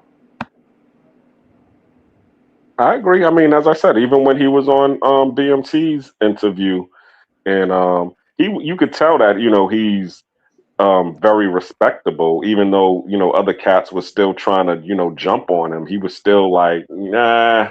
He was just, blowing it off, like, Yeah. whatever, dude. And the interview went how it went, and even BMT still Yeah. conducted a real good interview. So I mean, I do see that he's not just a straight clown with it, even though he's out here promoting clown content. So I would just say, and I know it would be hard for him to do, just throw the whole thing away and then start anew. Because and then what would happen is, if you was to start anew once it became popular, then people would be wondering, well, who's this new cat over here? Because I mean, you already know the formula. That's the one thing that you do know. You know the formula. All you got to do is just implement the formula, and then you're gonna grow, and people are gonna want to know who this new person is, and then once and then later, then they're gonna figure out, oh shoot, that used to be Jay Rillo. You know what I'm saying? But if you over here, oh, that's that Jay Rillo clown. See, you have a lot of repentance to do under that name. Yeah. So that's so. I'll let you go. No, I agree with that, but at the same time, like I say, and I even told him, like, say, I either thought he was mentally disabled or slightly genius, and it turns out to, like, just at least from my experience with him, he's a lot smarter than what he let on, which is to lead me to believe a lot of that is acting. You know what I mean? Hmm. A lot of, and if that's the case, bro, get your bread. Like, I can't be mad at that, opposed from the part that you're doing that's affecting everybody. But if you come on and you giving people what they want and they're paying you for that, man, my brother, do your thing. But it's just like, say, if this is really you and goddamn it, you can't control it, you need to be stopped. But you know what's funny? When you did your the beginning soliloquy that you did, it was a shock value to it that it affected some people. As they say, hit dogs holler. Hmm. And I was noticing the shock value with that, because it kind of reminded me. I don't know if you're familiar with Jason Black, the Black Authority and the business. It kind of came off like that, and he you know has over 100,000 subscribers, and all he does is promote you know uh, pro Black conscious content, but Yeah. at the same time he's clowning. He's the shock jock to all of the clowns. You see what I'm saying? So I was saying to myself, okay, well, if you're getting that kind of effect out of the chat from people that are listening, if you was to continue doing that, you would probably start to garner more subscribers that way. On a positive note, where you over here and you just clowning all of the debauchery and the fuckery that goes on in this chat, because people are gonna, because it comes off kind of like a Kevin Samuels, where Kevin Samuels was clowning all of the females that was trying to do the finesse, or on that Shira 7 sprinkle, or I'm looking for a real man to do everything for me while I do nothing. And he's over here like, well, you're fat. The only thing you're going to have to do is die and, be reincarnated. Yeah, get a cat and die I alone. bet that. Exactly. So Yeah. when you was doing that, I was like, yeah, I could see if he was to continue doing something like this was going is going to gain. You're going to get a lot of traction with that. So yeah, but all in all, just keep doing what you're doing, bro. Because how many? Do you know how many subscribers you gained by doing this marathon? Did you ever take account? I did not. I did not. I know. I was been watching my watch hours closely though, and I Hmm. got, like, say, probably uh, almost double. Well, no, the watch hours that I've been doing since, goddamn it, I started YouTube and like really tracking the watch hours and stuff. Doing this marathon, I almost had the same amount within 2 weeks that I didn't had within like 5 and 6 to 7 months. You know what I mean? So Wow. Okay. it was definitely audience reaching, and not just that. Like say, man, I had some great. That's why I got a half of mine to try to keep it going. But man, I got so much stuff to do, so much stuff to do to where I probably just run one every now and again, but at the same time, because of brothers like YV and things of that nature, man, they really helped me to see the power that's in YouTube. So I got a half of mine to keep it going. I'm gonna see how it go. But today was officially the last day of the marathon. You know what I mean? So I like I say, man, you've been an avid supporter, man. So don't think that is lost on me that you pulled up, man. Like I don't think I remember a time where you didn't pull up, bro. You know what I mean? And I'm saying that to say, man, it is sincerely appreciated, man. You know what I mean? Like I really like appreciate you brothers that like you really make it be known like that you rocking with the channel, like you rocking with the community, and I think that's a tremendous help in order for me to mentally keep going. Well, I mean, I appreciate you all because, as I said, you all were the motivation. Ronan was the battery in my back, but you all are the motivation to keep me going. You know, to keep me to be because there was a time that I did give up. I mean, if you read, you'll read the book or you'll get the audio book, but you know, if you've read the book, there was a moment where I was like, you know, something, fuck this, I'm going back to the States, go live in my go live in my townhome and just be done with it. I'm tired.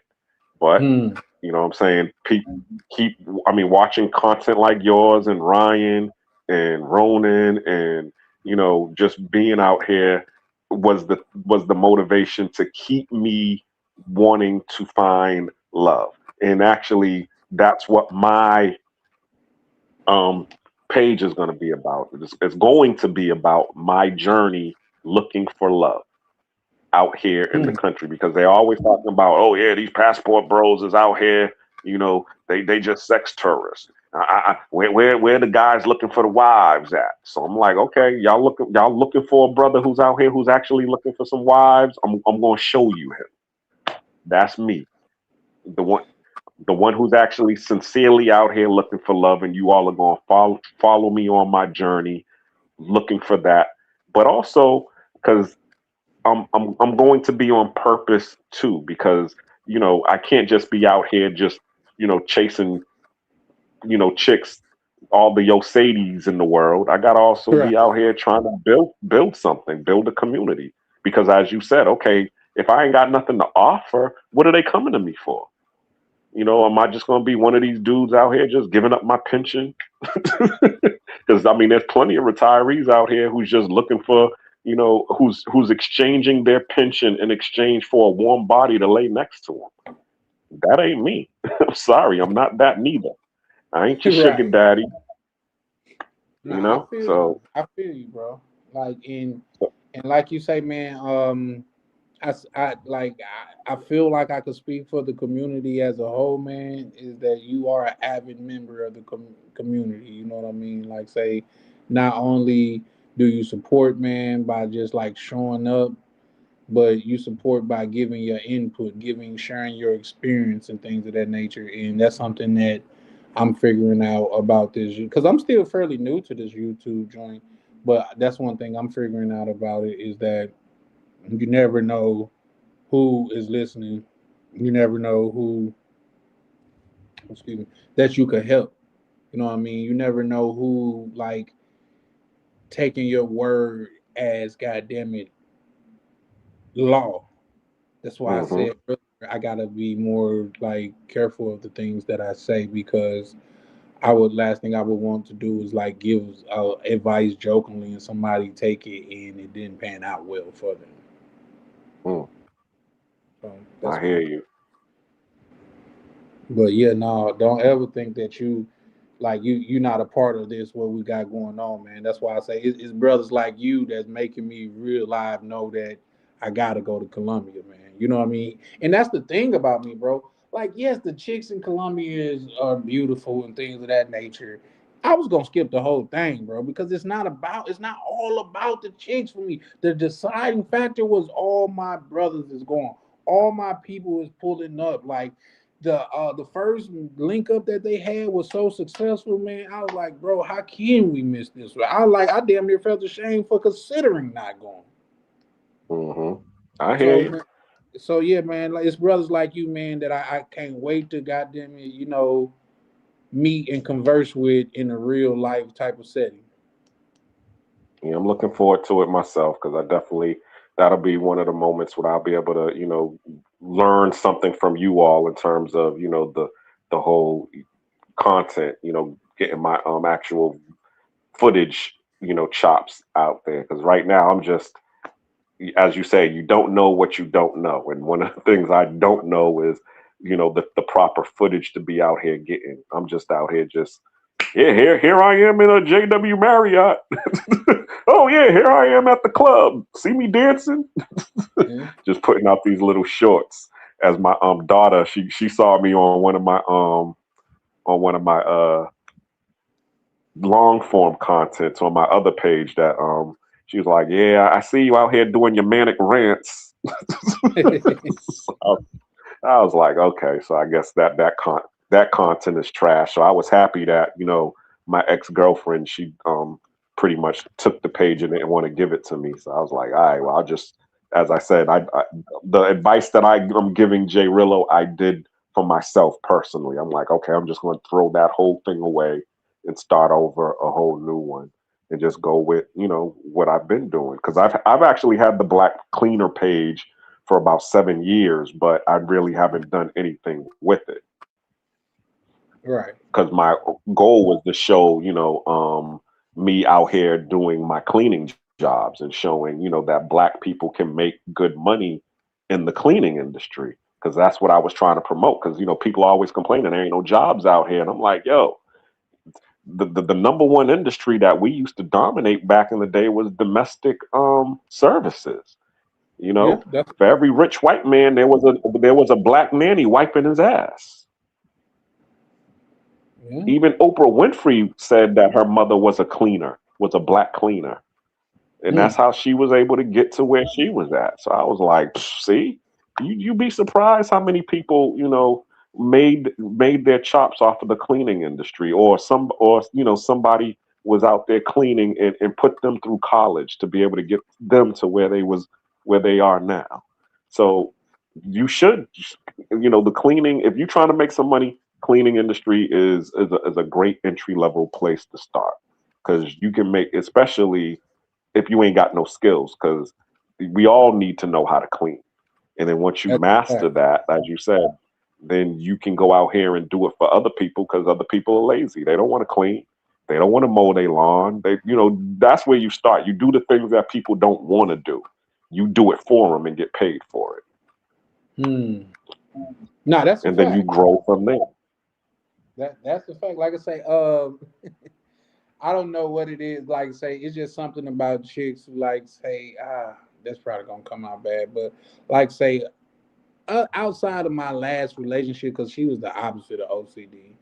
Like say, outside of that relationship, my like the last three females that I fucked with tough, all of them like had a OCD, almost like a cleaning disorder, so much so to where I really, really learned about it being close around these women. Like say one of them, the one that watching my dog and things of that nature, she got this thing about her to where if it's dishes in her sink, like say before I even like say before we used to talk like years and years and years ago, probably damn near a decade ago. Yeah, for sure. Like say, then she stayed with me. Like it'll be dishes in the sink, and she couldn't even sit down and concentrate without washing those dishes. Like yeah, no, like she is that type of person to where she said, she said it baffled me that you think I enjoy cleaning. I said it baffled me that you clean as much as you do and you don't enjoy it. Like say when I leave out of the country and things of that nature and come back, she then cleaned up my dog's whole area. Now, mind you, where my dog's at, it's like a whole separate apartment. So she didn't clean a whole little 2 room area joint. You know what I mean? I'm saying Wow. that to say, um, something like that would be real, real, real dope for her. You know what I mean? Like I say, I try to look out on her at any chance that I can, things of that nature. But yeah, And do you no, man, know? we can come to a close and things of that nature. Black Cleaner. I don't know. I'm gonna try to go live tomorrow, but it just really depends because I still got to drive over here and feed my dogs. Talking about them because I was like going to feed them before my lives, but that just wasn't working on their time schedule. So the later, like 10 o'clock, is when I'm trying to do it. So which is to say that my lives will be a lot shorter. Cause I think the other night we did like a 7 hour live, man. You know what I mean? I'm like, oh fuck, I don't think I got no sleep that night. That night. So yeah. Mission accomplished, dude. As you said, Ray Lewis said time to rest. So, hey, take your rest, man. And take your victory lap. You did it. But did I though? You know what I mean? Like, did I though?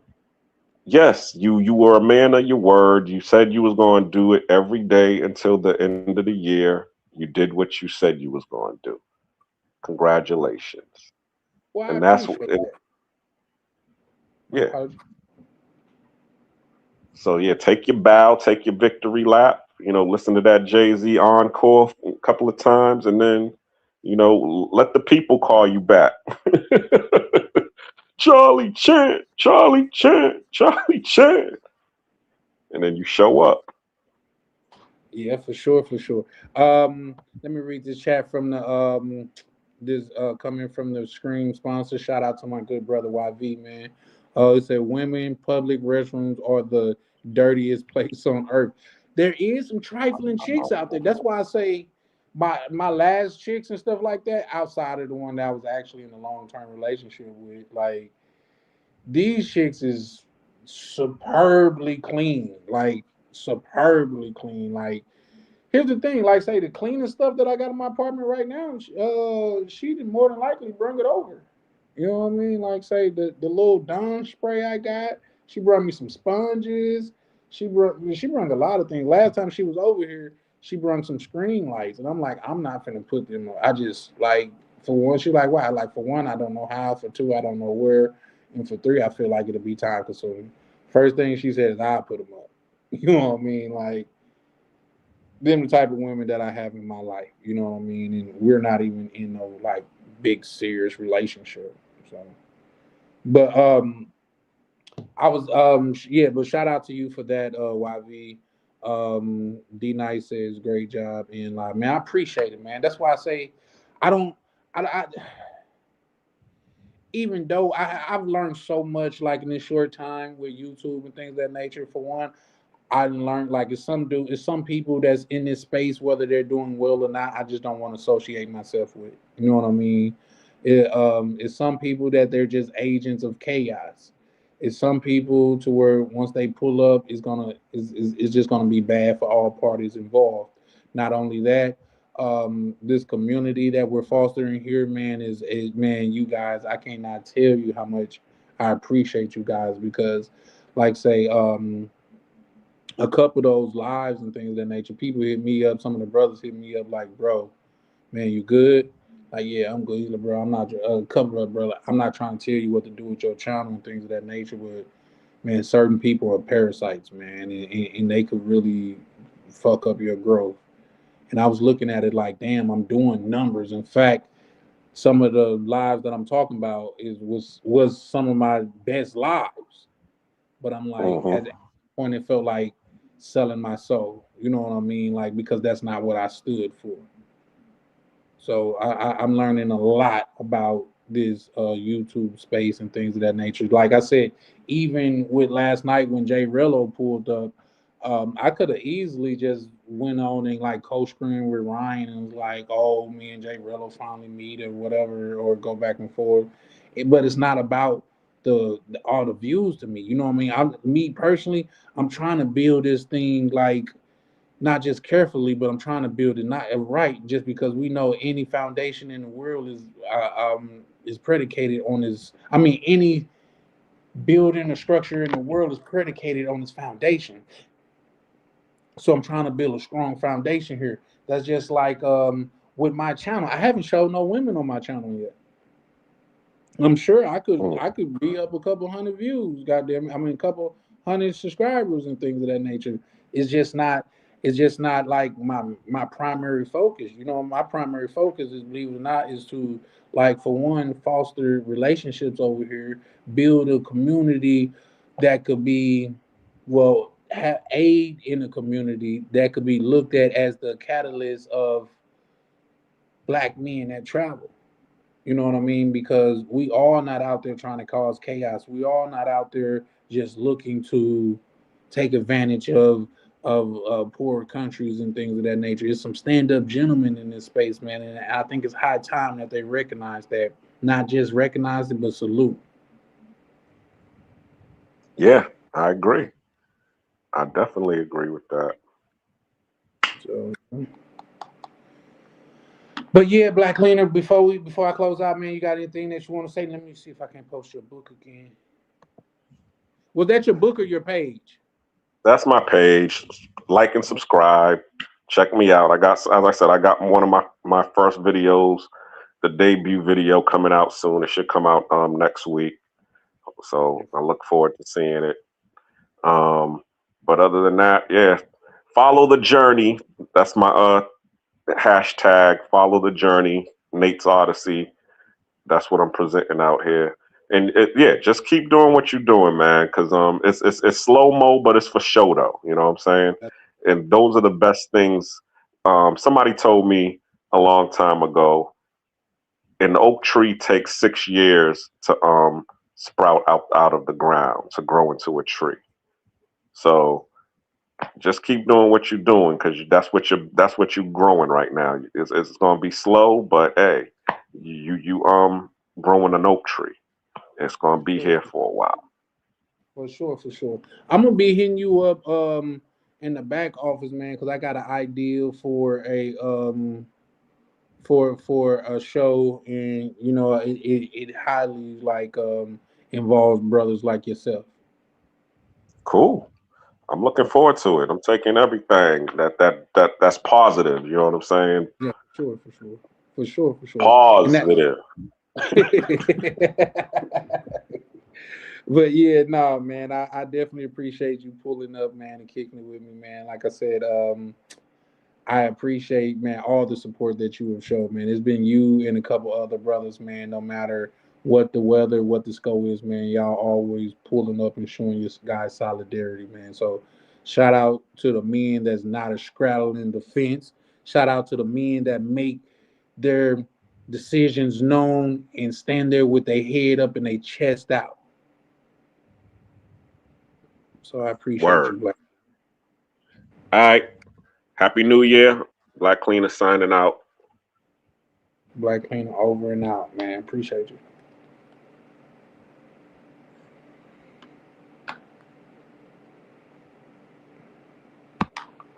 All right, guys. So we today was a good live and things of that nature.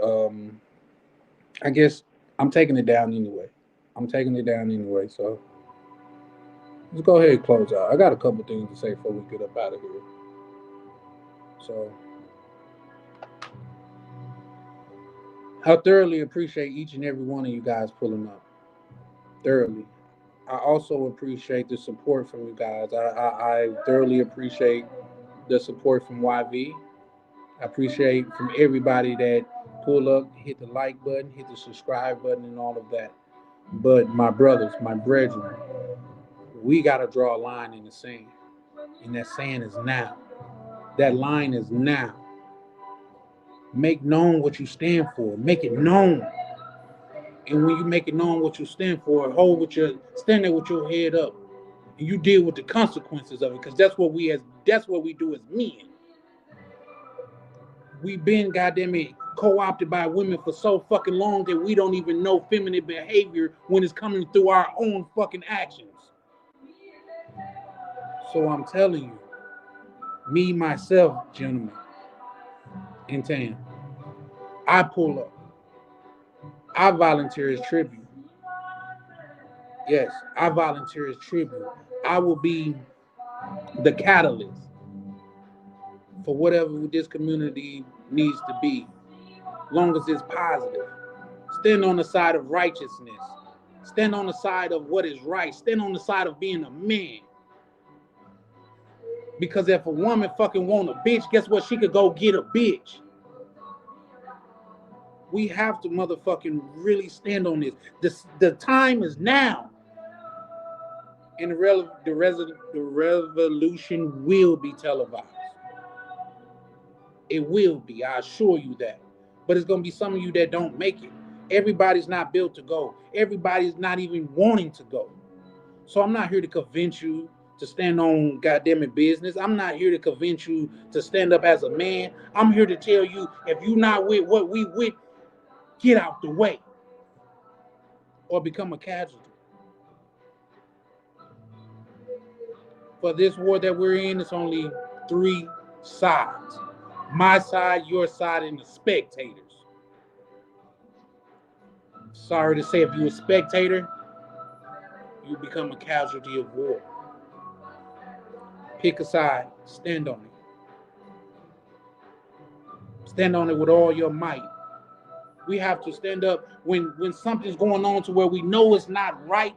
We have to be the first to call it out, because guess what? If they call it out from the outside, it's going to make us all look bad. So stay with that. And with that, ladies and gentlemen, I bid you a farewell. Have a blessed night. And